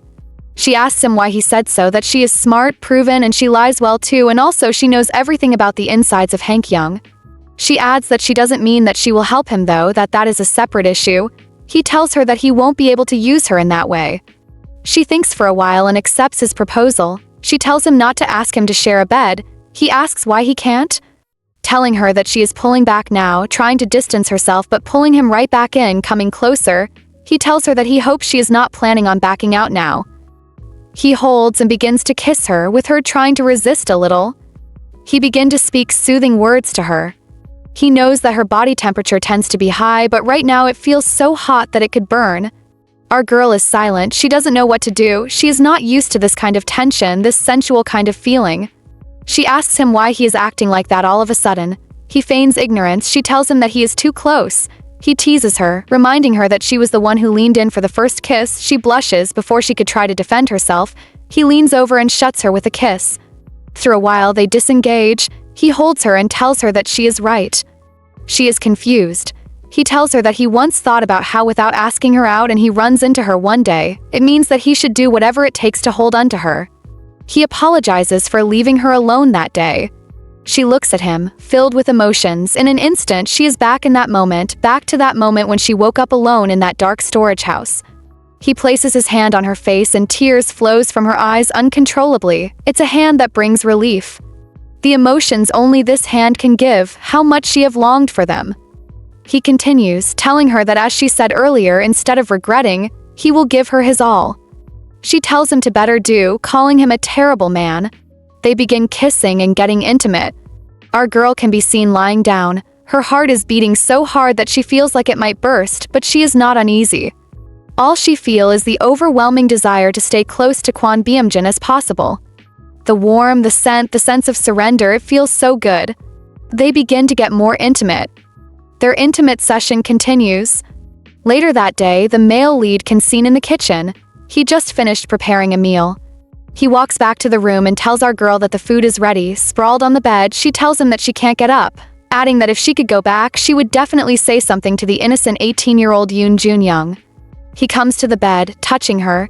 He tells her that it is strange because the Junyoung in his memory was never innocent. She turns away from him, telling him to go away. She asks him what he thinks he is doing here. He replies that she had told him earlier that she was hungry, so he cooked ramen.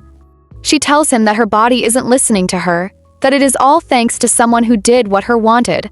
She tries to stand up, asking for her clothes. He gives her something to wear and offers to carry her. She refuses, saying that he is the one that messed her up and now he is acting kind. They are both eating together on the table. She tastes the food and smiles. He asks her what is going on. She tells him that it is because the food is still delicious. She comments that he didn't scramble the eggs. He replies that he doesn't scramble them anymore. She tells him that she eats it scrambled now. He is silent for a while. They are done eating. She asks him what the time is and he replies her, "It is past 11. She announces that she won't be able to go today, adding that she will take the first train tomorrow. He agrees. She asks him if he will stay in her house. He replies that he was thinking of going back home. She is surprised. She reminds him that he had earlier said he will go to Busousan with her. He tells her that that is what he said. He tells her that he thought it would be better for her to see where his house is just once, but since she is tired, he tells her to just stay, that they will go another time. She comments, saying that she thought he wouldn't do that if he was sane. He is washing the dishes.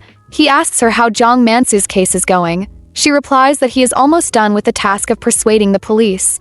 He asks her what she means by being done. She replies that it is the testimony saying that someone pushed him and he fell down. She adds that that is just the beginning. He asks her if she wasn't splashed with water again. She asks him if it would be better if it was water, adding that it was a shower of tears. She continues, saying that she guessed her explanation about various risks that could happen in life when she didn't speak honestly was too real. That it is about the same thing as seeing the future once. The male lead continues his chore in silence, choosing not to speak. She continues talking, not minding if he is listening or not. She tells him that if it is handed over as a criminal case, there is not much that she can do. Coming closer and hugging him she tells him that she might end up coming back to Seoul sooner than he thought. She asks if that is okay by her. He is surprised to hear that. She asks him if he is uncomfortable, saying that she is worried that he might regret telling her to come home. She adds that she will give him a chance to back out. She urges him to say it now. He asks her if she is thinking of running away. She is surprised by that question. He asks her why it seems bad to her, adding that she doesn't seem to be crying because she hates it last night. He hugs her tightly, telling her that she cannot escape. He adds that he won't give her a chance to back out.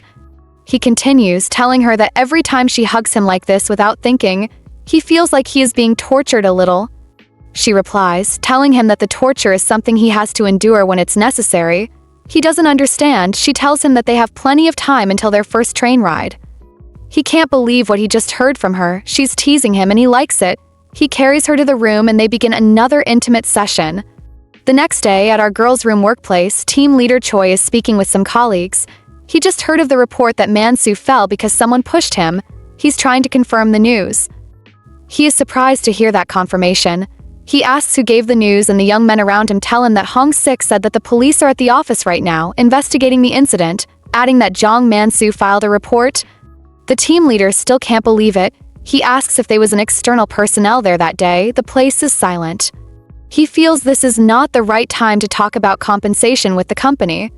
Our girl can be seen in her office, going through some files. She's deep in thoughts. If this workplace accident becomes a criminal case, there's nothing she can do. But until the case is resolved, she will probably be running back and forth to Busousan as a proxy, and she really doesn't want to do that. Right after she started dating Kwon Beom-jin, now she has to leave. While she's stuck in Busousan, she decides she has to look at things on her own. The door opens and team leader Choi enters, asking her if she's busy. She raises up her head and greets him, asking him what the matter is. He replies that he came to find out if it's true that the Man-soo case wasn't an accident. She tells him that it's true, that she was going to announce it later. She adds that there is Man-soo's testimony and soon, the police will begin their investigation. He stands there, still in shock. She tells him that he was also at the night shift that day, so if anything comes up regarding the incident, he should relate it to her. He agrees. He also tells her that he haven't seen Mr. Kim around lately. He asks her if she knows anything about it. She says no, asking him if he's worried. First he says no, then he tells her that he is a bit worried, that he was doing a decent job for a newcomer and he has good instincts too, that he was coming to work well for over a month, then disappeared overnight. He feels it's strange. He adds that So-nung's situation was similar, so he is worried. Our girl tells him that he might have found another job. The man replies that he hopes that's the case. Our girl wonders why he cares that much. She wasn't expecting that. He asks her why Samdu keeps showing up even when Mr. Kim is gone, wondering if she got into some debt. Our girl doesn't want to answer. Samdu is there to protect her. She just tells the team leader that she won't cause any trouble. She wants him to leave it like that. He tells her that those leech-like loan sharks still do the same thing as they used to do before. They suck money from powerless people. He tells her that she is going to have a hard time dealing with them on her own. He asks if he should gather some guys here and give the man outside a good lesson. She says no, that he shouldn't worry. He tells her to let her know anytime, adding that he is reliable. He walks out of the office, still murmuring that he can't believe that Man-soo fell because someone pushed him. She stays alone thinking. She smells something. She wonders who will devour whom. Side, she meets with Samdu and tells him that if JBK knew in advance that Young Man-soo was pushed by someone, they would have already investigated the workers at the construction site that day. She wants him to tell her the report, adding that the documents she was given are lacking in details. He tells her that he can't do that it's internal information, that he's not supposed to share everything with her. She replies that this isn't something that should be kept secret, that JBK is a bit uneasy about the incident too, that it will be better if it gets resolved quickly. He's still adamant that he can't share it, adding that he has decided to keep quiet from now on, that he won't speak out of both sides of his mouth. She's frustrated. She tells him that she will need to collect information on other accident victims and do a detailed investigation on the workers as well. She knows that it's going to take a lot of time, so she asks if he could handle it, adding that he knows she can be a bit reckless sometimes, that if she investigates those sensitive workers on this dangerous construction site, she might have to do it her way. After a while of consideration, he decides to do the job. Few moments later, he's on a call with the male lead, giving him situation report. He tells the male lead that he has to help her because it will be better, because she doesn't look like someone who will just say things and not act, and also it will be difficult for him if he intentionally distance himself from her. On the other side, the male can notice Samdu's nervous voice. He can already imagine how she will make things work. He tells him to do it his way, that he should just make sure he's being careful, adding that he will come there when he have time. Samdu tells him that there's something else, that there's a car following them, that it's been following for 2 days. The male lead calls out a plate number, but Samdu says it isn't that one. He asks the male lead if he should get rid of it. The male lead tells him not to get involved directly, that he should just find a way to confirm their face, that it's probably someone from Han Kyung's side, that if that's the case he should let it go for now. He ends the call. He's deep in thoughts, as expected. Han Kyung is getting involved. He wants to start preparing a response. He is arranging his house. He pushes the sofa to one place and he feels it's better if it's there, facing the glass. The night view isn't bad either. The question of whether he should bring our girl to his house in Seoul is a bit tricky, but considering in our girl's commute, an apartment seems better. It's a bit unnecessarily big with too many rooms, but he feels it would be better if they have separate rooms even though they share a bedroom. He can just feel the extra rooms with stuffs and make them unusable. The thought of Junyoung coming to live in his house. The warmth of her body, which he felt all over, is still vivid in his mind. Just thinking about her breath, her scent, makes his heart race like a teenager. He's frustrated that he can't hold her in his arms right now. He's so angry about it. He thinks about where she is. He wonders if he should just quickly go and see her face for a moment. He checks the time, it's past 10, so the highway will be fine. He feels if he wakes her up, she will feel irritated. But still, he carries his car keys. She really needs to understand how obsessed he is with her. She needs to know just how much he is crazy about her. Suddenly, the transmitter rings and he walks to the door to answer it. Jungo can be seen outside from the camera, telling him that the chairman wants to speak with him. He tells him to tell chairman that he isn't here. The young man tells him that the chairman is there and can hear their conversation. The male lead is surprised. He doesn't know what else to do, so he has to open the door to let them in. Inside, the chairman reminds him that he was trying to dodge him. The male lead asks him why he is wandering recklessly at this ungodly hour. He turns to Jungo and asks him why he defied his order of locking the chairman up at home after a sunset. Jungo tries to explain, but the chairman cuts him short, telling the male lead that no one will attack a toothless tiger, that they are dangerous so they will target him. The male lead replies that it's precisely because the tiger has lost his teeth, that's why they will aim for it. He asks him if he has forgotten that a tiger will only leave his legacy once he dies. Chairman walks to the table and sits down. He orders for a bottle of alcohol. The male lead asks Jungo what the doctor said.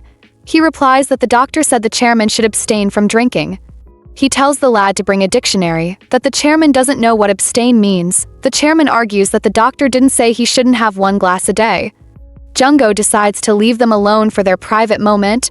He goes to stand by the door. The male lead brings a drink to the chairman and they begin to discuss. He asks the chairman if he visited because of Han Kyung. The chairman looks around and comments that it's like he has tidied up a lot the last time he saw him.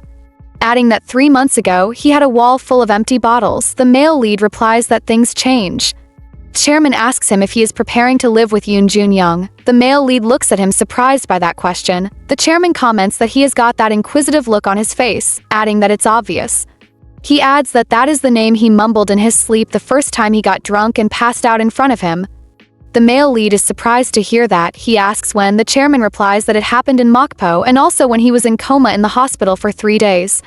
The male lead can't believe it. He is surprised that he knows about Junyoung. The chairman replies that he knew, that's why he is talking about it now. The male lead asks him if he knows where and how she has been living. The old man replies that it wasn't hard to find out, that she's not just a normal person, that there was a clear sign that she was Han Kyung Foundation scholar. He tells the male lead that he didn't bother looking, so he kept his mouth shut, but it seems there's no need for that now. He adds that he is still the same even after all this time. The male lead is silent. He comments that he once wondered how he managed to live without her. The chairman suggests that he should at least greet her. The male lead refuses, adding that he already has too much on his plate right now. He doesn't want to add to that. The old man comments that he can already see the future. He means him and Junyoung glued together. He asks him if he knows that she is close aide to Hong Mahayan from the Han Kyung Foundation, that it's apparently been an open secret since she joined. The male lead replies that it wasn't her choice, that Mrs. Hong's son has liked Junyoung for a long time. The old man comments that seeing how they are negotiating with Myunjin daily, it doesn't seem like they're considering her as a daughter-in-law candidate. The male lead tells him that it seems like they have sent people to investigate Junyoung because of her connection to him, that people from Hong's side are digging into her background too. The male lead feels they probably want some leverage, that Mrs. Hong needs collateral until her plan is complete, buying out shares and putting her son Nasongun in an executive position. The chairman comments that they just need to focus on their work, but he's worried that they'd have something to catch up on their end. The male lead comments that it won't take long. Standing up, the chairman asks him if our girl will still be with him Kyung after all this is over. The male lead replies that it depends on what she wants. They're on the way to the door. The old man is surprised by that reply. He is surprised that Kwon Beom-jin is under her thumb, that he can't even say anything that she doesn't like. The male lead asks him if he is going to take responsibility if she runs away after he has said something that she doesn't like. The chairman does not reply. Instead, he tells him not to bother seeing him outside the house, that he doesn't want to see his face. Beom-jin replies that he is not sending him off, but he's heading out himself. The old man is surprised that he is going out at this hour. He wonders where and he shows him the keys. Outside, Jungo sees them coming out. He asks if they're done talking. He sees the male lead locking the door and asks why. The chairman tells him that he's heading to Busousan. The lad is surprised. He wants to know the reason, but the male lead refuses to tell him. He just gives him some instructions and leaves. The next morning, our girl wakes up with a smile on her face. She turns to her side and sees it empty. She wonders if it was a dream. Felt like Kwon Beom-jin was beside her. Course it's a dream, he is in Seoul. She wonders if she misses him that much. What a dream to have. She turns to the empty side of her bed and perceives it. It's the familiar cool scent. That means it wasn't a dream. Flashback to the previous night. The male lead can be seen sleeping beside her. She wakes up, still feeling sleepy. She asks him what he is doing here. He replies that he just wanted to see her for a moment. They stay like that in silence, cuddling. She suddenly turns over to him. He asks her if she wants him to see her face. Still feeling sleepy, she asks him if he will be there till she wakes up. He says no. She wants to know if she should open her eyes now. He tells her that if she is taking the day off tomorrow, then she can open them because she won't sleep well. She replies that she has a lot of work tomorrow, that she needs to investigate other victims too. He advises her to be careful with whatever she's doing, that she shouldn't skip meals.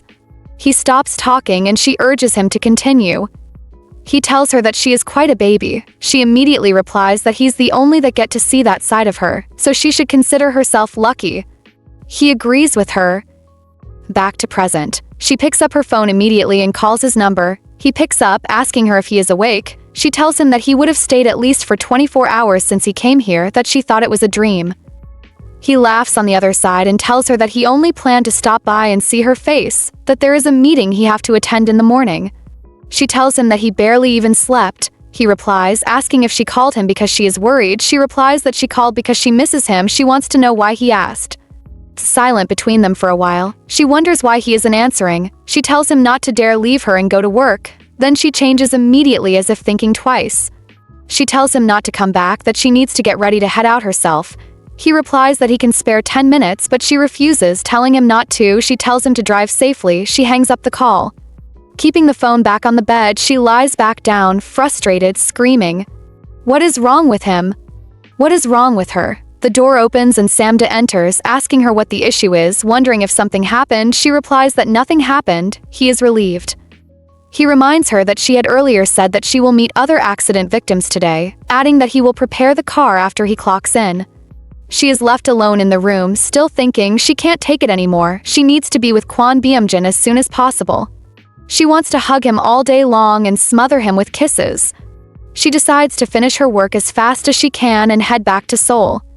Later that same morning, the scene shows the male lead in a meeting with Mrs. Hong. He has just finished giving her his proposal. They are silent for a while. She tells him that she didn't know that he had such connection, and also she had no idea that he was her son's classmate. She adds that she visited that school once, so they might have crossed paths. He replies that he doesn't think so, adding that they have never fully introduced themselves. She asks him if he is also acquainted with their deputy Junyoung. He asks her if she thinks it will affect the Han Kyung matter. She replies that she hopes it doesn't. She wants to regret her action of mentioning it in the first place. He tells her that it wouldn't have mattered if he hadn't brought it up. He tells her that the project is about 50% complete. He asks about the shareholders meeting. She replies that it is scheduled for the day after next Friday. He tells her that he will make sure everything is finished by then. As he walks away, he stops close to the door, remembering something. He tells her that after the shareholders' meeting, she should stop assigning someone to shadow Junyoung, that it is uncomfortable. He continues, saying that if she have that much time to spare, she should focus on CEO Hong In-seep's side. He tells her that Nasongun becoming an executive director doesn't mean everything is settled. She comments that he seems quite close to our girl. He tells her to stay out of it, that cutting ties with Nasongun is something he will handle himself. Suddenly, the door opens and Nasongun walks in. The secretary tells him that he shouldn't barge in like that. He cuts her short, telling her to step out, that they are about to have an important discussion. The male lead looks around and comments that he has to start going too. Sungwoon asks him if he is just going to leave without saying goodbye, that it is cold of him to do so.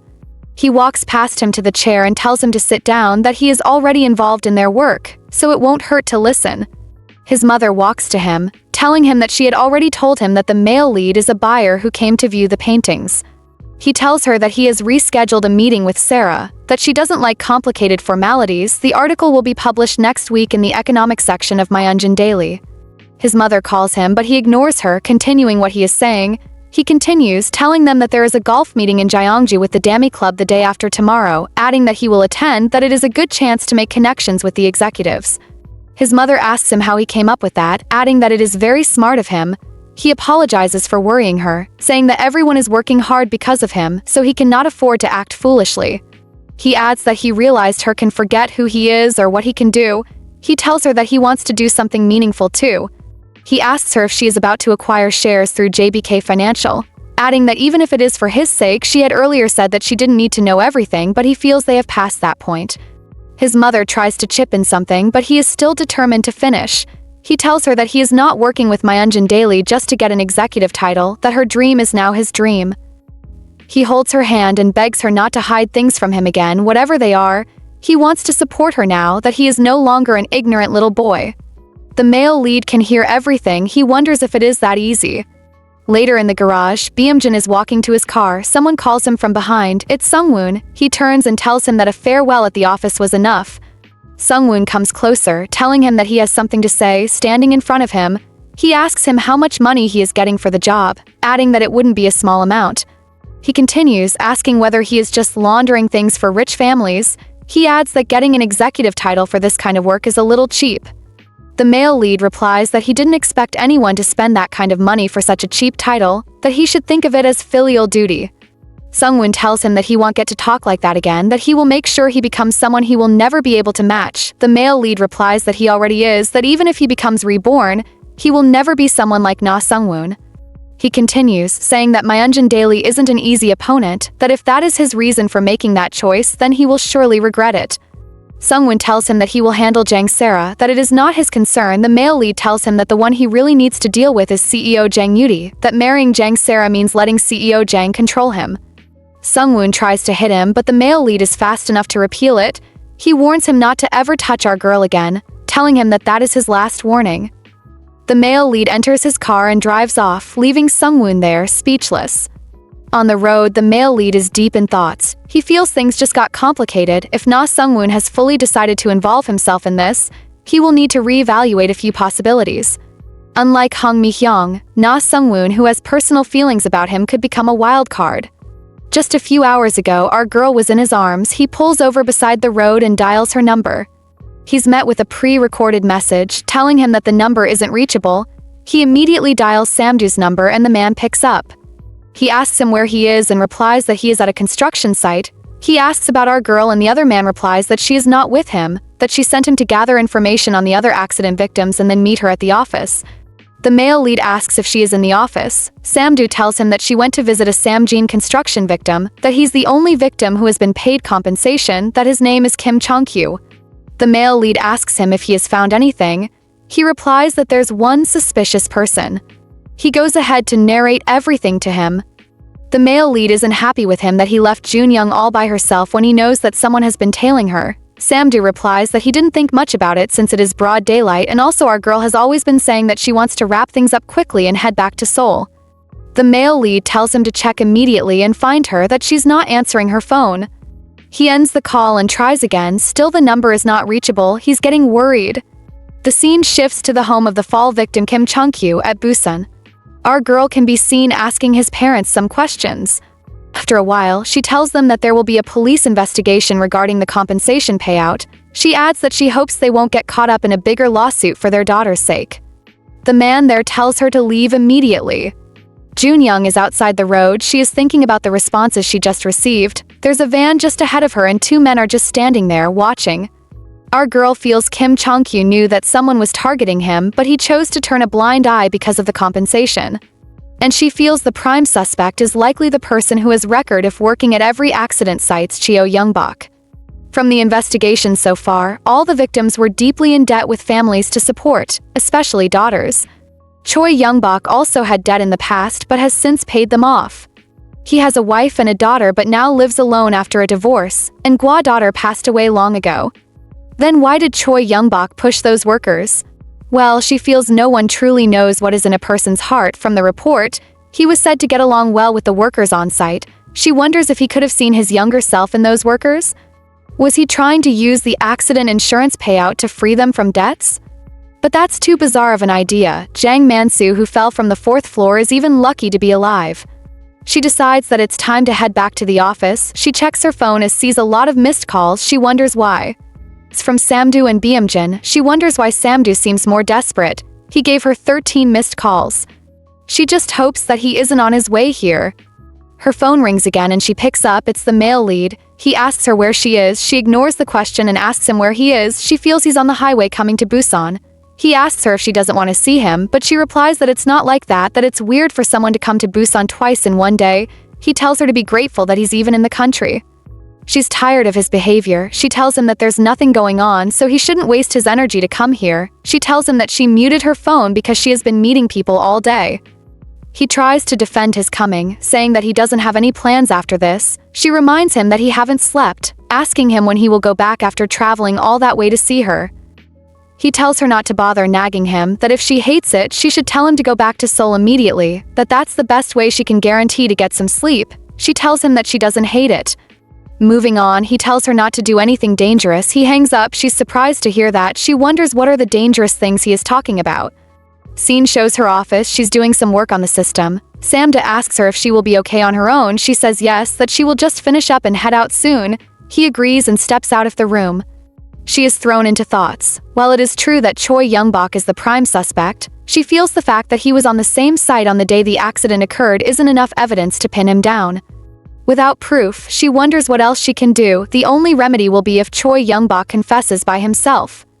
This is as far as her investigation can go. She clicks enter and sends her report. It's successful. She decides to leave whatever happens next to the hands of the police. She stretches. If this helps with the investigation, she might get to return to Seoul sooner. Beom-jin should almost be here by now. She walks to the window and looks out. She can see a faint light from afar. She checks well to confirm. She wonders what's that. Is there still someone there? There wasn't any scheduled night work reported today. She looks up again. She sees the spot where Jang Man-soo fell. She's getting scared. The light is directly shining at her. She decides to go check it out. She puts on her helmet and begins to climb the stairs. Beom-jin had told her not to do anything dangerous, but she can't just walk away from this. That's not who Junyoung is. And who knows, she might find some kind of evidence relating to the incident. She finally gets to the point where the light is. It's shining directly on her face. Chief Choi, he calls her, surprised to see her. She is equally surprised and asks him what he is doing there. He replies that he left something behind during work, so he came back to find it. She tells him that he would have looked for it during the day. She wonders if it is that urgent. He asks her what she is doing here, why she is working here alone so late. She looks at him suspiciously. She asks him how he knew that she was here alone. There is thick silence between them.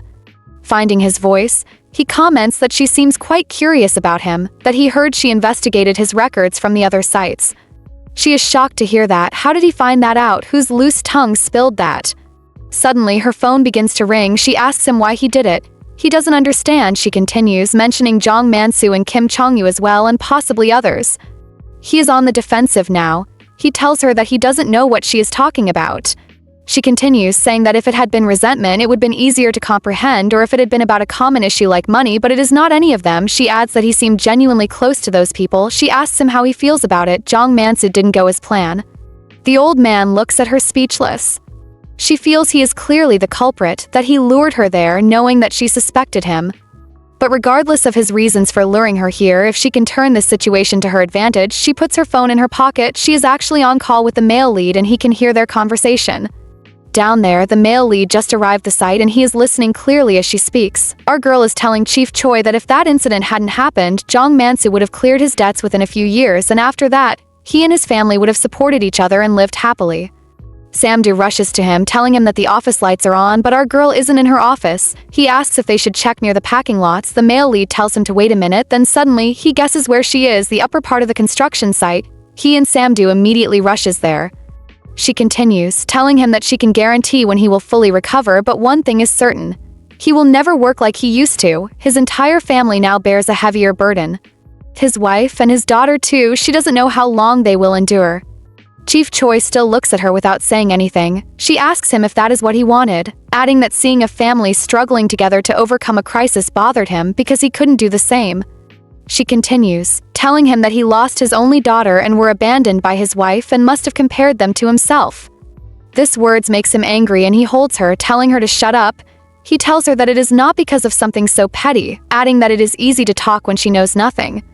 He continues, saying that everyone had their reasons, that they all worked themselves to death just for their families, but the world didn't leave them alone. Whether it was for trusting someone too much, falling gravely ill, or simply being born poor, they fell deeper into despair.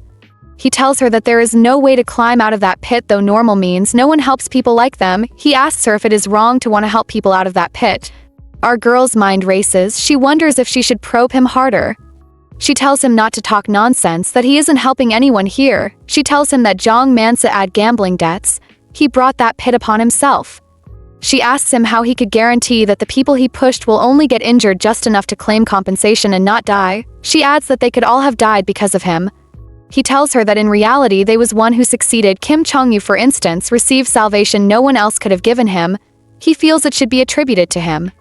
And for Man-soo, he was just unlucky, that if only she had left things alone. He accuses her, saying that she agitated Man-soo, who was trying to stay quiet. That is why he changed his mind.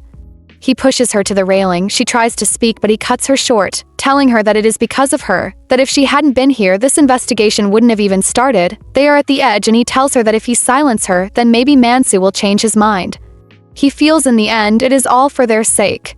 She tells him to wait, that pushing her off here goes against her principles. She asks him if he thinks that she is the only one that knows about this, adding that Kwon Beom-jin also knows about it too. He replies that he doesn't care who Kwon Beom-jin is, that he will think about it later. He tries to push her, but the male lead immediately steps in and hits him. He falls to the ground. Samdu rushes to her and asks her if she is okay. She replies that she is fine, asking him why he is here. He replies that even though she told him that he could leave, he thought he will at least stay until she joined the male lead. He couldn't shake his worry. In the end, he is happy that he stayed. He helps her up and she tells him that they have to call the police. He says he has called them already and they will soon be there. He asks him if he's hurt anywhere. She replies that he is fine. The male lead hugs her tightly, reminding her that he told her not to do anything reckless. She apologizes for going against him. The construction site fall incident was coming to a close, with Choi Yongbok's confession recorded on the phone.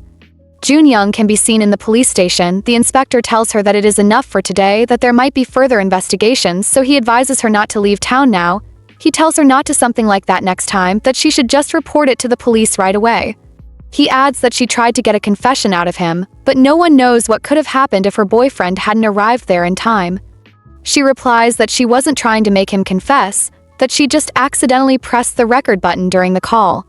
The man tells him that anyone who listens to that conversation would think she was leading him into it. He adds that she was deliberately saying provocative things. She replies that it is just a personality, that is why she ended up arguing with Choi Yongbok the first time they met too.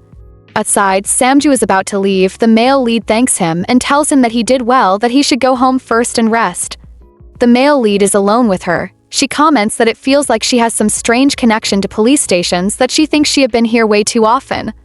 She adds that he must be exhausted. She suggests that they go home and rest.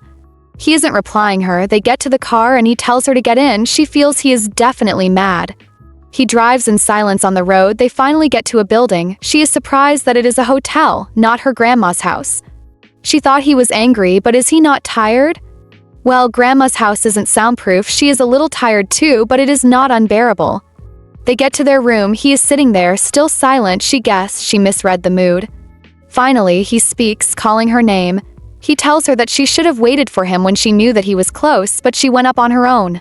She replies that she was just worried that something might happen. He asks her if she thinks that Choi would lure her up there just to play word games. She replies that that is the reason she called him.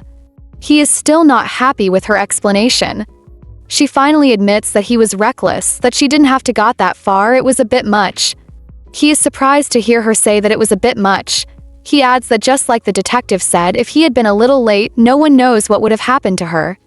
She asks him what he expected her to do, adding that she just wanted to settle this quickly. He asks her if she even knows how much damage this whole thing has caused her. She is still defiant. She tells him that the project she was leading at work got taken over by her boss. Someone else is getting credit for her work, that she didn't know how much longer she had to stay in Busousan and he just left for Seoul, so yes, she feels that justifies why she took the gamble. He asks her if she doesn't place value on her life. She replies that she didn't took it too lightly, that there was no concrete evidence proving Choi was the culprit, so his confession was the only way to put him behind bars. She continues, saying that the police might have gotten him to confess, but no one knows when. She brings to his knowledge that they are not just working on this case, that it would have taken 2 to 3 weeks for them to get to the root of it, and that will be how long she will be stuck here. She tells him that if he didn't know about it, then he should know now that when she is in a situation like this, she takes risk. She continues, telling him that if she gets used to taking one step down at a time before she knows it, she will already be at rock bottom, that if the situation was going to drag on, she had to find her way out, instead of standing around like an idiot waiting to crash. He looks at her silently, watching her talk. Finally, he asks her why she takes work serious. She asks him if he thinks she was going in and out of the ER for fun. She looks at him and notices that he is calming down a little. She goes close to him and sits on his lap. He tells her that he isn't over it yet, that seeing her pushed against the railing almost gave him a heart attack. She tells him that she was only able to go up there alone because of him, that she knew he was nearby, that she trusted that Kwon Beom-jin wouldn't just stand by if something happened to her. He asks her if she did all that because of him. She replies that she doesn't have to put it like that, telling him that it has been a long, exhausting day, that he should stop scolding her and give her a hug instead.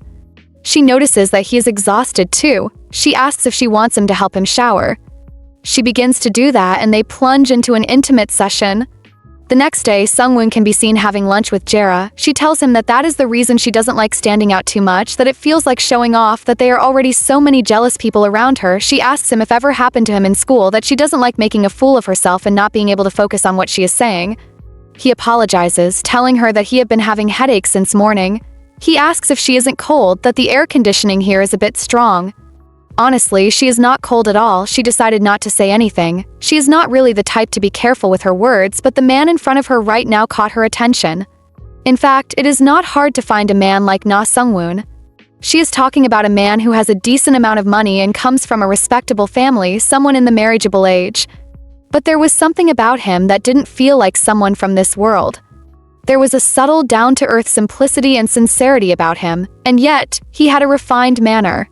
She feels he had looks that would make anyone proud to stand beside him. His cleanliness was refreshing, clearing her taste buds that had been used to spicy food. She feels it is that kind of neatness, of course, if that was all, it wouldn't have sparked her curiosity. She is not exactly conservative about being intimate. When she was in France, she spent a few nights with men she felt a connection with. Being intimate is simple. It is an act where one strip and pursue pleasure. They all have the same conclusion. That once everything is done, after one night everything becomes casual. She had a man who was formal with her for years, but with Na Sungwoon the first time she didn't know how to explain it. Everything was different. It wasn't just about the technique being amazing, it was more about his politeness. It almost seemed painful to watch. Even in the heat of the moment, his eyes looked like he might cry. That gap triggered something inside of her and made her lose control. Yeah, Na Sungwoon definitely sparks curiosity. She wonders how he has been living. What is he thinking? What does he like most and what does he hates most? What was his happiest moment and when was his most despairing moments? But the man who seemed like a prince in the greenhouse was surprisingly tight-lipped and didn't talk much about himself. Didn't seem like he would easily open up himself. So their second meeting was really sudden. After not hearing from him for a while, he suddenly messages her one day, asking if she was alone. She paces around her house, wonder what he wants. The doorbell rings and she goes to open the door. She wonders why he is here at this time of the day. As soon as she opens it, he rushes her. Nasongun that day was like a complete different person. He kissed her without hesitation, grabbing her body as if he was going to tear her apart. His eyes didn't look like they were about to cry. There was a flame in his eyes that she didn't see before. Or was it dying down? She feels that he is not just a prince, but he's a prince carrying something in his chest. Maybe he isn't a prince after all. What's inside the shell might actually be a small, dark monster. That day, she feels he is so interesting. She asks him when they should have their date. Back to present, Jera looks at him cleaning his mouth. She quickly begins to imagine how that clean finger could become so rude, it makes her body shiver. She comments that he isn't eating that much. She guesses he is not hungry because of that. She asks him if he won't go to the hospital. He replies that he's fine, that he doesn't usually have much appetite during summer period, that she should go ahead and eat. She refuses, saying that they should eat together. She asks him if he wants to go to her studio, that she is wondering if he wanted something else. He rejects her suggestion and she's embarrassed. Suddenly his phone rings and he wants to pick it. She asks him if it's business. He replies that it's an urgent call and he won't be long. She gives the phone to him, telling him that she hopes it's not a woman calling. He doesn't reply. He picks the call, telling the person to keep the report brief. Jera feels that she should ask him to introduce her to some of his old school friends next time. She looks at him and sees his countenance change, that look again, the look of life slowly dying, and that within that death, the kind of anger is being born. She wonders if he knows how much his jaw is trembling right now. He ends the call and tells her that they should go. She asks where and he replies, her studio. She excuses herself to go use the bathroom, that she'll be back soon. Inside the bathroom, she quickly brings out her phone to make a call. She asks the other person if he has finished investigating Nasongun. Person is claiming ignorant and she tells him not to act like that, asking if he thinks he could just throw her away without even doing that much. She feels they must also have done their investigation on her too, that if they didn't, then he should return his salary. Person on the other end tells him that the fact that the boss gave her permission means there's nothing problematic about it, that it's definitely rare to find someone as need in their field. She asks him if Sungwoon doesn't have any woman problems. The caller replies that he has dated a few times and broken up. He continues, saying that he has one close schoolmate, that she is a scholarship student raised by the foundation of Director Hong, that they have known each other since high school. She asks him if they were sleeping together. The man replies no. She asks him how he knew that, whether he had put cameras in her house. He tells her that rumors have spread internally, that Na Sungwoon, the team leader, has had feelings for Junyoung for a long time, but she never accepted him. Jera is surprised. She asks him what the girl name is. The scene shows the male lead on call with our girl. She is going for a meeting, but she isn't sure of the address. He offers to take her there. She tells him not to worry, that he is too busy now and the general meeting isn't far off. He tells her that she doesn't know the address and she replies that Samdu knows the place. He tells her that he wants to take her to his home with his own hands. She finally agrees, telling him that she will go tomorrow, adding that she needs to pack some things and tidy up today, that she came back at 2 a.m. and her place is a total disaster. He agrees with her, telling her that he will have to go over to her place today. She comments that her really likes her, that he always jumps at any chance to sleep next to he. He tells her to stop tempting him, that he is still in bed and listening to her voice and his hands would have to go somewhere. She immediately changes the topic and ends the call, wishing him a fruitful day ahead. She heaves a sigh of relief as she gets to a building. She feels it is time to start running now.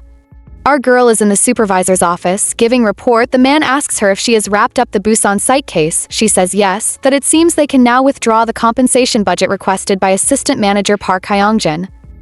He replies that having the budget secured isn't a bad thing at all. He praises her for her good job. She tells him that she saw an email from Martin, that she will follow up on it right away. He is surprised to hear that Martin is still emailing her. He tells her that the Tanda's case is being handled on their end, that she should forward the email to Assistant Manager Park. She is surprised to hear that. He tells her that she must be swamped after being away for so long, so for now she should join Manager M in media relations, adding that she said she needed backup. She tries to protest, but his phone rings and he tells her to step out for a bit, that he needs to take the call.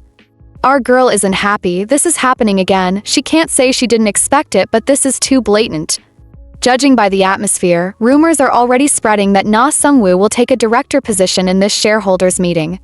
She wanted to ignore it, but once Na Sungwoon becomes a director, it will inevitably affect her in some way. Even if it's unintentional, in Hankyung, she is already considered to be director Hong Mi-hyung's line. And if Na Sungwoon, who is just a few team leader, becomes a director, he will gain even more power within the company. Even if she can't prepare for everything, she at least need to anticipate the changes. With the shareholders meeting coming up soon and a new director appointment at stake, they need to discuss how to handle foreseeable issues. They continue speaking amongst themselves. If team leader Nasongun is appointed as a director while being engaged to the second daughter of Myeonjin Ilbo, they know that they cannot expect a significant stock boost through collaboration with Myeonjin Ilbo. Our girl tells her subordinate to send the contact details to assistant manager Yoon and control the articles. Her senior in the office tells her to also review the key media contacts that she will upload the files to the network. Our girl has more work to do now. The woman suggests that they should schedule a meeting for tomorrow. Our girl is seen in her office. There is a lot of work for her to do. Later that night, she looks at one of the work she is supposed to do. Her senior had told her that she had to finish reading everything by today. She leans tiredly on her chair. She just wants to escape this company. It's 10 p.m. already. She decides it would be better if she checks the remaining documents at home, wrapped in Beom-jin like a blanket. She messages Samdu. He had told her to message her 10 minutes after before she finishes work. She feels he will hear soon. As she steps out of the house, she wonders if she really needs Samdu around her, now that she is no longer in Busan. She feels he surely has more important things to do. Besides, starting from tomorrow, she will be heading to Beom-jin's place after work. She feels using Samdu as her personal driver is bad. She decides to talk to Beom-jin when she sees him today. Someone calls her name and she turns, wondering who it is. It is Jang Sarah. She walks up to her and tells her that this country has so many self-acclaimed workaholics that working this late shouldn't be the norm. Our girl looks at her. She recognizes her. She asks her if she is here to see her. Sarah comments that she is not even surprised, asking if she knows who she is. Our girl asks her how the studio interior is going. Sarah is surprised. She tells our girl that she wants them to talk, that she has some questions. Junyoung replies that if she isn't ending it here, then she should come next time because she is quite busy now. Sarah is hurt. She asks our girl why she is acting like that since she already knows who she is. Our girl replies that she thought she was being polite enough. Sarah asks her if she even knows what polite means. Our girl tells her that she is not the one who has business here, that if things continue like this, she won't be able to hold on. She starts walking away. Sarah is shocked by that attitude. She stops her and asks her what is making her so confident. At that moment, Samdu arrives and thinks that our girl is being harassed. He rushes towards them, asking her if everything is all right. Our girl tells him to wait for a moment, that she will be with him soon. She turns to Sarah and tells her that an important person is waiting her for her. She asks her what her question is. There is silence. Suddenly, Sarah asks her if she has ever slept with Sungwoon. Our girl says no. She tells him that Sungwoon says he likes her. Our girl replies that rumors will not make any difference in the future that has already been decided for her and Sungwoon. Sarah tells her not to be arrogant, that her future is hers to decide alone, adding that she wouldn't care if it were just a few meaningless nights, but he is just keeping her around just to chase after another woman behind her back, then that is a different story. Our girl looks at her. In more ways than one, she sincerely hoped that Jang Sarah and Na Sungwoon get married smoothly. She asks Sarah if there is any man that can make her his side chick, adding that she has known Sungwoon for a long time, and he is definitely different from other third-generation chaebols. He doesn't flaunt authority or wealth. He studies and works with people as an equal. He even once dated a Spanish instructor's daughter, whom he met at university. She continues, saying that there were times she wondered whether he likes her, that he was always so comfortable around her, but when it came to marriage, even when Director Hong pushed him, he never showed any enthusiasm. She tells her that when he suddenly met Jang Sarah and rushed into this engagement, she was shocked. She adds that maybe this is what people call fate, people from her world. She emphasizes that she means chaebols, that she thought they only married for business. She tells Sarah that she hopes she will be happy, adding that she will have to get going now as she is about to leave. Sarah asks her if she has a boyfriend, saying that if she doesn't have, she can introduce her to someone. Our girl replies that she does. Sarah asks her if Sungwoon knows and she says yes. Sarah smiles and tells her that she hopes things go well for her too. She turns and begins to walk away. Exhaustion is setting in. She desperately needs Kwon Beom-jin's embrace. The scene shows them together, getting intimate. Scene shifts to Sungwoon's room. He is looking at a picture of Beom-jin and Junyoung after being questioned by the police. Our girl stayed at the hotel with the male lead. They checked out a little after 12 p.m. He squeezes the picture in frustration. Sungwoon sits there, thinking deeply on what the male lead and Junyoung were doing at the hotel. He has been monitoring them for a while now. No matter how much he thinks about it, he can't imagine our girl doing that. The voice of Junyoung that he knows has made such thoughts impossible, a voice devoid of any particular emotions. always the same monotonous voice, subtly revealing indifference. He feels Junyoung is just blinded right now, that she's merely indulging in childhood nostalgia for a moment. Everyone makes mistakes sometimes, she's smart, she will soon realize where she truly belongs. But when will that happen? Sungwoon is frustrated, he takes the last drop of drink. He wonders why she has to choose Kwon Beom-jin, why? It was the same in the past. He was the one who always tried to get close to her with kindness, but Junyoung accepted the rough, violent and indifferent Kwon Beom-jin. He wonders if that's why, is she attracted to such things? He wonders if he should be like that too. Someone enters the room, it's Secretary Kim. He gives him the shareholders' report and general meeting plans, saying that Madam asked him if bring it, that he said earlier that he wants to review it personally. Sungwoon collects the report and begins to go through it. He comments that JBK Financial is quite capable, adding that Kwon Beom-jin was behind all of those things. They secretly acquired shares without CEO Hong noticing. He feels with this, there shouldn't be any problem with him becoming the director. He asks Secretary Kim if Kwon Beom-jin will go to jail if he hands over those documents to the police. The old man is surprised by that question. Sungwoon turns and explains to him that this is a proof that shares were purchased under borrowed names, that if they investigate who did those dirty works, won't they be able to put Beom-jin in jail? The secretary tells him that before Beom-jin goes to jail, him and Director Hong will be summoned and CEO Hong won't stay quiet about it either. He continues, saying that rather than tarnishing the company's name, they chose to make both of them disappear to somewhere unknown. He asks him how long he wants to let himself to be swayed by those childish emotions. He reminds him that he said that when he said he was going to support his mother, he thought he has finally come to his senses. He's surprised to hear him say such pathetic things because of Junyoung. These words make Sungwoon angry and he immediately holds his clothes, telling him that he's the one that is pathetic and foolish. He adds that the secretary has the guts to come back to his house, that he treated him like a bad person and he was only able to give a few slaps. He asks him if he thinks he is a joke. He tells the secretary that if he hasn't set up that filthy game, he wouldn't have been in that situation. He continues, saying that a dog should act like a dog and wag his tail at the master. He wonders what he touched and used him for his purpose. The secretary, trying to breathe, asks him if he was forced, saying that what happened between them was just a transaction. He continues, saying that unexpectedly things might have occurred, but that doesn't mean he broke his promise. He tells him that if this is how he is going to act, he may never be able to make deal with him again. That trust is the foundation for every transaction.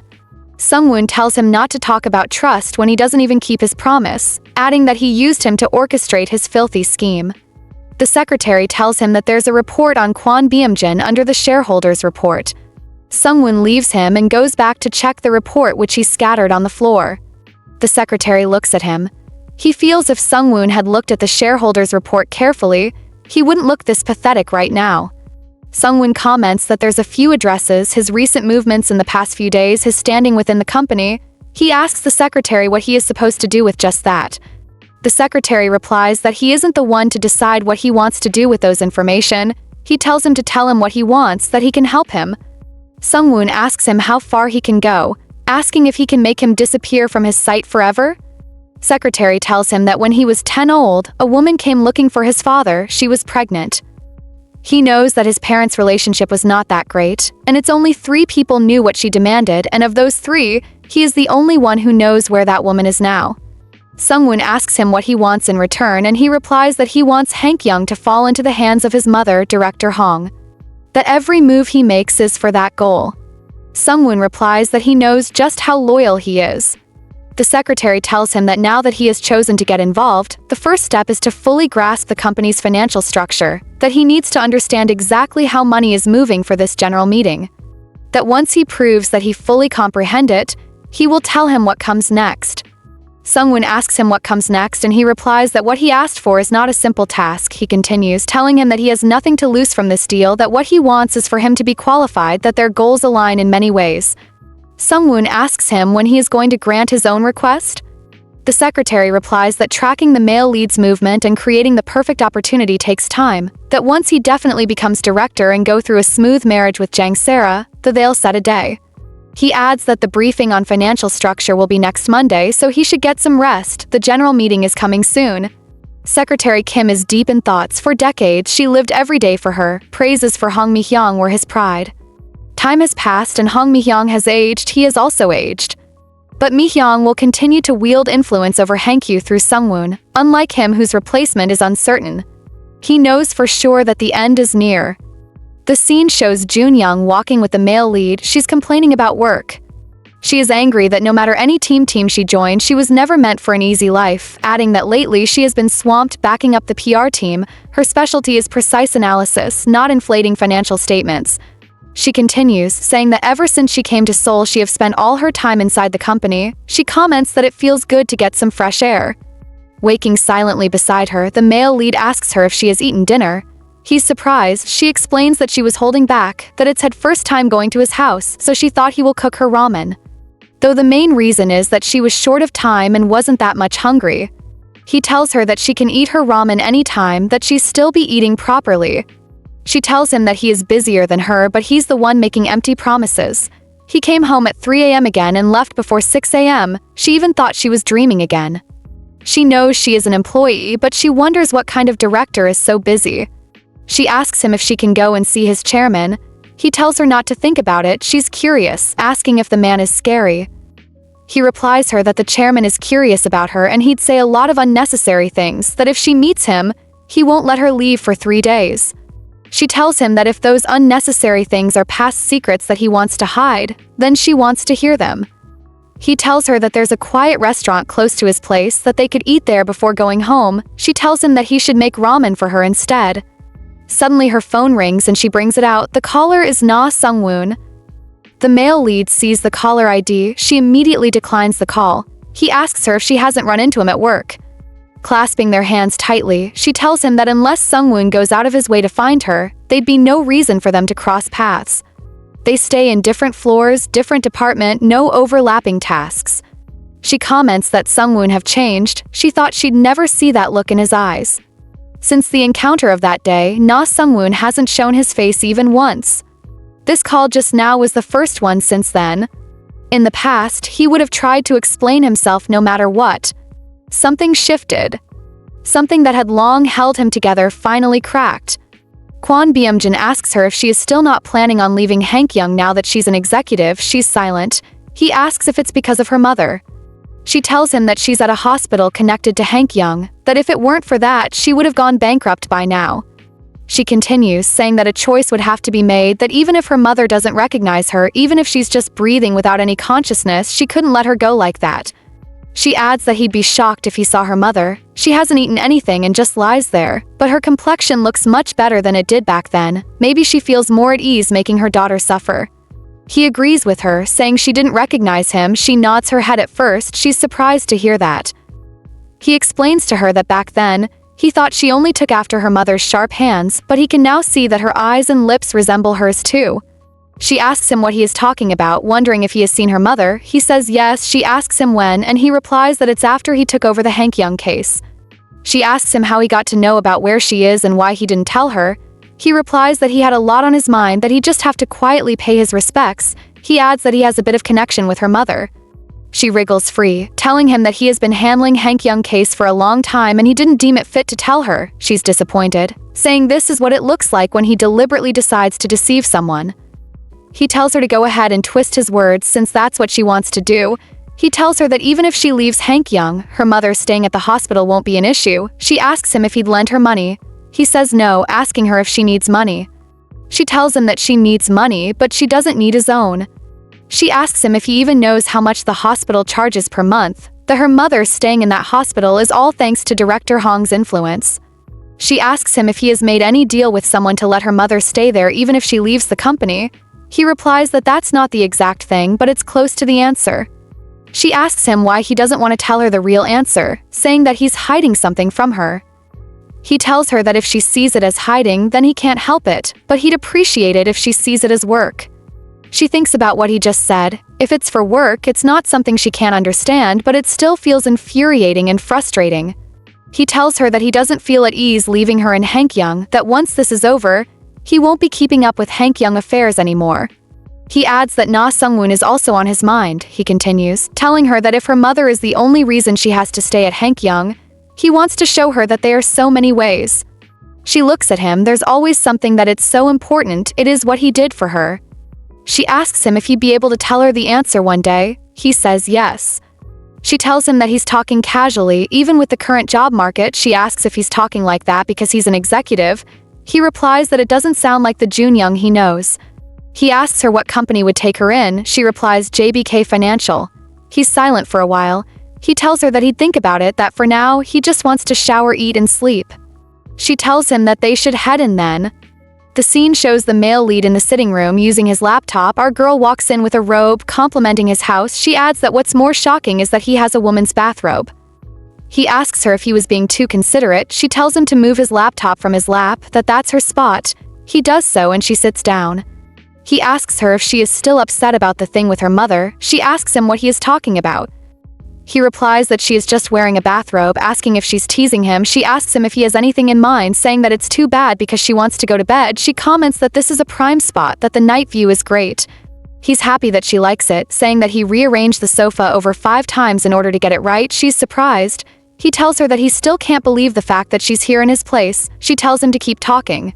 He continues, saying that he has never felt comfortable sharing a space with someone, but he is always it's different with her. She tells him that they already have history, eating together in the safe house when they were younger, him sleeping while she studied. She suggests that they should get a duplex. He will take the 2nd floor, then she'd take the 1st, that it'll remind her of the past. He immediately rejects that idea, saying that it's not going to happen.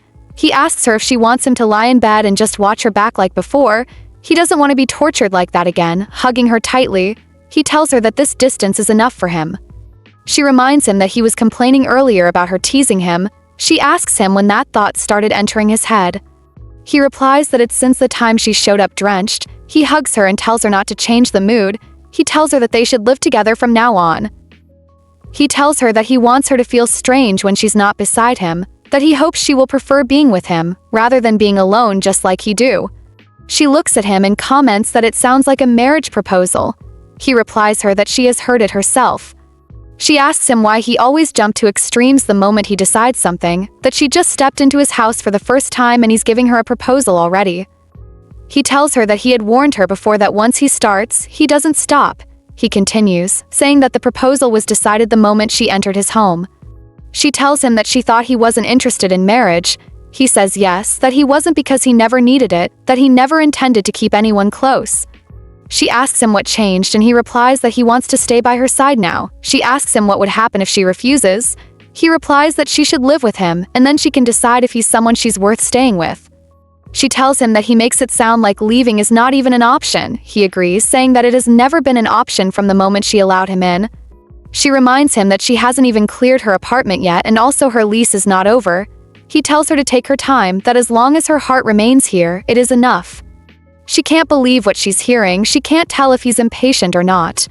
He tells her that he has never wanted to do anything but work, but with her, there are countless he wants to experience, simple everyday things like watching movies and also take family pictures. He can picture out where he wants to hang it. She's surprised by what she just heard. She asks him if he's already planning their children too. He tells he has never really wanted kids, but he'd want to see there. She can't believe him. She asks him how far ahead he has planned their lives. He hugs her tightly and asks her how long she intends to pretend not to know how far. He turns her gently and they kiss passionately. The shareholders' meeting proceeded as scheduled. Nasongun was smoothly appointed as director. Simultaneously with the resolution of the new director's appointment, though the relationship with President Hong Seep currently leading Junyoung was also addressed, thanks to internal control, the sensitive dynamics of the Hong family were not fully exposed. They're still in the boardroom. Our girl's boss congratulates her on her job well done. Our girl commends her too. The lady continues, saying that for a team thrown together in the last minute, the teamwork wasn't so bad, they keep on giving each other compliments. Our girl stretches, she's so exhausted, she could have slept properly last night instead of getting carried away. She knows that it's unfair to blame Kwon Beom-jin entirely. What happened yesterday was her ultimate choice. Then as a second thought, she feels the man decides the whole blame. She just wants to get out of the stuffy meeting room. At that moment, a message drops on her team leader's laptop. The lady comments that she just hopes it isn't their next assignment. Our girl is already standing. She exclaims tiredly that she'd like to at least read it on her seat. The team leader opens it and is surprised by what she sees. She calls the attention of our girl. It's about her transfer to Europe as the branch project manager. Our girl is shocked, a promotion in disguise, an improbable large leap. But a project manager isn't a role for a person with 6 years working experience. Her team leader asks her if she applied for an overseas position. She replies that she did that only once, the Australia posting. Right after joining the company, she was obviously rejected. She tells the team leader that she doesn't understand why they'd want to put her in that position. She wonders if they just need a scapegoat for their new business venture. Team leader tells her that she heard that the new director Sungwoon is interested in that side of business, that it's just a rumor, but some say he is even considering taking over the Europe branch himself. Our girl is surprised. Team leader continues, telling her that once someone becomes an executive, they'll have to deliver results to the stakeholders, that given the scale and challenge of opening new channels, everyone will be at least watching for a few years whether it succeeds or fails, regardless of immediate customers. Our girl doesn't want to believe that Sungwoon assigned her to that place because of what he said to her that day. How can he say this after announcing his engagement? The telephone rings and she picks it up. Someone informs her that Director Sungwoon requests her presence. At Director Sungwoon's office, our girl enters and announces her presence. He's pacing the office and offers her a seat. He tells her that he is sure she has seen the personnel announcement, that it must have felt sudden. He tells her that he wanted to give her a heads up, but he couldn't connect her on the phone. She tells him that she heard he recommended her, adding that she is curious why he considered her as the right fit. He tells her that it's because he has watched her from the sidelines, and he knows what kind of person she is, how hard she has worked and how much she has accomplished and how unappreciated she has been. He continues, saying that in a situation where he needs to forge a new path, the person he needs isn't someone with more experience or knowledge, and he knows her capabilities, that's why he recommended her. She tells him that there's a rumor that he will personally interview the European branch. He tells her that it's true, that he thinks it'll be a chance for him to showcase his qualities as a director. She apologizes, telling him that she doesn't think she can take on the offer, that she believes he knows why. He tells her that he shouldn't let personal issues interfere with her work, that his feelings for her has nothing to do with this personnel decision. He asks her if she has forgotten that she was the one who leaked the news that he is engaged to Jang Sara of Myeonjin Daily. He adds they will be getting married soon. He tells her that the move to Europe is partly for her sake because she loves Paris. He adds that he doesn't even understand what kind of misunderstanding she's having. She tells him that she's not refusing because of that reason, that it's because of how he acted that day, grabbing her wrist and dragging her like she was some possession.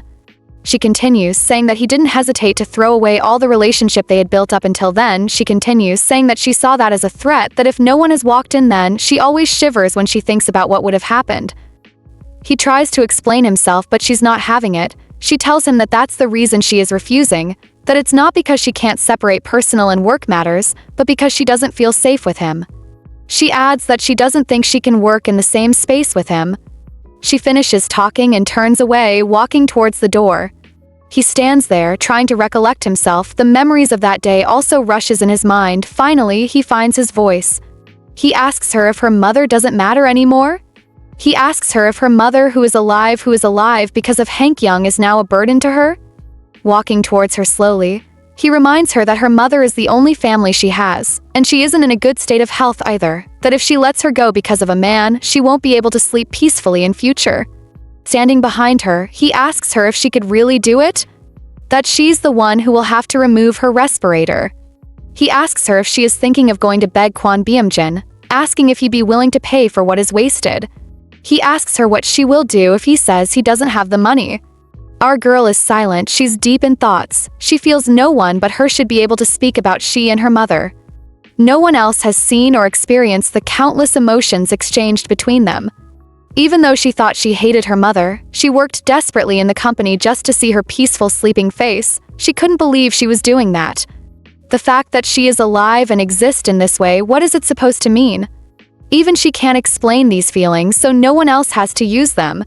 She turns to him and tells him that he never saw her as a friend, that she was just something he wanted to own, back then and even now. He tries to talk, but she cuts him short. She tells him that he already has enough, that he should look at what it's in his hands and he should stop reaching for what isn't his. That if he does this, he'd be unhappy for the rest of his life. She tells him that they shouldn't see each other again. She walks away without looking back, ignoring his calls. The scene shows Samdu and the chairman's boy discussing at the company's reception.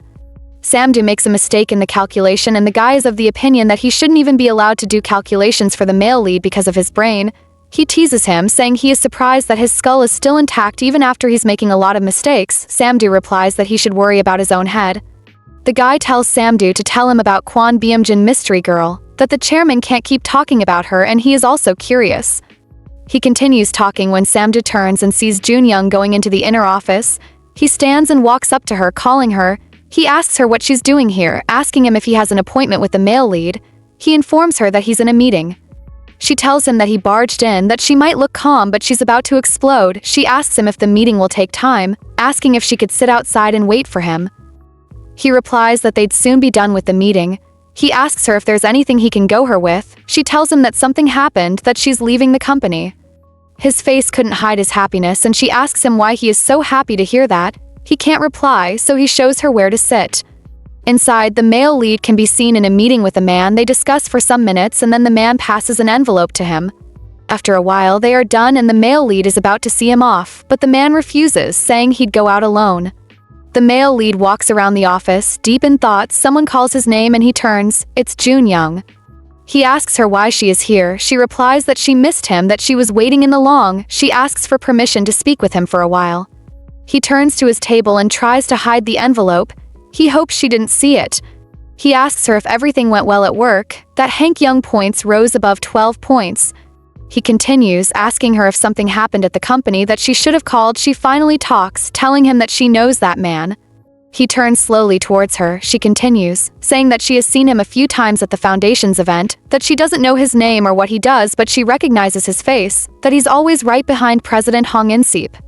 She asks him why someone from President Hong's side is here with him when he was involved in Hank Young's stock buying by helping director Hong Mi-hyung. She asks him if this is what he was trying to hide and since when has he been doing that. He tells her that she won't gain anything from getting that knowledge, that she should just pretend that she didn't see anything, otherwise Nasongun and director Hong will start suspecting her. She tells him that that doesn't matter, that she's quitting the company after all. He's shocked to hear that. He asks her if something happened. She tells him that at the company, Nasongun reassigned her to the Europe branch, so she declined it, saying that she doesn't think she can stay in the company anymore. She continues, telling him that that is why she came, that she is about to leave Hank Young but she is worried about her mother, adding that he had once told her that it will be fine, so she wants to know how everything will be okay. She needed to know what kind of burden he is carrying before she leans on him. She tells him that she didn't expect that the person keeping her mother in the hospital wasn't Hong Mi-hyung, but it was President Hong In-seep. He is silent and she urges him to talk to her, that she has made up her mind to quit. They both can be seen sitting on the chair. She is asking him what happened, asking whether they reached out to him midway or something. He tells her that it was Hong In-seep who came to him first. She is surprised to hear that. He continues, telling her that director Lee Sung-chul's health is declining, and they knew a shareholder meeting would be called. They figured Mi-hyung would try to push Na-sung-woon into that director's seat, and that she will also buy up shares to make it happen. Our girl completes it, saying that Mi-hyung will of course look for a proxy investor to mask the move. The male lead continues. He tells her that they were already working with DH Construction at the time and the chairman's wife there happens to be close with director Hong Mi-hyung, so Hong In-seep reached out to them, calculating all of that advance. Our girl feels the chairman's wife probably owed him for helping defend her husband's management rights. They let Hong Mi-hyung discover JBK Financial naturally. He continues, saying that they figured that if she was going to partner with anyone, she should be the side who is currently holding control. He adds that Hong Mi-hyung might be good at multiplying assets, but that is a separate skill from actually running a company. She asks him why he didn't stop her from buying shares in the first place, that Na Sung-woon is already a director. He tells her that this time, President Hong intends to uproot Mi-hyung entirely, so she will never dream of challenging for management rights again. He continues, telling her that what he worked on wasn't just buying shares under a proxy. Instead, he secured proof that Mi-hyung ordered illegal trades, and that she operated hundreds of borrowed name accounts to pull them off 180 accounts in the names of Foundation-sponsored international students. He tells her that he also got evidence that she laundered funds through the gallery. She comments that he waited until the illegal stock purchases were complete, and Sung-woon became director before blowing up every secret. He tells her that Mi-hyung is sure crafty, but Hong In-seep is her older brother, and if anything, he is even more ruthless, that whether he chooses to publicly release the final documents he handed over today, or quietly apply pressure to wipe her out behind the scenes, it is up to him. But either way, it is going to be noisy for a while. She asks him if he is okay with that if director Hong finds out, he won't let this slide. He won't just sit back while a mole leaks files to the rival camp. He tells her that the mole is her, he continues, saying he has told her already that Hong In-seep is even more dangerous. She tells him that he has become a pretty sly man, that his secrets are on a whole different level. He asks her to tell him about it, saying that if she hadn't showed up at Junyoung as an insider, and if he hadn't seen Sungwoon's name pop up on her mobile phone, he might have turned the deal down. He adds that it was such a pain to begin with. She comments that jealousy is really something. He asks her if she hates it and she says no, that she welcomes jealousy that is this productive. He leans his head on her shoulder and tells her that they just have a few more things to wrap up and it will be over, that when it's done they should take a trip. She replies that she doesn't have time for that she is unemployed so she should be job hunting. He asks her if she has a company in mind. She says no, asking why he wants to know. He replies that he asked because he wants to start lobbying in order to get her in as an executive. She tells him that she knows that he isn't joking, but she isn't into that king of thing. He is of the opinion that if it is going to happen anyway, then they should make it fast. She comments that it might be high time for her to take a break, that not that she even knows how because she has never done it before. Where they go or what they do won't matter as long as they can lean on each other like this. The next day, Hong Mi-hyang is in her office. An envelope is passed to her by Hong In-seep to her and she opens it. Hong In-seep was a skilled strategist. His takedown of Hong Mi-hyang happened swiftly and decisively. By the time she opened her eyes, the blade was already at her throat. He never even played the card Beom-jin handed him. Thanks to Junyoung's expertly orchestrated media play, the stock prices were soaring every day. So rather than stir up public scandal, he judged it best to handle things quietly. He tells her that if she chose to serve time, he won't stop her, but as her brother and the head of Junyoung, he tells her that he recommends another way. He continues, saying that tarnishing the name of Hong Mi-hyang would be a disgrace to their late father. She asks him how he was able to get all of these. He ignores her question and tells her that he has one last piece of advice for her. He tells her that their father has always said that the longer she keeps someone around her, the more careful she has to be. That she should be aware of the moment where everything starts to feel that someone who knows nothing about her can hurt her. He tells her that it is the ones closest to them that hurt them. That the little things pile up and eventually come crashing down like an avalanche. As a tone of finality, he tells her that she is leaving in 3 days, that if she doesn't go, then Sungwoon will be summoned instead. He tells her to go somewhere warm and comfortable to live, that she likes golf so they can call it an early retirement and she can enjoy her old age, that she is old enough to have grandkids now. Hong Mi-hyang is silent. As if to hurry her out the door, an emergency board meeting and shareholder assembly was held the next day. Nasongun was dismissed and a new director was elected. Hong In-seep had laid out all his pieces, then simply tipped the first one to start the dominoes. Just like that, the blade of Hong In-seep precision cut through all in a single day. Nasongun was no longer a director of Junyoung, nor the son-in-law of Myeonjin Daily. He was now nothing at all. Sungwoon can be seen in his mother's office. He is frustrated. He wonders his uncle, the president, got hold of those materials. A man replies that his mother brought it upon herself, that lost control, chasing after more and more. Hong Mi-hyang tells them that he doesn't want to hear anything from them, that they should be quiet because she needs to think. Sungwoon decides that they get separate places, that there is no reason for them to leave together. The other man leaves and Sungwoon keeps complaining. He wonders why that predicament has to befall him, then suddenly he thinks something. He feels it is the doing of Kwon Beom-jin. His mother is surprised. He explains that Beom-jin approached her from the start just to pull this off, that from the very beginning he was planning to ruin him, to take everything away from him. He continues, saying that the male lead has always had a complex about him because he has everything and he doesn't, that is why this is revenge, that taking Junyoung wasn't enough for him, now he wants to take all. He is frustrated, saying that his mother was fooled by such shallow act, that she fell for it like someone who can't think. She comes to him and tells him to pull himself together, that he shouldn't dare raise his voice in front of her. She looks at him. She knows that Kwon Beom-jin didn't do all of that because of inferiority complex. But the way President Hong phrased things, someone close, someone very close. Her mind reflects to what her brother told her earlier. Sungwoon looks at her and asks her if that was all he ever meant to her, that she treated him like he couldn't do anything, like his thoughts, his voice weren't even worth her time. She tries to talk to him, but he ignores her, continuing with tears dropping down his eyes. He tells her that she treated him like someone who could never understand what she does, that she made him feel like a complete idiot. He continues, saying that all she ever cared about from the beginning to the end was Junyoung, that her family, her own son, meant nothing to her. He tells her that there is nothing left in her hands now.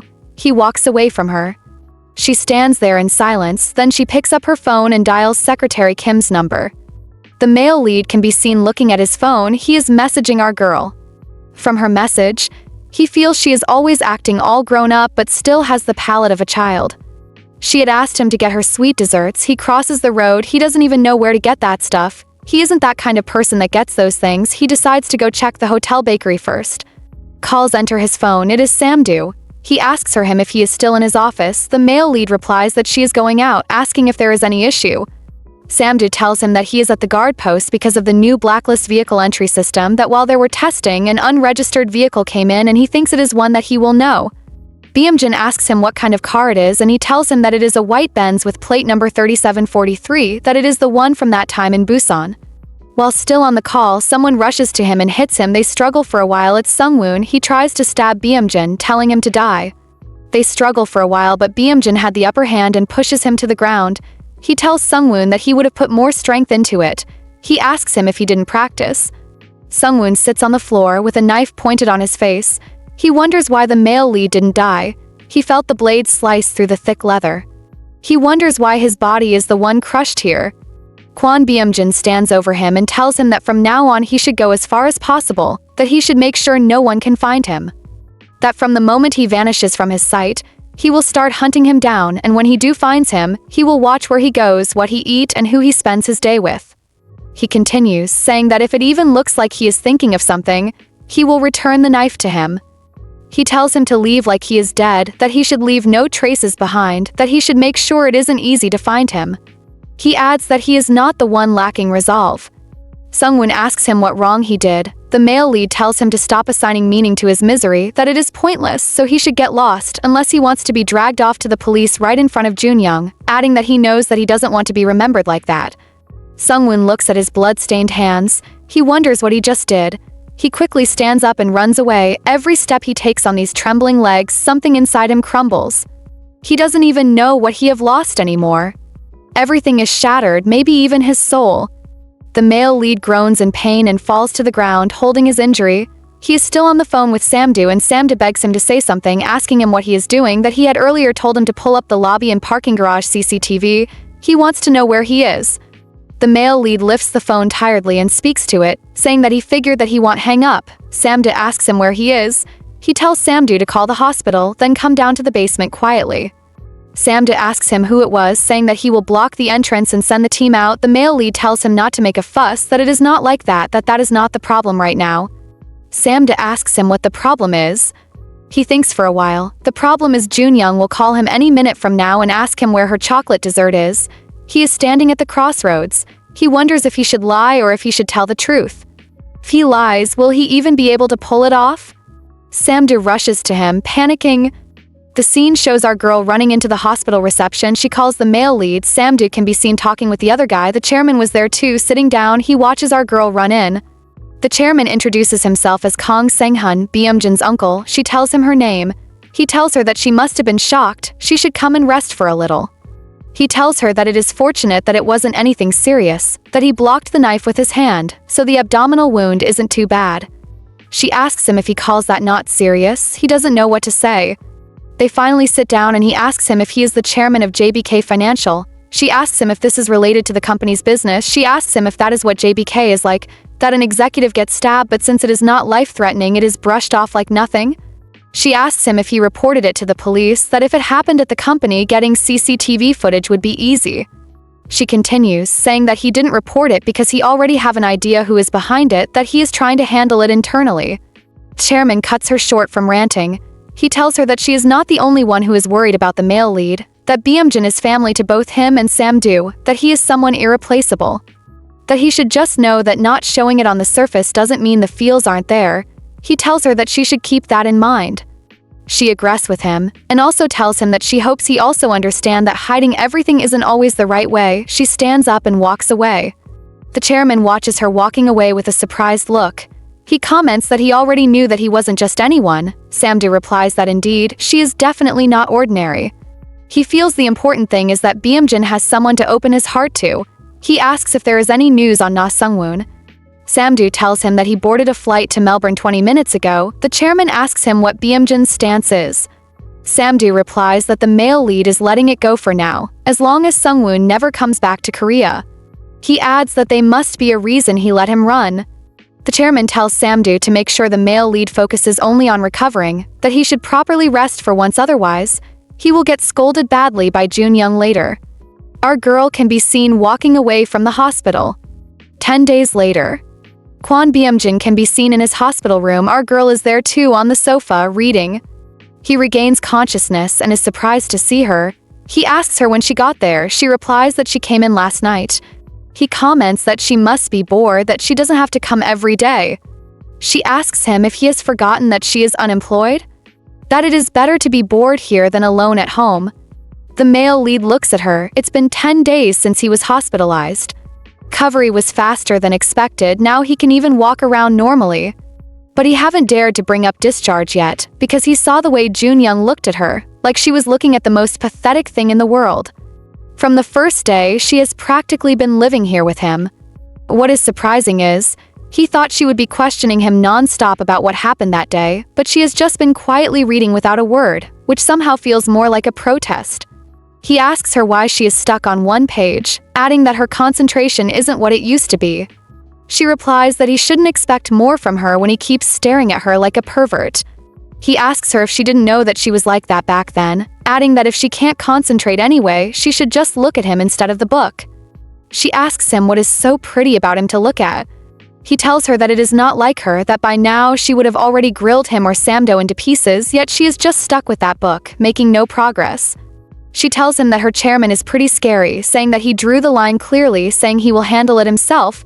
He asks her if she is staying so quiet just because of that, she the almighty Junyoung. She asks him what good it will do if she got involved, that it is not like he will tell her anything. That it is when it dawned on him, he should have realized sooner. He tells her that she already knows who it is. He tells her not to overthink it. She asks him how she won't overthink the fact that he nearly died because of her. He tells her that it is not entirely her fault. She replies that it isn't as if she is entirely blameless either. That is why she didn't want to tell her.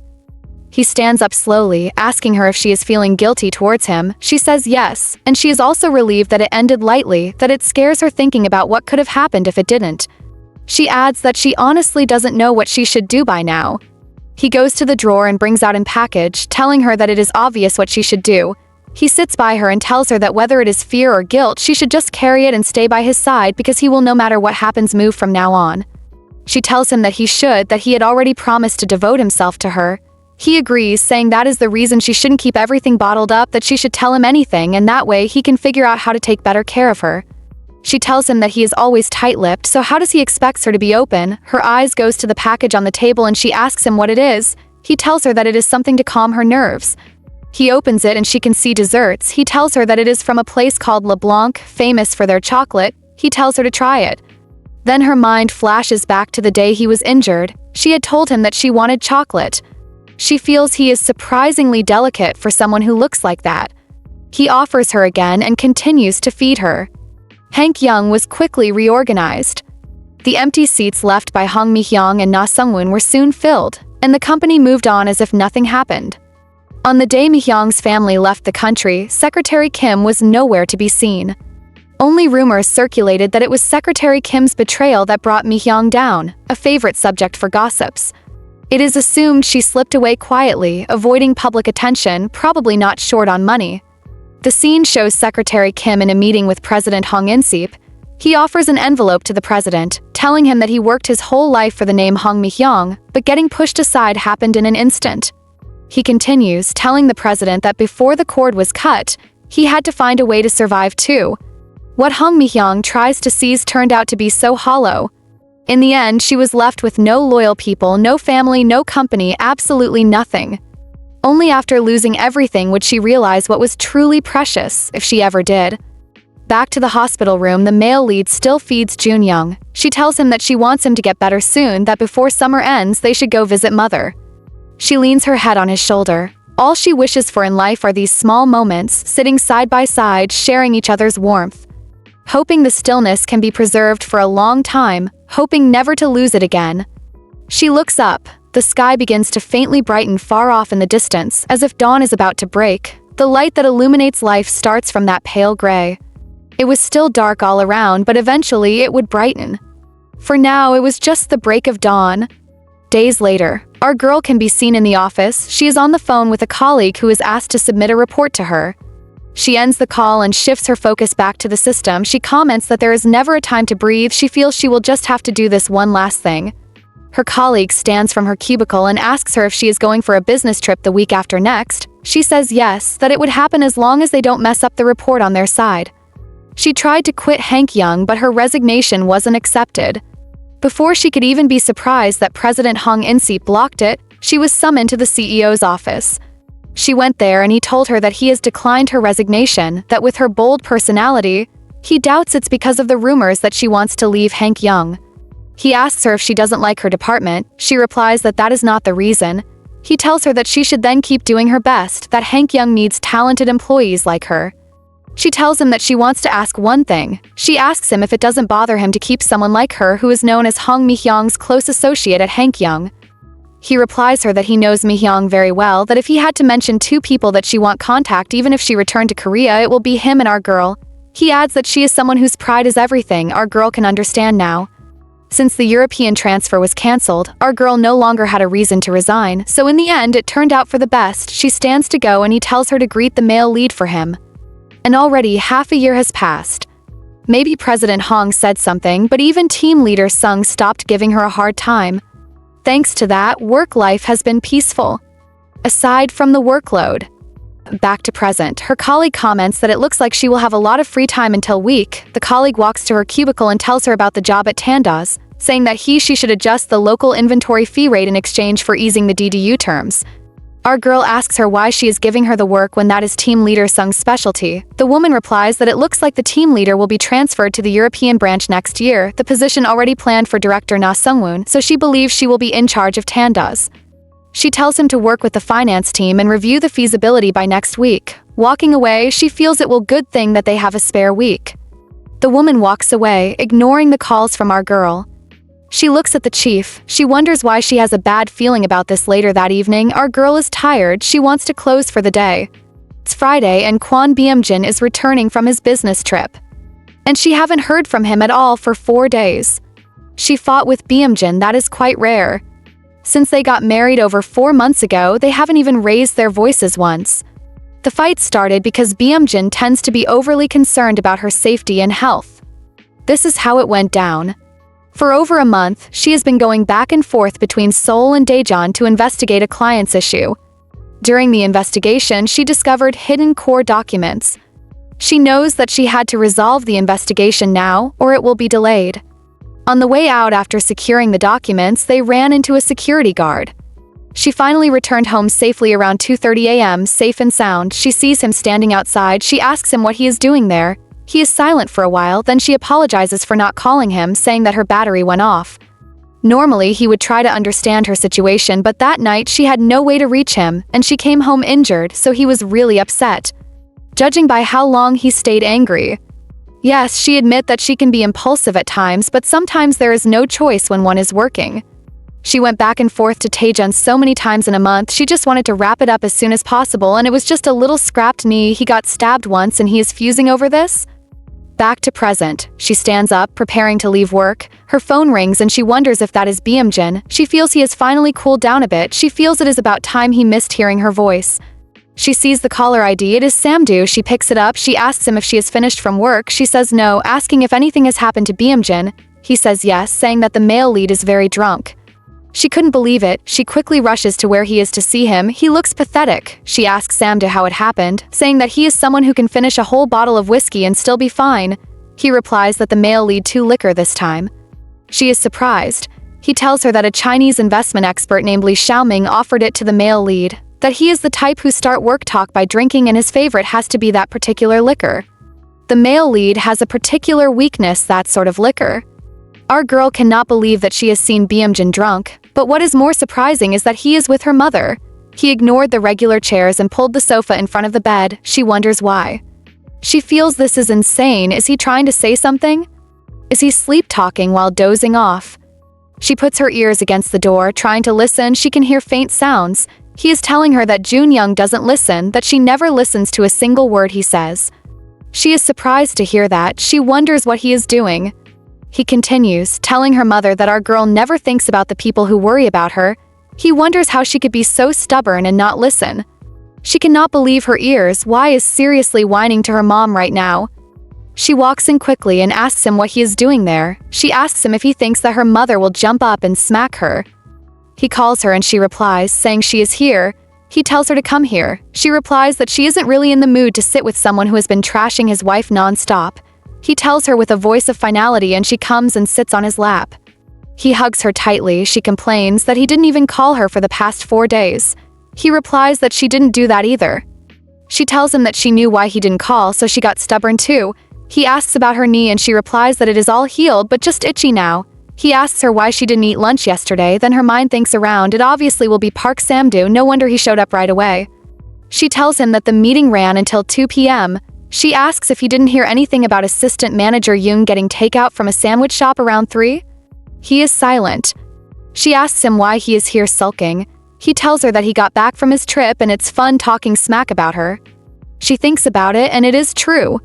Where else can he go to complain like this?